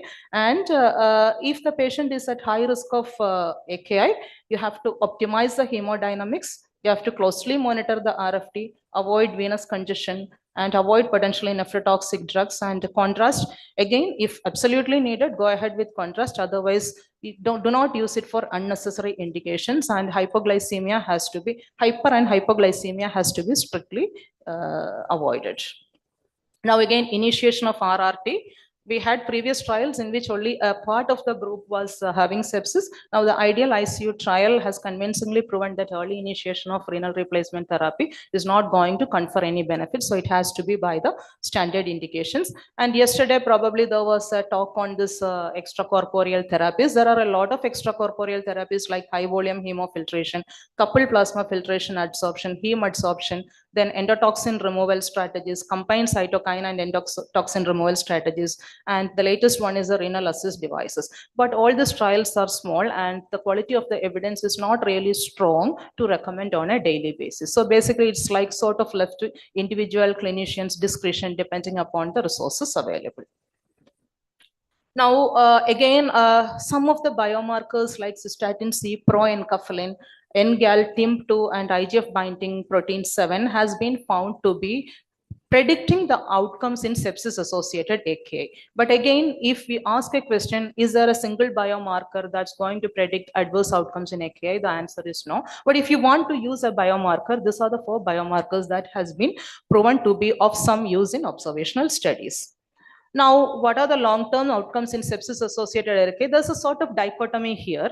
If it's an early sepsis-associated AKI, mostly it's purely the sepsis that contributes to the AKI, and generally that tends to recover much faster. You take care of the sepsis, the renal hemodynamics and the renal inflammation settle down and the things are going to be better. But on the other side, the late sepsis associated AKI, sepsis might be one of the factors, there might be other factors also, is associated with a relatively worse outcomes. And this is a large study that has looked into the prevalence of CKD, and it has been found that when you have a stage 0C or stage 1. This practically the creatinine might have recovered to near normal values, but a stage 0C or a stage 1 AKD is associated with higher odds of CKD progression in future. And again, a maladaptive repair, it can lead to CKD in future. The actual prevalence of CKD in sepsis-associated AKI is not clearly known, basically because of the observational nature of the data and the heterogeneity in the definitions. Now, anybody who is dealing with data related to AKI, you know that it's really confusing to deal with AKI related data because most of the time the association between the variables are not linear, and the conventional regression analysis or a Cox proportional hazards model that we use, it might not capture everything. So there has been attempts to use deep learning techniques without the intervention of the human. The machine analyzes the data, the machine learns, relearns and performs, and eventually this is a recent study which has used a completely human-free algorithm, and the machine has come up with 3 phenotypes of AKI based on the clinical as well as the biochemical parameters with a stepwise increment in mortality. So this use of AI probably will help us to identify the subphenotypes because usually the data is quite enormous with a very complex interrelationship between the variables. The variables are not really independent, and there are actually advanced techniques which needs a lot of computing power, and probably the use of AI might help us in identifying the disease phenotypes in a better way. And specific treatments, we don't really know the pathogenesis. It's like a jigsaw puzzle with a lot of gaps. And when the pathogenesis is not known, obviously treatment is also not going to be there. So it's all limited to small studies. Small studies in humans have found that dexamethasone, alkaline phosphatase, angiotensin 2, and levosimentan are associated with better survival, but the quality of evidence is pretty low and it's observational in nature. And if we go to animal studies, there's quite a lot of animal studies, but many of those things has not been tested in humans. And mesenchymal stem cell therapy, protein 7 agonist, mimetics of hepatocyte growth factor, these are other things which has been found to be useful. And again, in very small studies, there's nothing actually we can generalize at all. So that's all for the day. Thank you.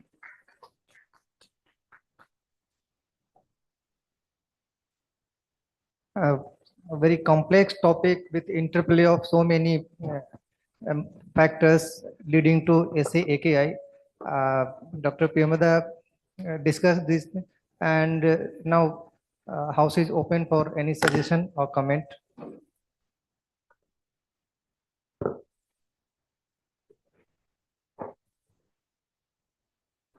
One challenge in day-to-day practice is always you have ongoing sepsis. Many times patient require investigations, particularly contrast use, and always suggestion comes to avoid contrast studies if there is ongoing sepsis. And many times, where is the focus of the sepsis? Many times the lung that requires contrast HRCT is not that much informative. Many times abdominal sepsis requires contrast study. So how much is scared of using this contrast if the patient has sepsis also? Yeah, most often the contrast is an innocent bystander. So if you see a septic patient has so many other things that will cause AKI. They might be hypotensive, they might be on nephrotoxic medication, there's unchecked inflammation going on. So, and again, large databases of, again, observational nature have shown that the contribution of intravenous contrast to AKI is very minimal. And probably if you don't give contrast, the chances of having AKI is similar.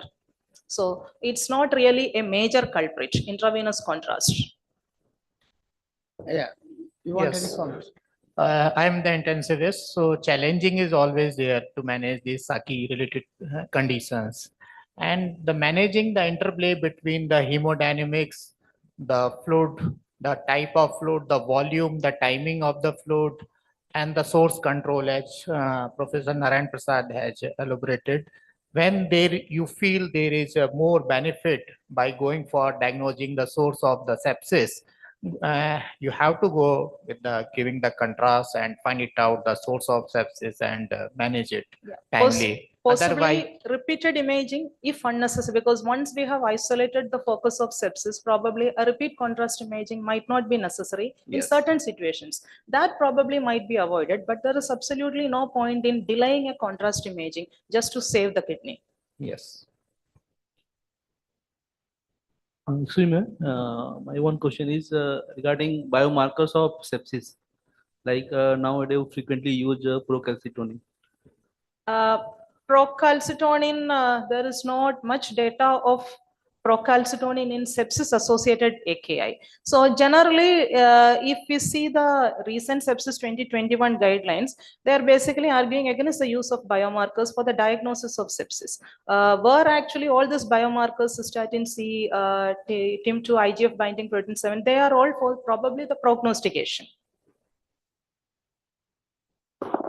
All the studies I have quoted is in the setting of prognostication, because those people with sepsis associated AKI with this biomarkers were found to have adverse outcomes. None of these biomarkers were used for the diagnosis of sepsis associated AKI. Thank you, ma'am. Thank you. And the session is closed. Thank you.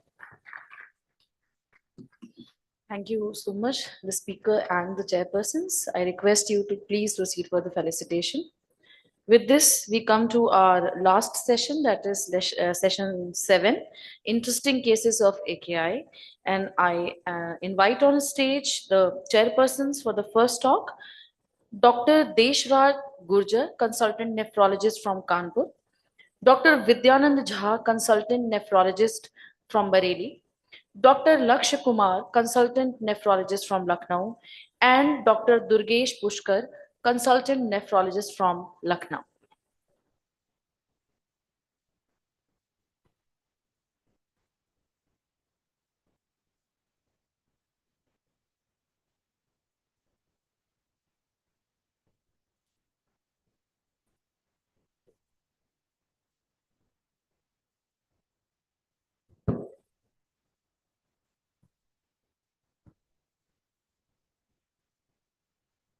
Hello.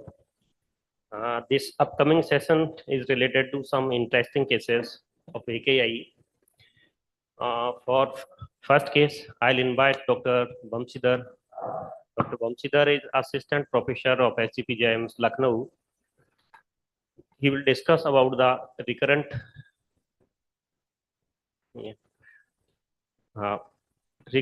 recurrent AKI related to organophosphorus poisoning. Thank you, sir. Good afternoon, everyone. So this is a case that we have come across few months back, and we had a good follow-up of this patient also. This is a case of organophosphate associated AKI. So he was a 53-year-old male who had presented to us for 4 weeks after the exposure to dichlorowas, an organophosphate chlorine compound. And 3 weeks later, he developed anuria, followed by breathlessness and fever, and he presented to us at this state. So coming to the details of the case, the index event was on 1st of September, where he was exposed to dichlorowas accidentally when he was spraying in the field. 2 days later, he developed breathlessness. He was intubated, required mechanical ventilation, and following that, he was discharged successfully after successful extubation. So he developed AKI in hospital, and discharge creatinine was 1.6. He was subsequently normal for the next 4 days, following which he developed decreased urine output and anuria, and breathlessness and multiple subcutaneous swelling simultaneously in the legs and arms. And he was evaluated elsewhere, and he was found to have advanced renal failure, required dialysis, and was referred here. So these were the investigations before he presented to us. His exposure was on 1st September, and he developed AKI in the first hospital stay. Discharge creatinine was 1.6. AKI has recovered partially, and again he developed a recurrent AKI, second episode of AKI, requiring renal replacement therapy, and he presented to us when the creatinine was more than 5. So when he presented to us, hemoglobin was 10, TLC was quite slightly elevated, and creatinine was 3.9 in a dialysis-dependent state, and kidneys were slightly bulky, suggestive of probably an AAN injury going on. So the lung, he was also having breathlessness and lung infiltrates. There were lung infiltrates noted, multifocal consolidation with peripheral ground glassing involving both apical and basal areas and perihilar and subpleural areas. So we have evaluated extensively for the cause of AKI because there was pulmonary renal presentation. There we have ruled out the autoimmune pathology also. Procal was initially slightly high, that subsequently resolved. And we have ruled out infective endocarditis because there was multi-organ involvement. And the pus culture was also sterile, which was sent for bacterial, fungal, nocardia, and AFB. So with this provisional diagnosis, syndromic diagnosis of AKI, with the pathological diagnosis being either a severe ATN toxin mediated, or because he was hospitalized previously, whether it is a nephrotoxic medication induced delayed ATIN, or the second possibility of IRGN was considered because there were multiple skin and subcutaneous sites of infection. So he remained anuric and he was dialyzed on alternate day basis in view of multifocal abscesses and lung infiltrates. We started broad spectrum antibiotics and antifungals. After optimizing the parameters, a biopsy was done. Biopsy was showing a normal glomeruli with a severe ATN, which was showing dilated tubules, loss of brush border epithelium, and there was simplification of epithelium also. And there was moderate interstitial inflammation, as we can see. So in view of severe ATN, he was started on oral steroids 1 mg per kg. He was planned for a CT-guided lung biopsy, but it was deferred because lung infiltrates are already dissolving.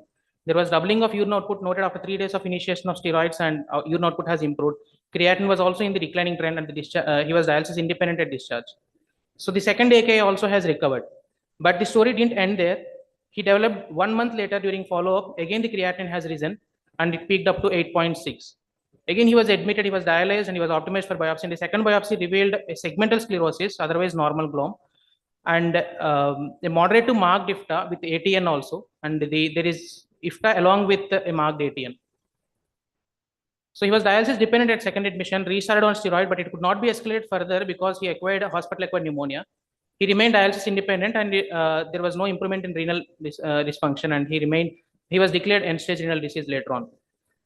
So as we know, DDVP or dichlorowas has multiple neuromuscular adverse events because of its property to inhibit the acetylcholinesterase inhibitor. So it causes bradycardia, hypotension, bronchospasm, muscle fasciculations, and in severe cases can lead to respiratory paralysis also. So these complications we know already, but the upcoming complication with increased incidence is the evidence of AKI because of organophosphate. There are multiple case reports dating back from 1980s. And this is a nationwide population-based cohort study which showed that the patients who had organophosphate exposure had an increased risk of AKI compared to those with no organophosphate exposure previously. So there is an evidence for organophosphate associated CKD also. This is a cohort taken from CKD in kidney in children study. So they found that the GFR and the levels of the organophosphate in serum has correlated quite well. Initially, there was, even though an increase in the eGFR, subsequently that has decreased over long term. So, and organophosphate exposure and other agrochemicals were invoked in various CKD-U, Mesoamerican nephropathy, and Uddanam nephropathy. So the various mechanisms of AKI due to organophosphate are rhabdomyolysis because of fasciculations and ongoing hyperexcited muscles, and hypoxia mediated injury because of multiple mechanisms, and direct renal toxicity because of reactive oxygen species. So how does it cause recurrent AKI? There are multiple in vitro evidences to suggest that it could be due to sustained release of this lipophilic toxin from the body's fat stores. And because there is similarity between the AKI due to NSAID to the AKI induced due to organophosphate, because it has also a delayed ATN, it has response to steroid, it can cause subclinical AKI and recurrent AKI and eventually progressing to CKD. So this analogy to the analgesic nephropathy has been recently termed as agrochemical nephropathy. So we went on to publish this case because to signify the importance of this particular compound, which is has the potential to cause subclinical and recurrent AKI. So learning points in our case are this is a rare circumstance of organophosphate associated AKI, which is one of the potential toxin leading to AKI, and the organophosphate associated renal injury is an underappreciated despite the multiple anecdotal and prospective evidences. Repeated episodes of AKI can lead to CKD-U, particularly in agricultural workers. Thank you.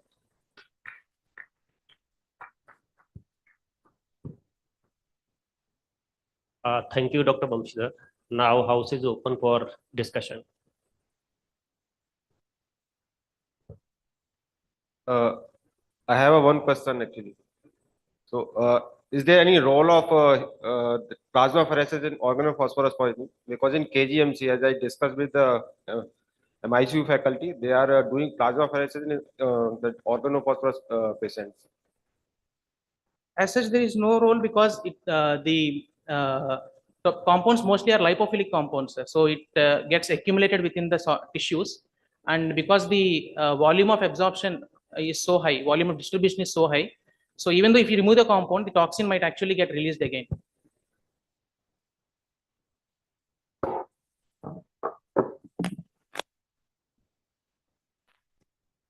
Thank you.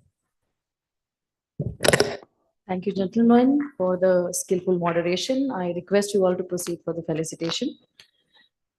With this, we come to our next talk of the same session, session 7.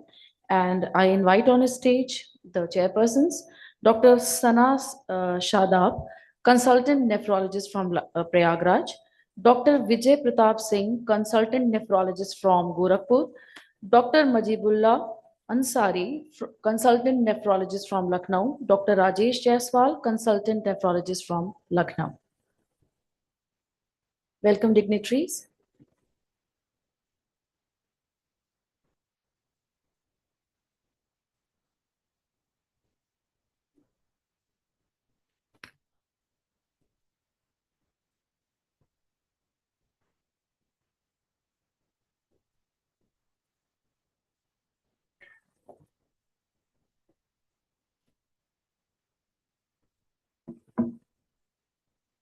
The session is all yours.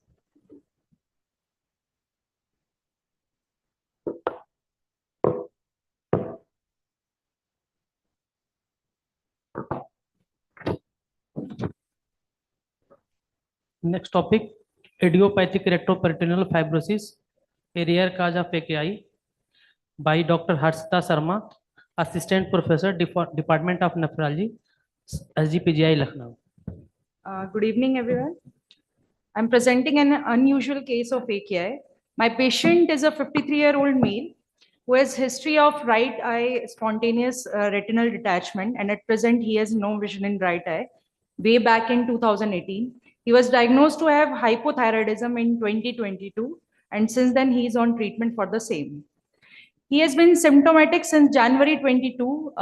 He was having generalized weakness and decreased appetite. In May 22, he had first episode of urinary retention, which was managed after, with PUC insertion only. However, he was not evaluated for the same at that time. In November same year, he had another episode of AUR. And that time he was evaluated for the first time, found to have creatinine of 10, for which one session of hemodialysis was done. He was discharged after this episode on 23rd of November with serum creatinine of 2.9. So when he came to SGPGI after his discharge, after 6 days, he gave history of low-grade fever for 15 days, progressive oliguria followed by anuria, and there was past history of generalized weakness, weight loss of 15 kgs over 1 year. However, he denied any history of pedal edema, skin rashes, hematuria, arthralgia, neuropathic symptoms, cough, hemoptysis, past or contact history of tuberculosis. When we first investigated him in SGPGI, he was found to have creatinine of 4.9, which has risen from 2.9, which was the value at the time of his discharge. His other parameters, including autoantibodies, acute phase proteins, were within normal limits, except he had mild anemia, which was microcytic and hypochromic in typing.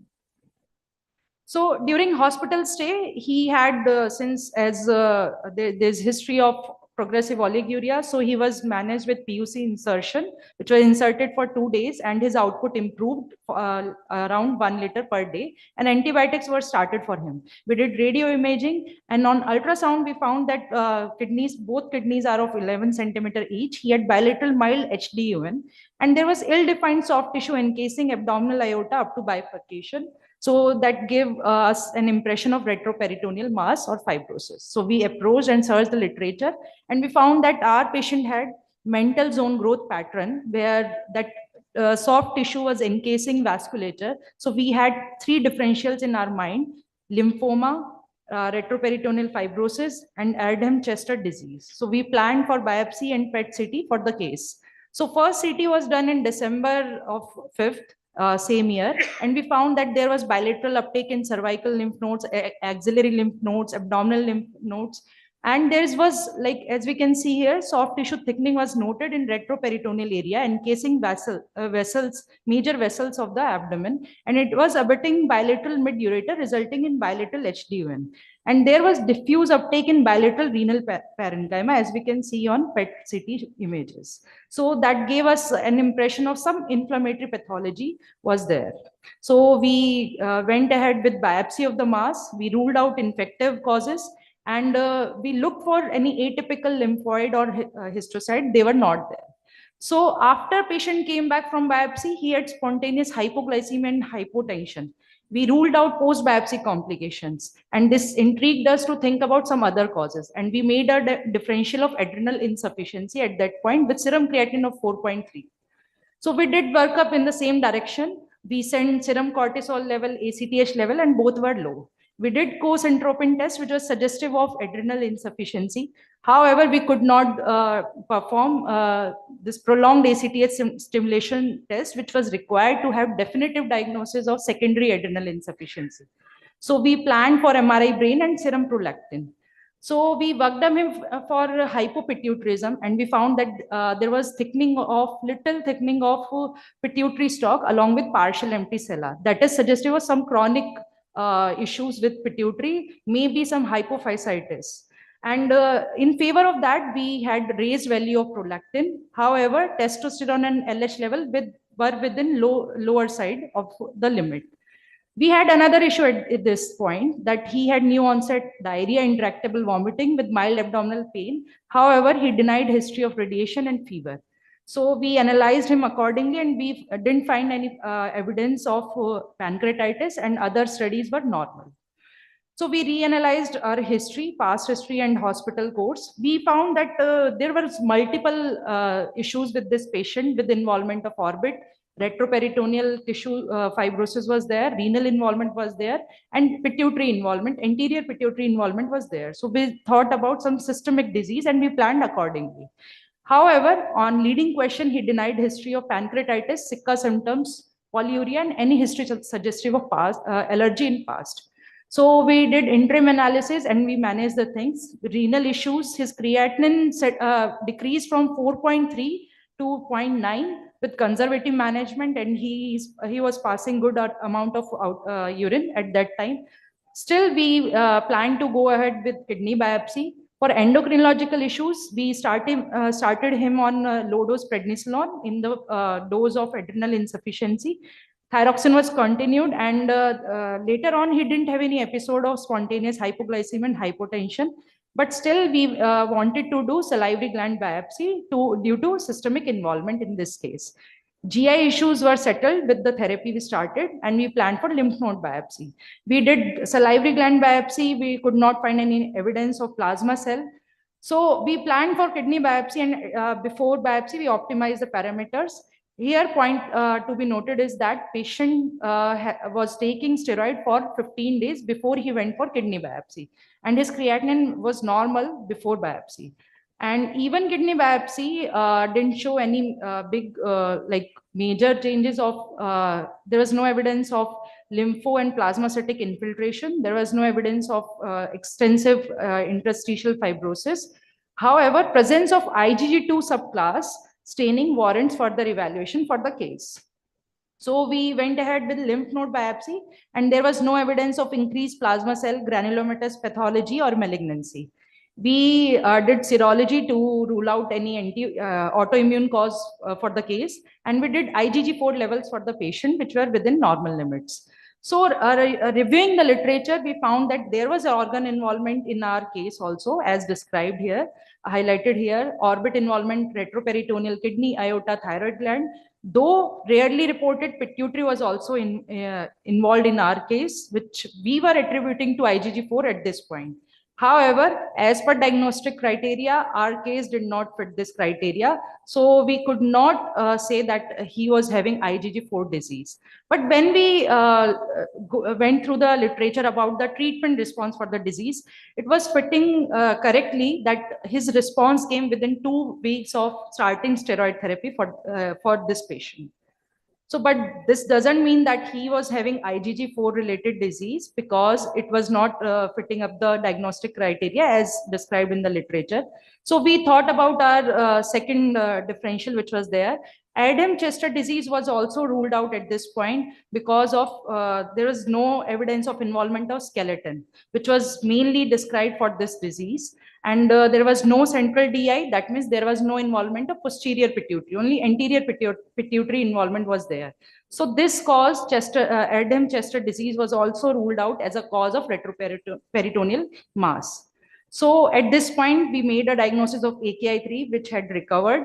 It was post-renal AKI because of bilateral ureter involvement and maybe due to mass effect on bladder outlet. Keeping retroperitoneal fibrosis as its etiology. And as we know that 2/3 cases of RPF are idiopathic. So at this point, after ruling out other causes, we are making a diagnosis of idiopathic RPF. And anterior pituitary was involved. So he was on treatment for adrenal insufficiency also. So we have contributed one more case to this rare and underdiagnosed cause of AKI. But we need to know that RPF carries poor prognosis also in cases where vasculature is involved, and it may, in some cases, may cause rupture of those vessels when it is encased because of that retroperitoneal mass. And more data is coming up recently regarding urorenal and vascular subtype, as seen in our case also. And as I said, that we have contributed one more case, though it doesn't contribute to ESKD population, but still 5% patient can go ahead to CKD, ESKD stage. So we, to analyze our response to steroid, we repeated CT scan after 2 months. And here, as we can see, there's no uptake in cervical, mediastinal, axillary lymph nodes, and encasing around abdominal aorta has vanished off, as we can see here. And when we compared response, when we compared to PET CT in order to see the response to treatment, as we can see here, there's a lot of encasing of abdominal aorta because of that tissue that has gone off because after steroid therapy. And here renal uptake is also very less on repeat CT. Thank you for patient hearing.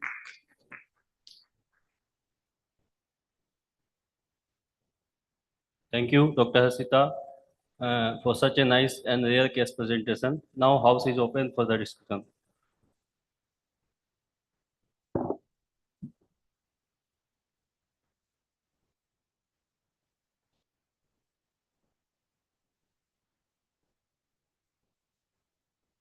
We could not prove that this is IgG4 related disease. So what do you think of what could be the probability that why this patient did not have this IgG4 level confirmatory? So idiopathic etiology we only make after excluding causes which might have contributed. In our case, we had started steroid 2 weeks ago before going for kidney biopsy. So we could not find any evidence of IgG4 deposition on IF. However, he still had IgG2 subtyping on subclassing of IgG. So we could not make any proper diagnosis of IgG4 deposition or IgG4 related disease in this case. So if it was idiopathic cause for the fibrosis, so how would you explain the IgG2 even there? That means he needs prolonged steroid therapy even after 15 days. That is very short duration for any person to have. My good point is response what to Dr. Narayan is trying to highlight. You still feel that despite that the patient was on steroids for about 2 weeks time and the renal recovery had happened, would you think that with the anterior pituitary involvement, could this be just the biopsy was done pretty late to the, so could this still be a possibility of IgG4 disease? Yes, ma'am. We searched the literature regarding this only. They have reported response in IgG4 response to steroid as early as 7 days, and we should continue therapy in these cases because even relapses of IgG4 is reported in the case reports. What is the overall relationship between hypopituitarism, retroperitoneal fibrosis, acute renal failure, presence of IgG2 and IgG4? I mean, what is the whole spectrum? What is the primary disease? I mean, what is the etiopathogenesis of retroperitoneal fibrosis here? How did this retroperitoneal fibrosis come here? IgG4 is an autoimmune inflammatory disease where due to some reasons their activation of interleukins, interleukin 10 and other pathways are activated that leads to activation of those pathways which lead to fibrosis around any organ. Why there is overproduction of IgG2 or IgG4 for that region? Is it a B cell defect? I mean, how come IgG? Interleukin 10 is activated. Why interleukin 10 got activated? I mean, why, where from this IgG2 come? I mean, how the retroperitoneal fibrosis happen, and with the treatment, immunosuppression, it has gone, patients recovered completely. I mean, where is the primary problem? A primary problem, sir, as already Harshita has automated, this is autoimmune related disease, and whenever this is the one subset of disease. Whenever we have in clinical practice, which were initially we do not think of this retroperitoneal fibrosis occurs. Why? During our residency time or during our MD time, we have seen so many patients of the retroperitoneal fibrosis, but never thought of IgG related disease. Now, anytime you have any patients of the retroperitoneal fibrosis, we must exclude IgG4 related disease. And one of the important things, the high index of suspicion and treatment. These are the steroid responsive treatment. Many times we have taken patients of the acute pancreatitis from the pediatric wards, investigated with us IgG4 related disease, having the kidney involvement, having pancreas involvement, having thyroid involvement, multiple organ involvement. So this is all the phenomenon which gets activated because in any autoantibody, which is the triggering factor. Environmental factor could be triggering, any infection could be the triggering factors. Even sometimes the surgery can be the triggering factors, like any which happens in your HUS, thrombotic macroangiopathy kind of things. So it is not what can, but here is the one subset of the IgG4. When more than absolute value of more than 135 indicates this is IgG4 related disease. So there was one patient that has been presented many years before in Command Hospital. And at that point, 5-6 years before. So this case has been presented, and I was sitting behind. I have told this my patient might have the IgG4 related disease. That was the post-mortem biopsy that was suggestive. And the only clue was some calcification. And that calcification was in the pancreas, old times pancreas, because of the recurrent pancreatitis happening because of the IgG4 related. So IgG4 related disease is the one which is treatable. We should all have the high index of suspicion whenever we, particularly this retroperitoneal fibrosis. So many patients have been mismanaged with the stent, recurrent infections, die off, but many times these patients respond only to the corticosteroids. IgG4 has an its basic nature that not basic, but in case of autoimmune inflammatory diseases, it activates TGF beta pathways and it causes fibrosis around the organs which have predilection for IgG4. So it will go there, it will activate TGF beta pathway and will cause fibrosis. Same thing happens around pituitary. It has lot of vascular supply. It goes there, though it is rarely reported, but it causes hypophysitis. As we could see in our case, he had only anterior pituitary involvement. That might have led to partial sella, which we could see on MRI brain. Harshita, one simple question.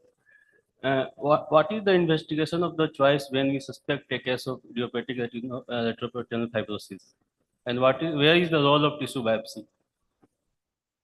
Sir, as we could see that chart, first ultrasound, it is available everywhere. So we can see the nature of that mass, retroperitoneal mass, on ultrasound with the experience of a good radiologist.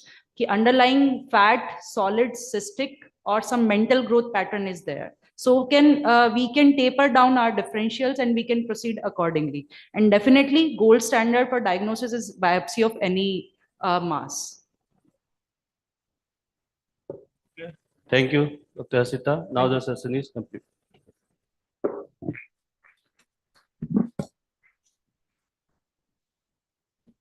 Thank you, doctors, for your insightful questions and observations.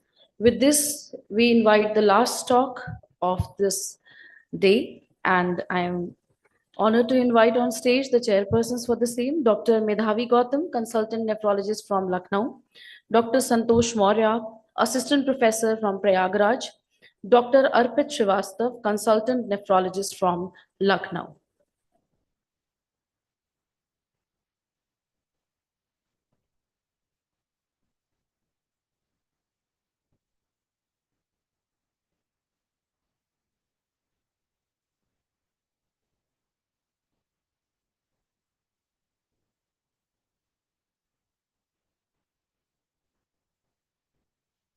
So please put your hands together for the chairpersons,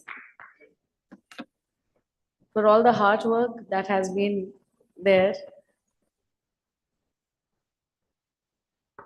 Thank you. Please introduce the speaker.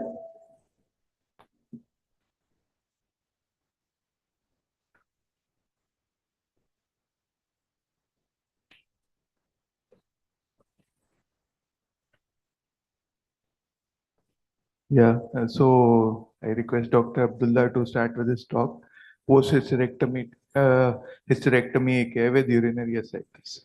Good evening, everyone. I am here to present an interesting case of urinary ascites. My patient, she is a 34-year-old female. She is a resident of Sultanpur, UP. She is a homemaker by profession, and she herself has given the history. She presented with chain contents of abdominal distension of past 1 month, and she was having decreased urine output for past 2 days. As per background history is concerned, she is non-diabetic, non-hypertensive, and she was a diagnosed case of uterine prolapse, for which she underwent laparoscopic hysterectomy in December 2022. And the post-operative period was uneventful, and she was doing fine. This is a timeline of events. In December 22, hysterectomy was done. Then in February 2023, about 3 months after this event, she developed abdominal distension. And in March 2023, finally, she presented to us in SGPGI with increasing abdominal distension and a decline in urine output. She had associated symptoms of pain abdomen, which was diffuse, dull, non-radiating. And apart from that, she was having decreased appetite. There was no history of any jaundice, fever, weight loss, vomiting, or any dyspnea. As far examination was concerned, she had a BMI of 20.4 kilogram per meter square. Pulse was 78 per minute. BP was 136/82 millimeter of mercury. Respiratory rate was 20 per minute. General examination at presentation was fine. She was not having any pallor, no evidence of icterus, and no periodema was there. As far as systemic examination was concerned, on para-abdominal examination, abdomen was distended. There was flying fullness and shifting dullness. There was no organomegaly. We got that patient investigated. Her hemoglobin was 11.9, which was fairly normal for an Indian lady. One was 36.8, and creatinine was also elevated. It was 4.7 at initial presentation. Total serum protein was 7.6, and albumin was 4.3 gram per deciliter. Liver functions were normal. Uric acid was fine. On urine routine microscopy, protein was traced, and there were no active sediments. So we got one ultrasound done, and it was showing ascites. And the liver parenchyma was normal with normal echogenicity. Right kidney was 10.8 by 5 centimeter, and there was mild hydroureteronephrosis on the right side, whereas left kidney was 10.2 by 4.8 centimeter, and there was no evidence of hydroureteronephrosis on that side. Since that patient was having ascites, so we got abdominal parasitosis done, and the fluid was examined. The appearance was straw-colored. Total counts were 65, and DLC 60% were lymphocytic and 40% neutrophils were there. Serum albumin was low, 0.58 gram per deciliter. Protein was 1 gram per deciliter, and fluid glucose was 88 milligram per deciliter, and SAG was 3.22. So we have a case of high SAG and low protein ascites. To summarize, we have a case of high SAG, low protein ascites who developed acute kidney injury. So for this kind of ascites, which has high SAG and low protein, the major differentials are cirrhosis, late Budd-Chiari syndrome, and liver metastasis. So we planned for imaging. Hepatic Doppler was done. There was mild attenuation of portal vein on hepatic Doppler. Hepatic vein and IVC were normal. To confirm, we further got one CT venography done.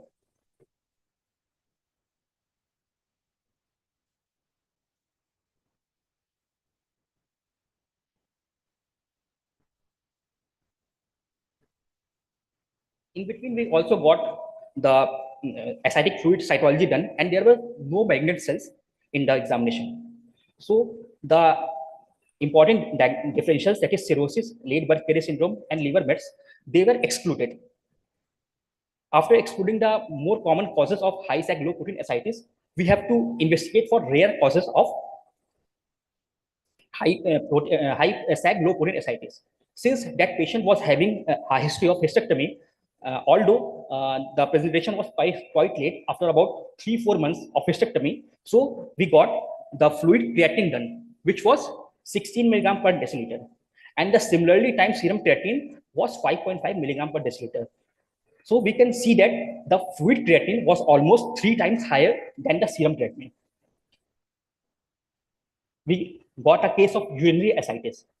Next, we plan for CT urography to investigate the site of injury.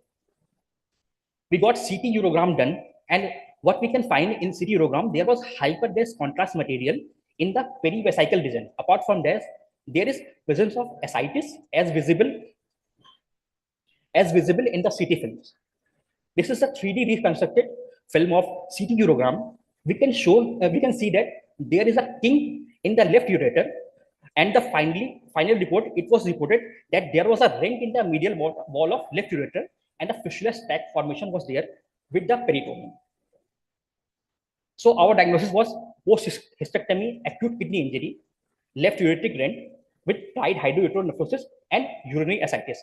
I have put a query aside acute kidney injury. Why I have put this? I will be explaining in subsequent slides. The course during hospital stay, the patient was hemodynamically stable, but she was having decline in urine output. On the initial day, she was having 600 ml of urine output per day, which declined to 100 ml per day in a course of 4 or 5 days. She required 4 sessions of hemodialysis. After a diagnosis, we got a urology consultation done, and they advised for urinary diversion. We managed this patient with bilateral PCN insertion, and after that, the ascites decreased, urine output increased, and serum creatinine, it declined to 1.4 milligram per deciliter on discharge. After that, the patient was being followed in urology, and she was having stable renal functions. And in August 2023, after about 6 months, the urology people, they done a laparoscopic bilateral extravesical ureteric reimplantation. And she was under regular follow-up. And lastly, she followed in April 2024, and her creatinine was 1.5 milligram per deciliter. So what we have learned in this case is that urinary ascites, it is a close mimic of portal hypertension related ascites. Both are high SAG ascites. If the preliminary workup for high SAG ascites is unremarkable, ascitic creatinine should be obtained in cases of relevant settings. Normally, serum and ascitic creatinine should be equivalent, since the creatinine, it freely diffuses across the peritoneal barrier. If the ratio ascitic creatinine and serum creatinine is more than 1, it may be diagnostic of urinary ascites. Pseudorenal failure. What happens in this kind of injury? Whenever the urinary tract is injured, the creatinine, it leaks from the urinary tract into the peritoneal cavity, and from the peritoneal cavity, this creatinine, it leaks across the peritoneal barrier into the bloodstream. What is happening is, in this setting, is just the reverse of peritoneal dialysis. In peritoneal dialysis, the creatinine, it diffuses from bloodstream to the peritoneal cavity, but in this kind of ureteric injury, in cases of urinary ascites, the creatinine is diffusing from the peritoneal cavity into the bloodstream. So this phenomena is reverse peritoneal dialysis. What it does, it increases the serum creatinine and causes pseudorenal failure. Why pseudorenal failure? Because the kidneys, they are functioning normally, they have adequate blood flow, and they are adequately pouring urine output. Then also there is rise in serum creatinine. This is because due to the leak of creatinine from the urinary tract into the blood through the peritoneal cavity. There are no any such diagnostic criteria of urinary ascites, but certain pointers are there which suggest urinary ascites. First is there is history of any urinary retention or trauma. There is unexplained high sac ascites. Ascites serum ratio is more than 1, and there is presence of pseudorenal failure. So these are the pointers that points to urinary ascites.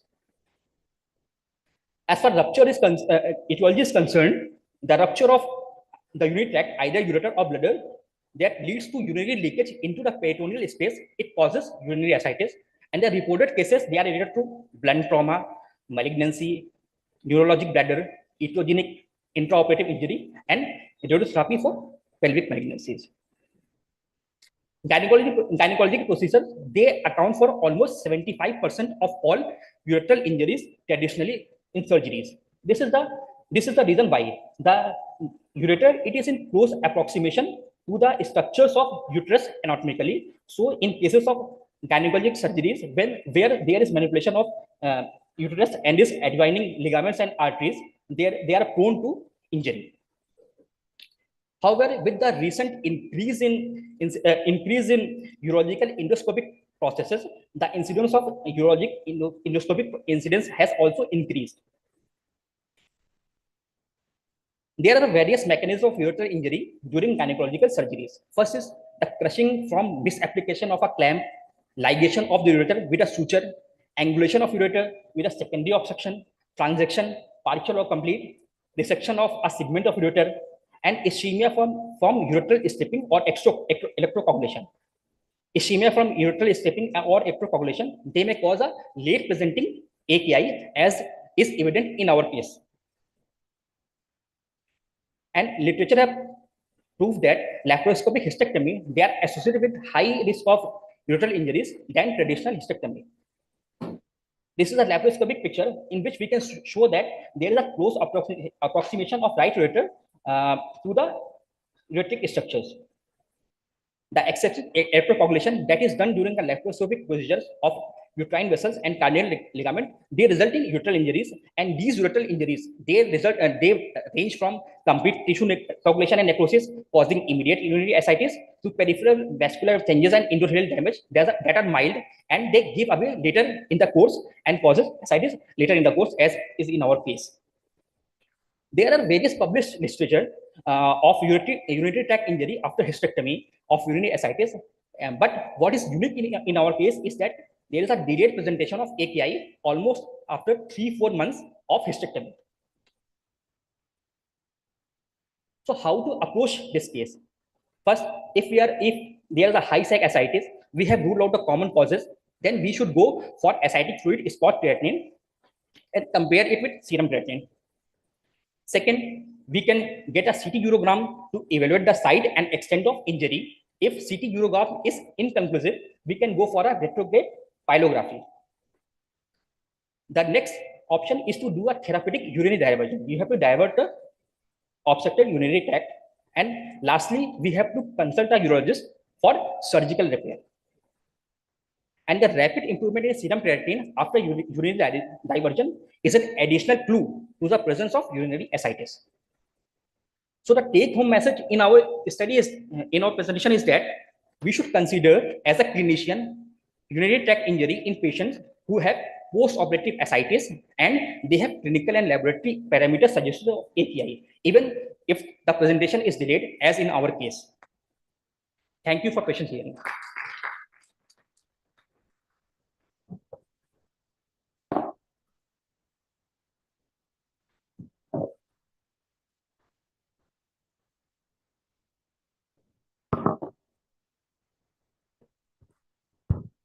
Thank you, Abdullah, for a beautiful case presentation. And it's a rare case, I know. We all know this. Basically, this urinary ascites case, we hear from our pediatric colleagues, those newborns and neonates, they have this urinary ascites, although rare in those cases also. So there also, because of posterior urethral wall, there is urinary leakage and they develop urinary ascites, which is managed by a diversion of the urine through Foley's or things like that. And it's a life-threatening condition and it requires early diagnosis there. In this case, I just was wondering that was urinary bladder commented in the very first ultrasound?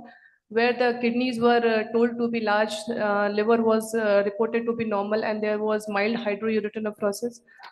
Actually, urinary bladder was normal. Okay, so it was. It was normal, ma'am. What we found, there was a both kidneys were slightly bulky, and there was a mild right-sided hydroureteronephrosis was there. And on left side, it was normal. But in CT urography, we found that there was a rent that was possibly causing the leak left ureter. All right, thank you. Thank you so much. Thank you, Dr. Abdullah, for this nice case. Actually, what is the normal clinical course of the uterine injuries? It is the actually late presentation, up to 2 to 3 months after and this case is presented. What is the normal presentation? Actually, when the patient laparoscopic removal of the uterus, then what and injury occurs at that time. So when normally, what is the clinical course? See, what happened in post-surgical AKI, the injury can happen right from ureter to the bladder. What happened in ureteric injuries, actually they are low pressure flowing system. Sometimes if the injury is not that severe or some mild injuries there, which might give up later in the course, so they usually present as late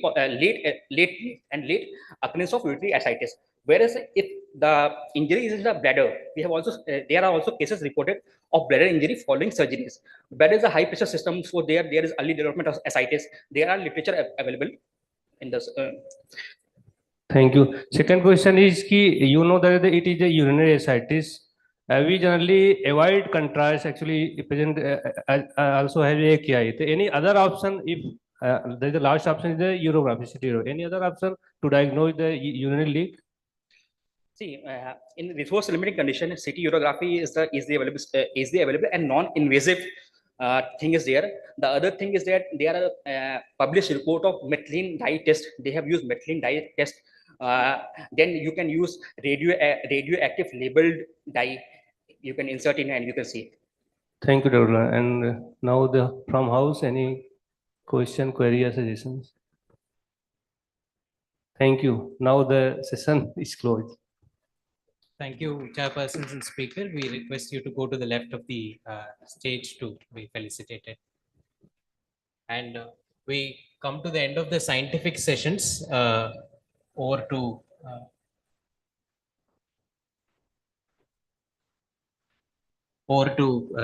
Dr. Ravi Kushwaha, sir.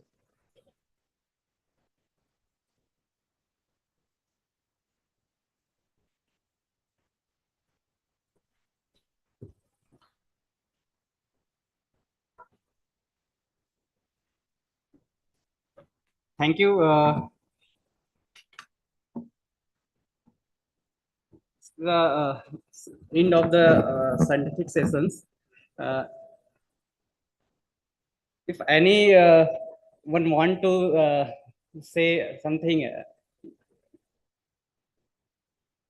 you may welcome here to just say a few words.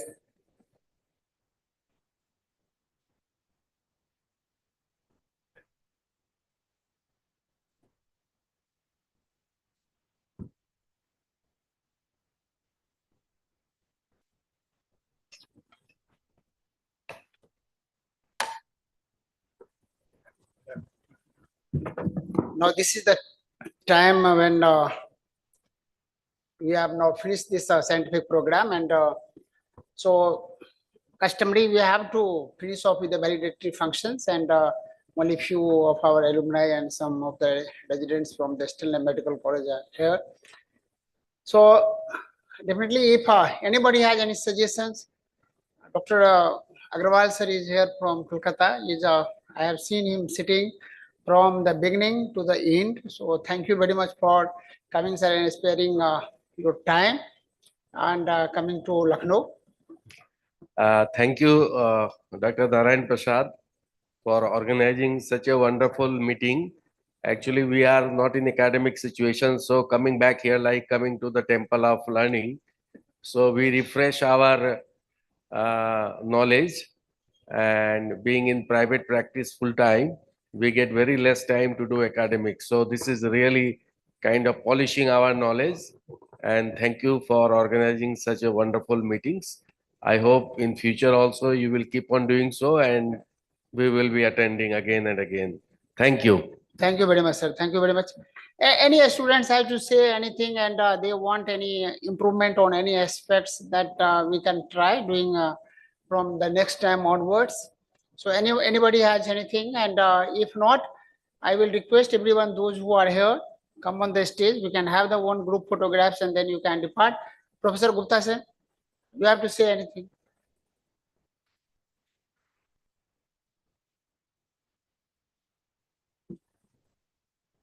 As usual, a very wonderfully organized program and very good content. And I think the workshops could be sort of, you could have it for a longer period of time, particularly the ones that you had on CRT and the adsorption methods. That I think was, and the peritoneal analysis were very well attended. So congratulations to all of you once again, and keep the show going.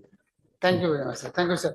So I will request whoever is here and come down the stage. We'll have the one group photographs and then we can depart. We'll have some tea, coffee outside, and then I wish everyone have a happy journey back to your home. As we assemble here, we also thank Dr. Ankita Pandey, who has taken time out of her 2 days, and we would like to give her with a memento. I request Professor Gupta sir to give Dr. Ankita Pandey with a memento, and I ask her to go to the left of the stage.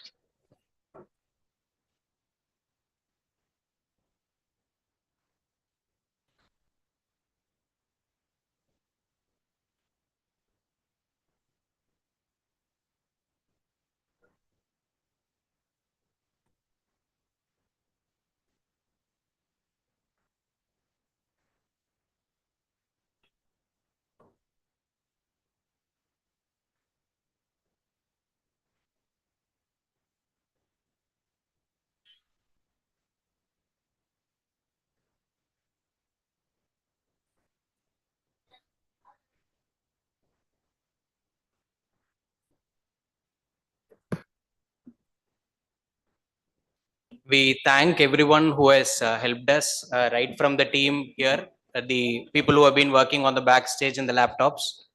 I think they were the reason why we were able to give all the content on time. Thank you very much. And also, we would like to thank the industry. We all understand nothing is feasible without support of the industry. So I would like to thanks a lot to all industry persons for supporting us for this academic sessions. And whenever we have called, they came forward a step ahead to support us. Thank you, industry person.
Thank you, office staff, particularly Santosh ji. Great, lot of thanks, lot of thanks. It was not possible without your help. So thank you all staffs, audio visual persons, and you have done wonderful. So thank you, thanks a lot. And thank you, Inder Singh. Very Inder, yeah. The last but not the least, Inder Singh. No person from Inder Singh, only madam is here. So convey our message of the great thanks to him. Thank you, ladies and gentlemen. And probably there is provision of tea and coffee. We can join there.